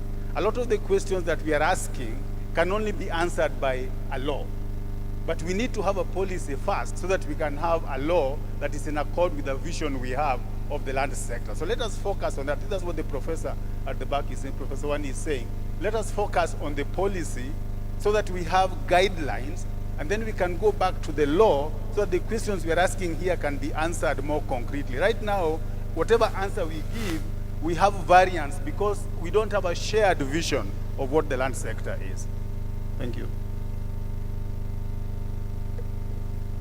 I just want to remind ourselves with the comments of Dr. Peter Duku. Let us really confine ourselves on the policy so that we can move. If we just open the debate like this, we will not really get the purpose of us coming here to review and validate the policy. So those who are going to be given questions, please confine yourself on the policy. Try to be as specific as possible as to what do you think that to be added or to be removed. Thank you. Okay. Before we close, we will take maybe 1 or 2 questions more from this side. There were hands up. And for those who are leaving early, we have a responsibility. You know, this name which we are wearing, this is a token of responsibility for the 3 days that we have committed ourselves to undertake this process. And I beg on you to really turn up also tomorrow. So who are the people on this side? We take 2 questions before we break because we are supposed to go early at 4 and we go and read thoroughly so that we are able to provide a good feedback tomorrow in the group discussion. Yeah. There were hands up on this side. You know, sometimes all the questions are being answered. Answered. Yeah. I'm happy that there was a task force for the discussion on the land policy. But the issue that came to my mind, which is a visiting area, is what is the map of South Sudan? What is the map of South Sudan? The map appearance, because we need to know the map of South Sudan. Is there any border incursions? If there is any border incursions, we're going to enter into the community of East Africa with what map? We have the question of Ofrat and Nihas. Have we solved it with Khartoum? We have the questions of the Abyei that way. Have we solved it with also Khartoum? We have maybe the problem with Kenya on the alumni, is it alumni triangle? Have we solved it that way? We have problems with Uganda because this is the land that we talk about. Now here, if we are going to go into Africa, it's going to be vulcanized into Africa trade area. I think that policy is coming up. That will trade without going from country to country. So are we reconciled about the map of South Sudan? Thank you. Another fresh question.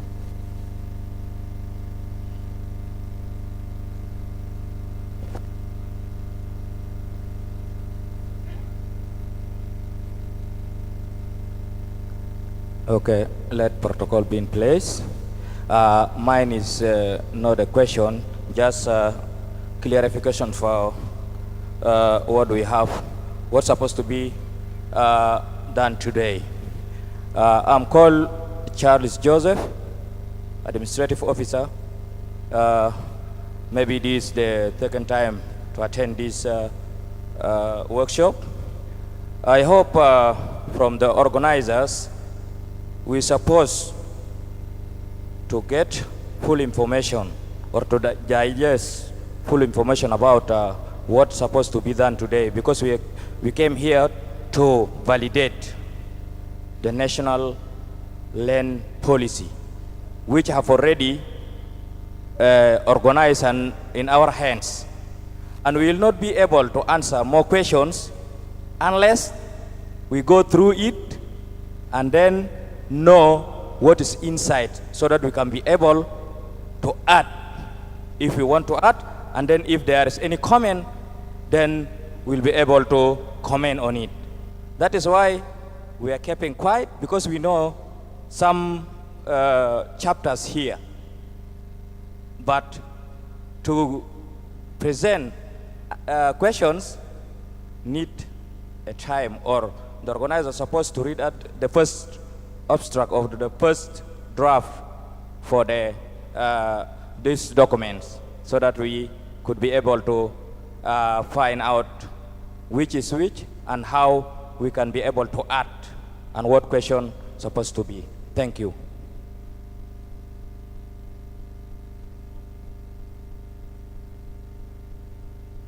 Any other?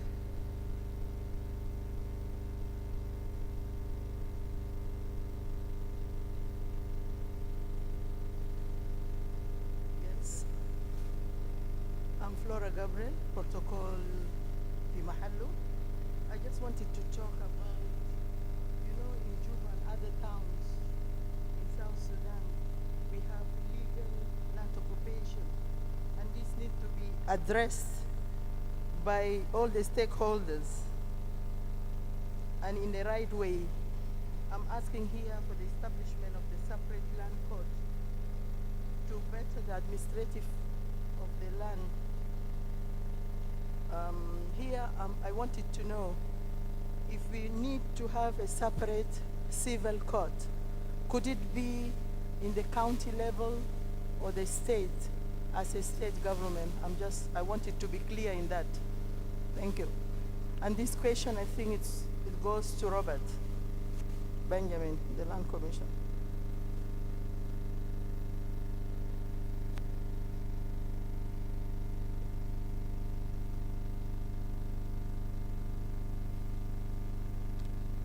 Thank you very much. Protocol remain observed.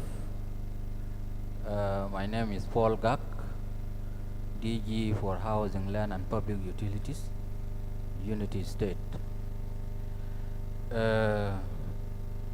This is a very magnificent policy made by National Minister of Land. It is very good policy for the welfare of South Sudanese community. I was asked 2 questions, but all of my 2 questions was asked by the rest of my colleagues and being answered positively. I will not go to those questions. I just have a question now, but question is going direct to Honorable Alidigo Kaya. Okay. In his answer, he had some new information for me that there is a land sold in Unity State. And those who sold the land, they are not here, they went up to America. And this one now, it has become very new to me to hear this information. What I know only is the area that occupied by the oil company, with the under responsibility of the national level. not even in the state. Before our independence, those areas are belong to national government of Sudan. Then when we become independent, the same responsibility belong to our national government of South Sudan. Because when the Minister of Housing asking them how they manage that land, so they try to convene us. We are not convened, but there is procedure that we supposed to follow because the responsibility are belong to a national level. They say that they have agreement with national government, AFSA, under AFSA. They told us like that. Then we leave them. We want to follow them slowly. We cannot rush because we know the responsibilities belong to national government. Or if there is a land, because you are a big man than me now, maybe I can, there is some information maybe you know before me, so you will clarify to me very clear where that land sold by the people of United States, exactly, is it where?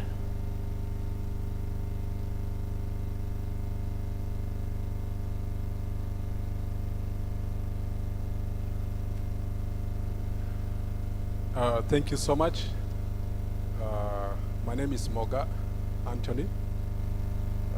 I'm not speaking here on behalf of FAO, but I'm speaking on my behalf as a citizen of this country. I've been following the discussions and I feel triggered with one key comment about residents on illegal land. There was a feedback that when you reside on an illegal land,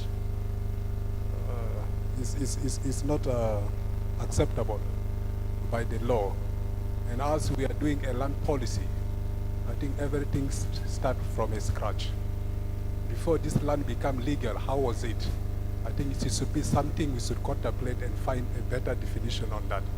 Because I think, to me, it's like stepping on a lot of issues of people who have never gone to school and went that feedback of saying when you stay in a land which is not registered is illegal. I think most of us are staying in illegal land, especially when you go to the villages.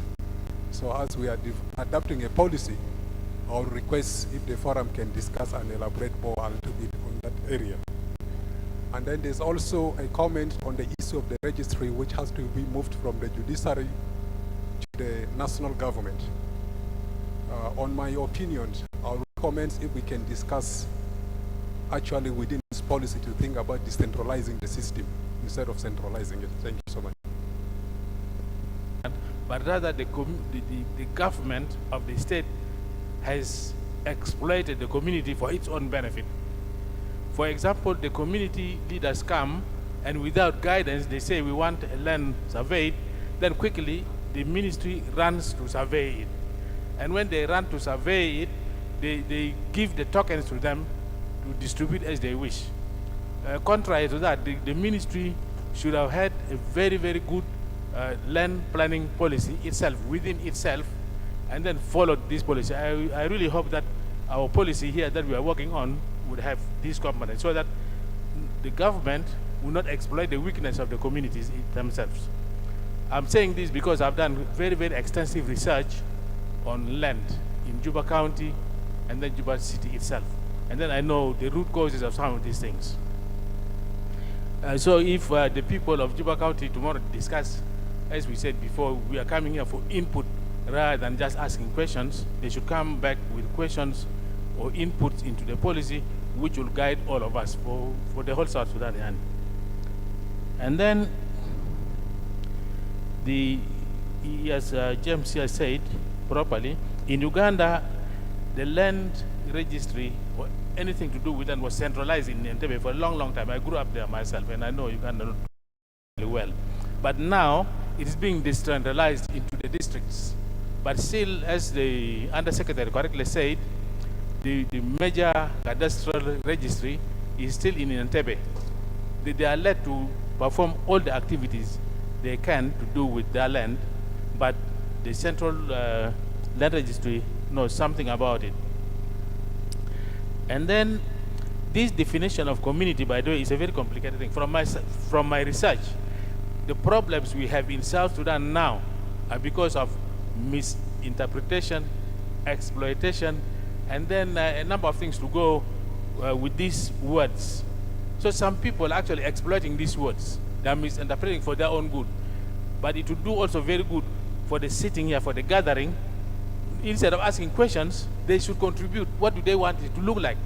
Like it is in the parliamentary debates, you are asked to give recommendations or suggestions. Because the sitting here will give a way forward.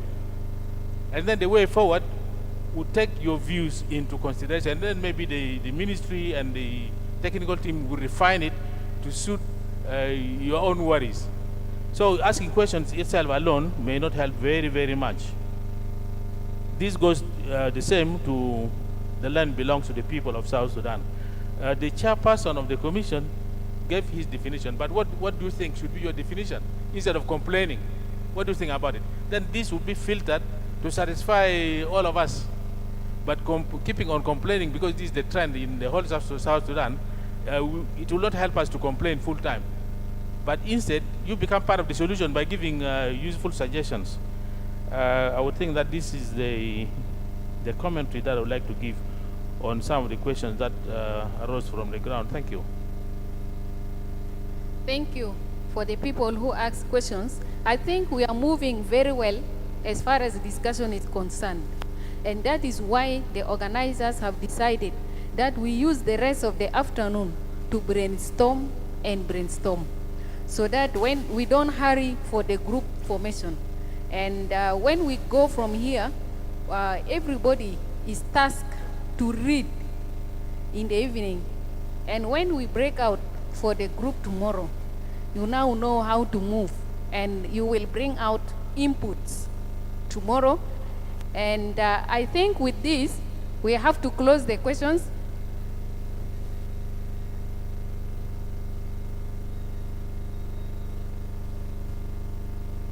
Yeah. Yeah, thank you very much. First, we talk about, we are trying to regulate the land sector. And once you're regulating it, there'll be definite roles of the national, state, county, ward, and then up to the community. Yeah. There is no harm by community selling out their land. The government who said the government buys, negotiate with the community. By then the government takes it by force. You see, almost, because the government sits with the chiefs, with the community that I want from here to there, or you move from here to there because there is sickness here. And the government comes and take it. But now we wanted a safe and good policy for benefit of everybody.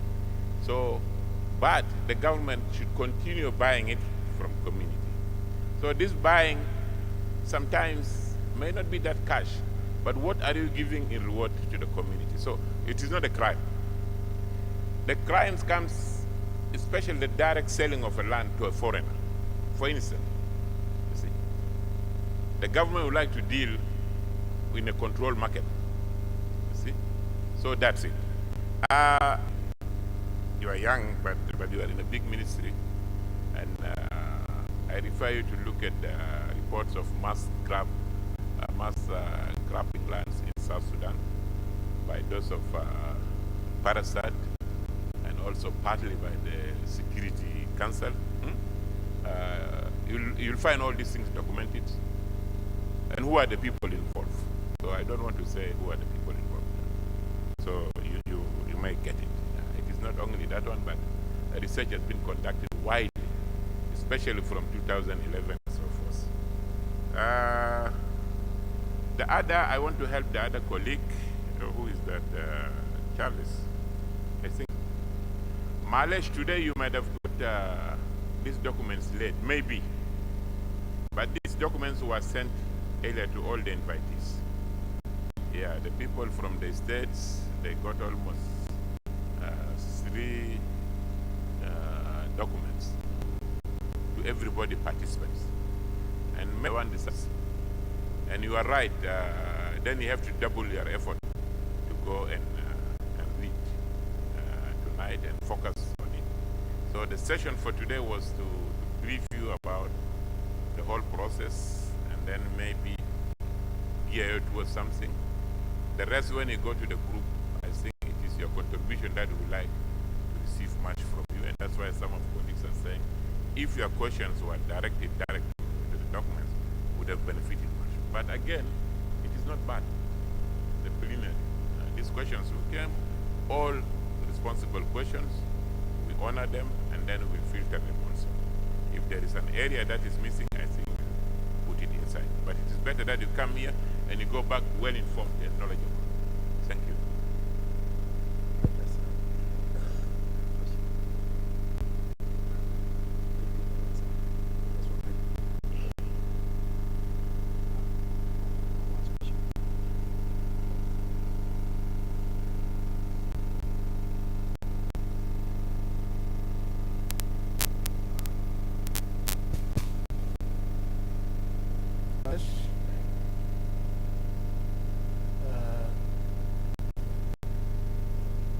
In fact, in the revitalized TNA, we are here as committee to listen, taking long the land policy. And from here, I would like to congratulate this issue of land policy. And I think very soon the land will be on our hand. The land policy will be on our hand because the country needs this one very urgently. I just wanted to highlight only 3 points. They are not a question, but I just want to highlight them.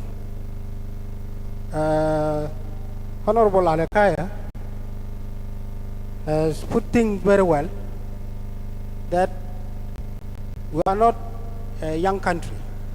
We have come from somewhere, which is whole Sudan. And the whole Sudan has inherited a good laws from the colony. I agree with that.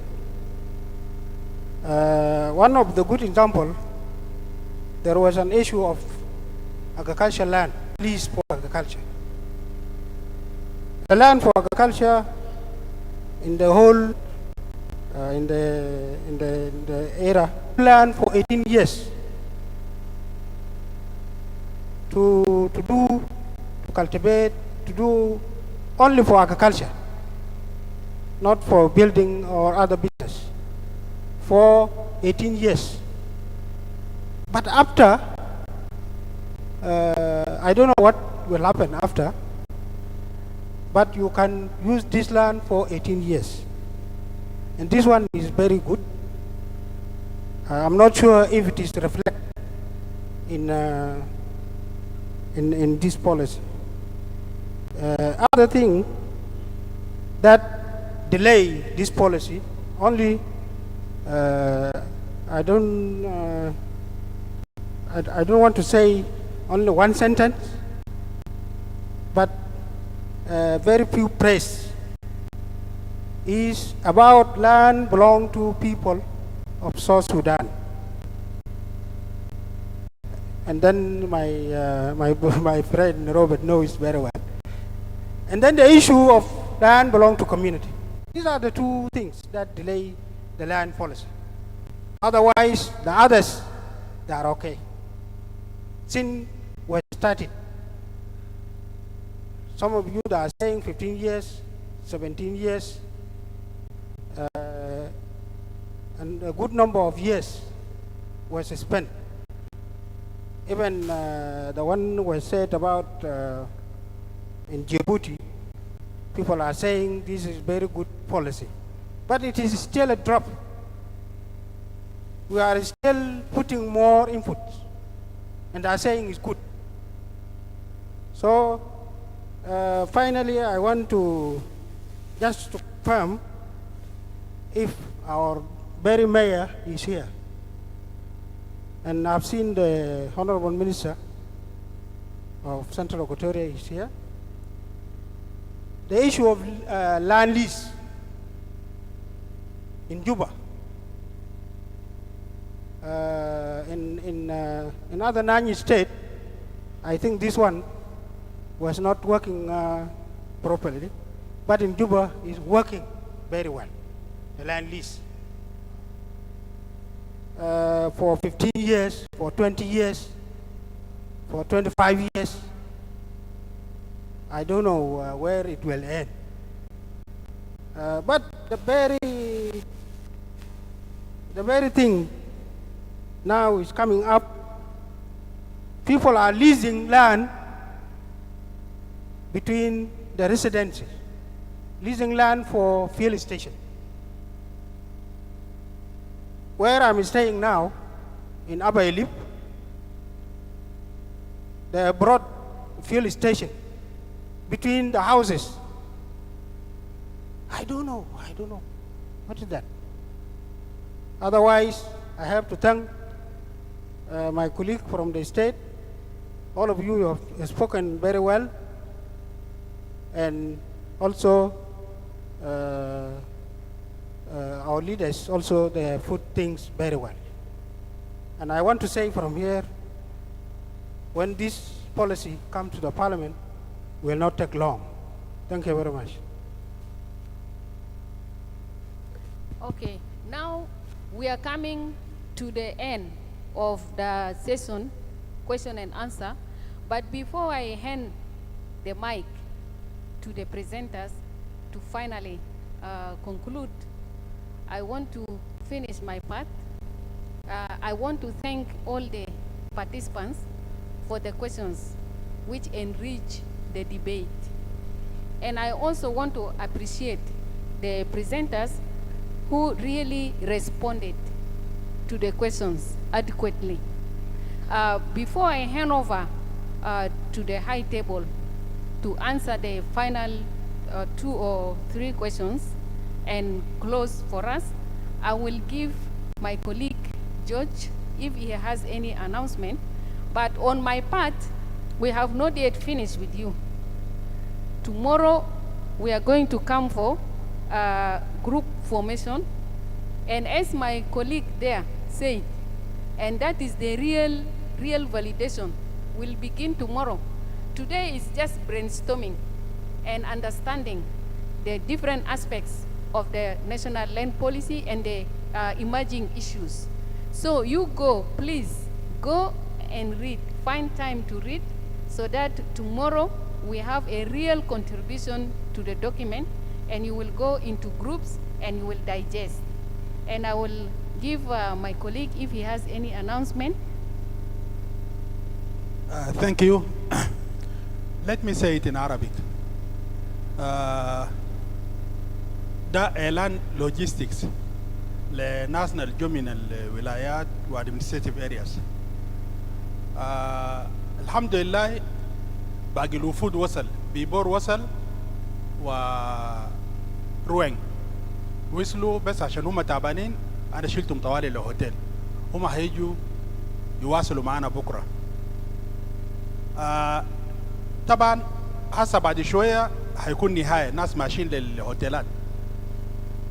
تنظيم الهوتيلات كالآتي: ناس اطلع برا هيمشوا أول، ناس هيصوروا ينتظروا هنا، ناس اطلع برا يمشوا، وبعد ما العربيتين يودوم ويرجع هنا بيجي يشيل ناس هيصوروا. أظن إعلان ده كده واضح. شكرا. Okay. So let's give a round of clap. As I hand over there, we give a round of clap to appreciate ourselves.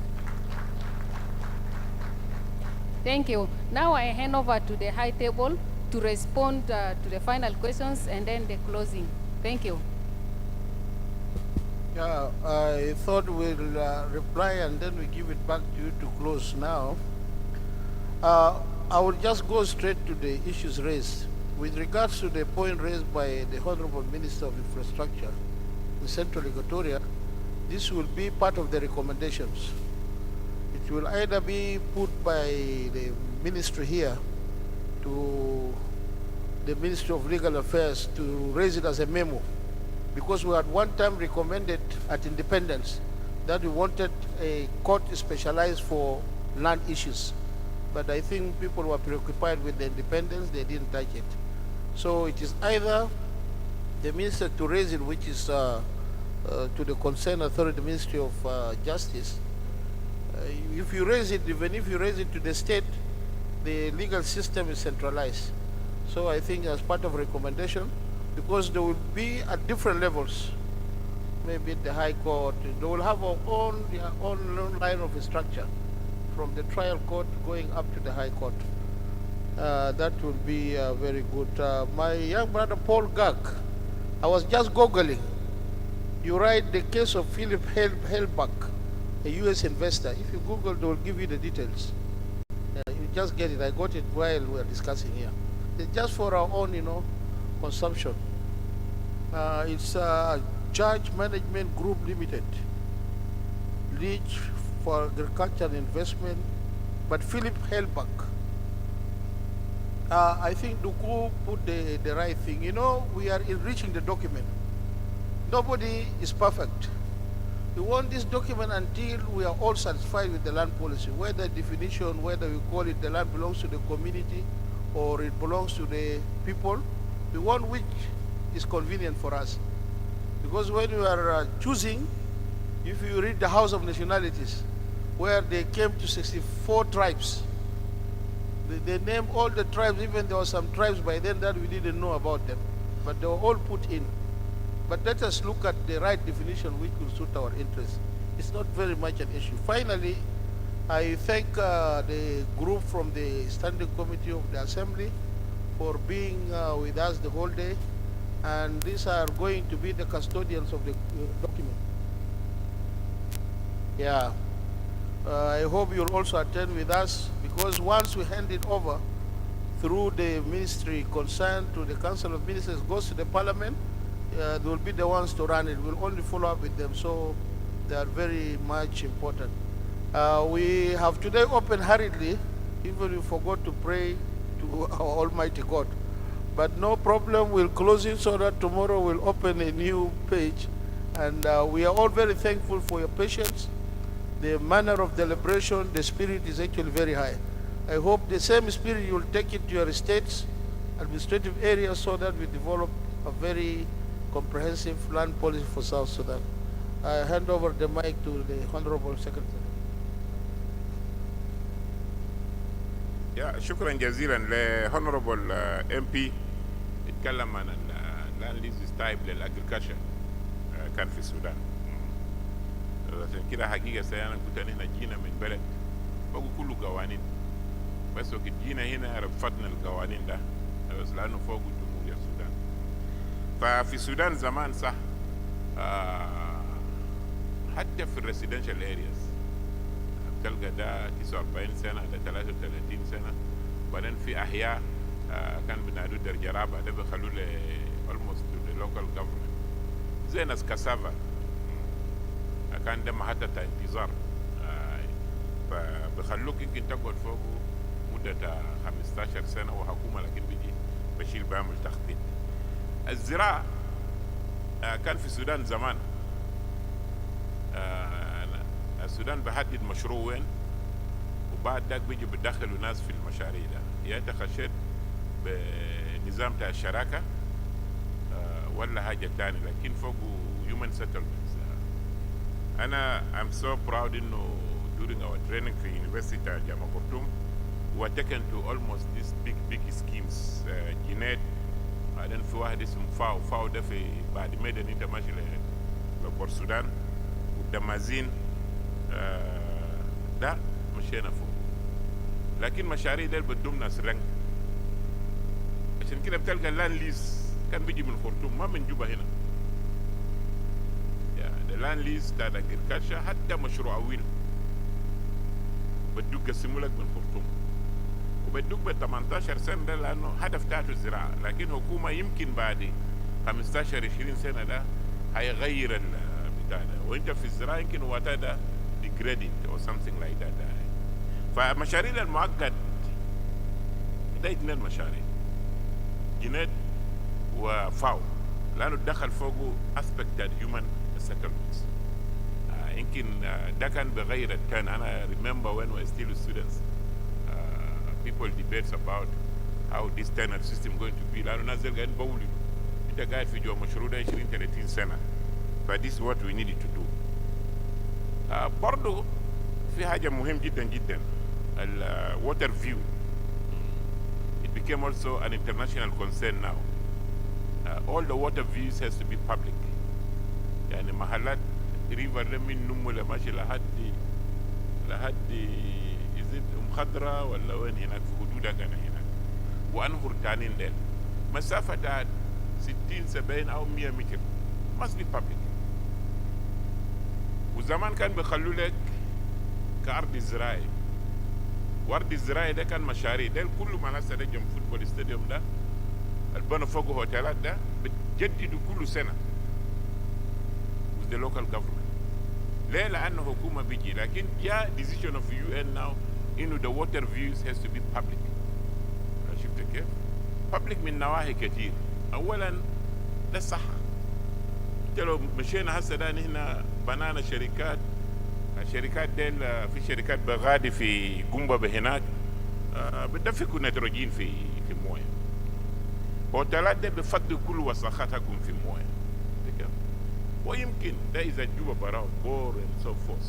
So you need to regulate. So the waterfront. 2, it became a part of tourism.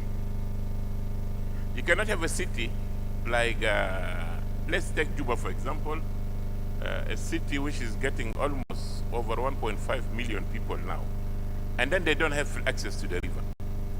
إلا إذا تمشي river لا تخش through hotel. شفت كيف؟ The tourism, other things are not there. But the water view also is another important aspect that we need to see. But أنا ما أعرف أن هنا هنشوف بعد السياسات بينزلوا في سياسات وزارة الزراعة مثلا تاعت الأراضي الزراعية ده. ناس تاعت التعدين برضو عندهم. ناس تاعت الانفيرمنت برضو عندهم. And that is why you are all here. What can be smuggled into the land policy can be brought. But what is going to remain as a policy تاعت البتاع ده يمكن الوتر فيو ده ممكن يكون policy تاعت environment so that it safeguard us. لكن at the end of the day الوزارة تاعت housing هو بيطلع الماستر بلان والبيعمل physical planning. كيف؟ That is why it became a big responsibility on the necks of the ministers that housing and lands and so forth. So this is the few things that I would like to highlight, but it is a very good area that we need to look at it. لأنه أي مشروع من يطلع national زي بوما قبل كلامنا عن بوما ومن بندقلو park and Numule park.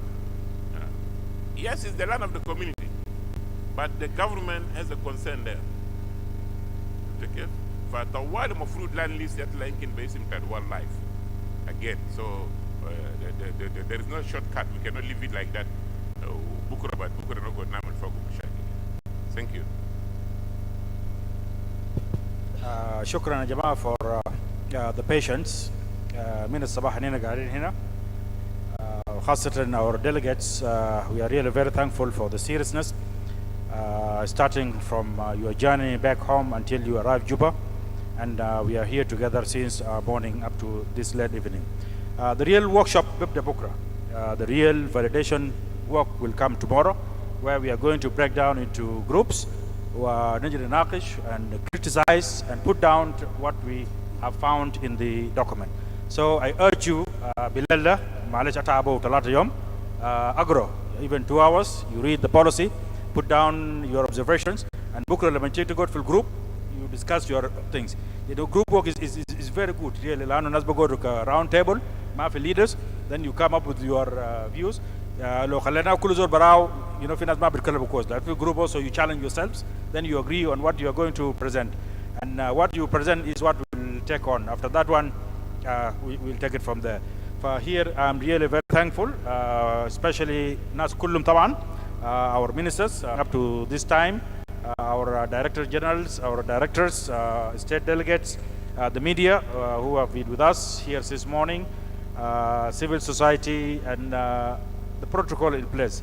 I'm really very happy that we have been here together, and I commend really the spirit that you have shown. If it shows anything, it shows really the responsibility and the seriousness you attach to the development and the review of the land policy. I here call upon a leader to lead us in closing prayers, and then from there we will go per the schedule that Riti told us for our delegates. So thank you for listening. Yeah, tomorrow بنجي نفس الموعد الساعة 8:30 عشان نبدأ as early as possible. It seems now, it's getting interested, so it's better نجي في وقت بدري. أبونا فضل, come and lead us in prayers.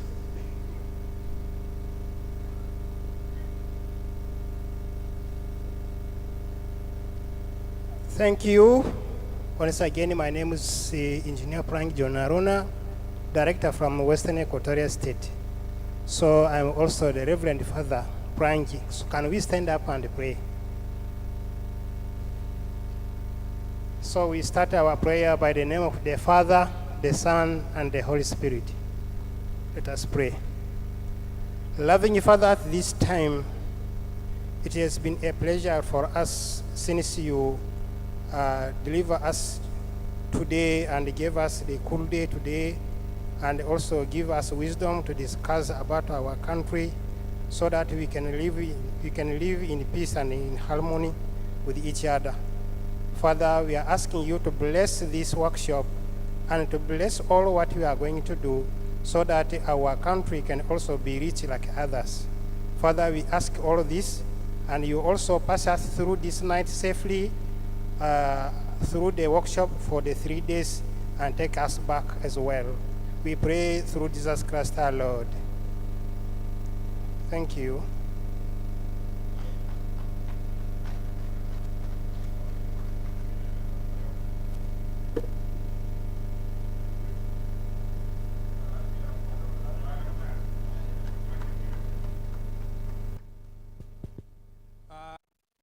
Shai bara ya jamaa. Fi shai.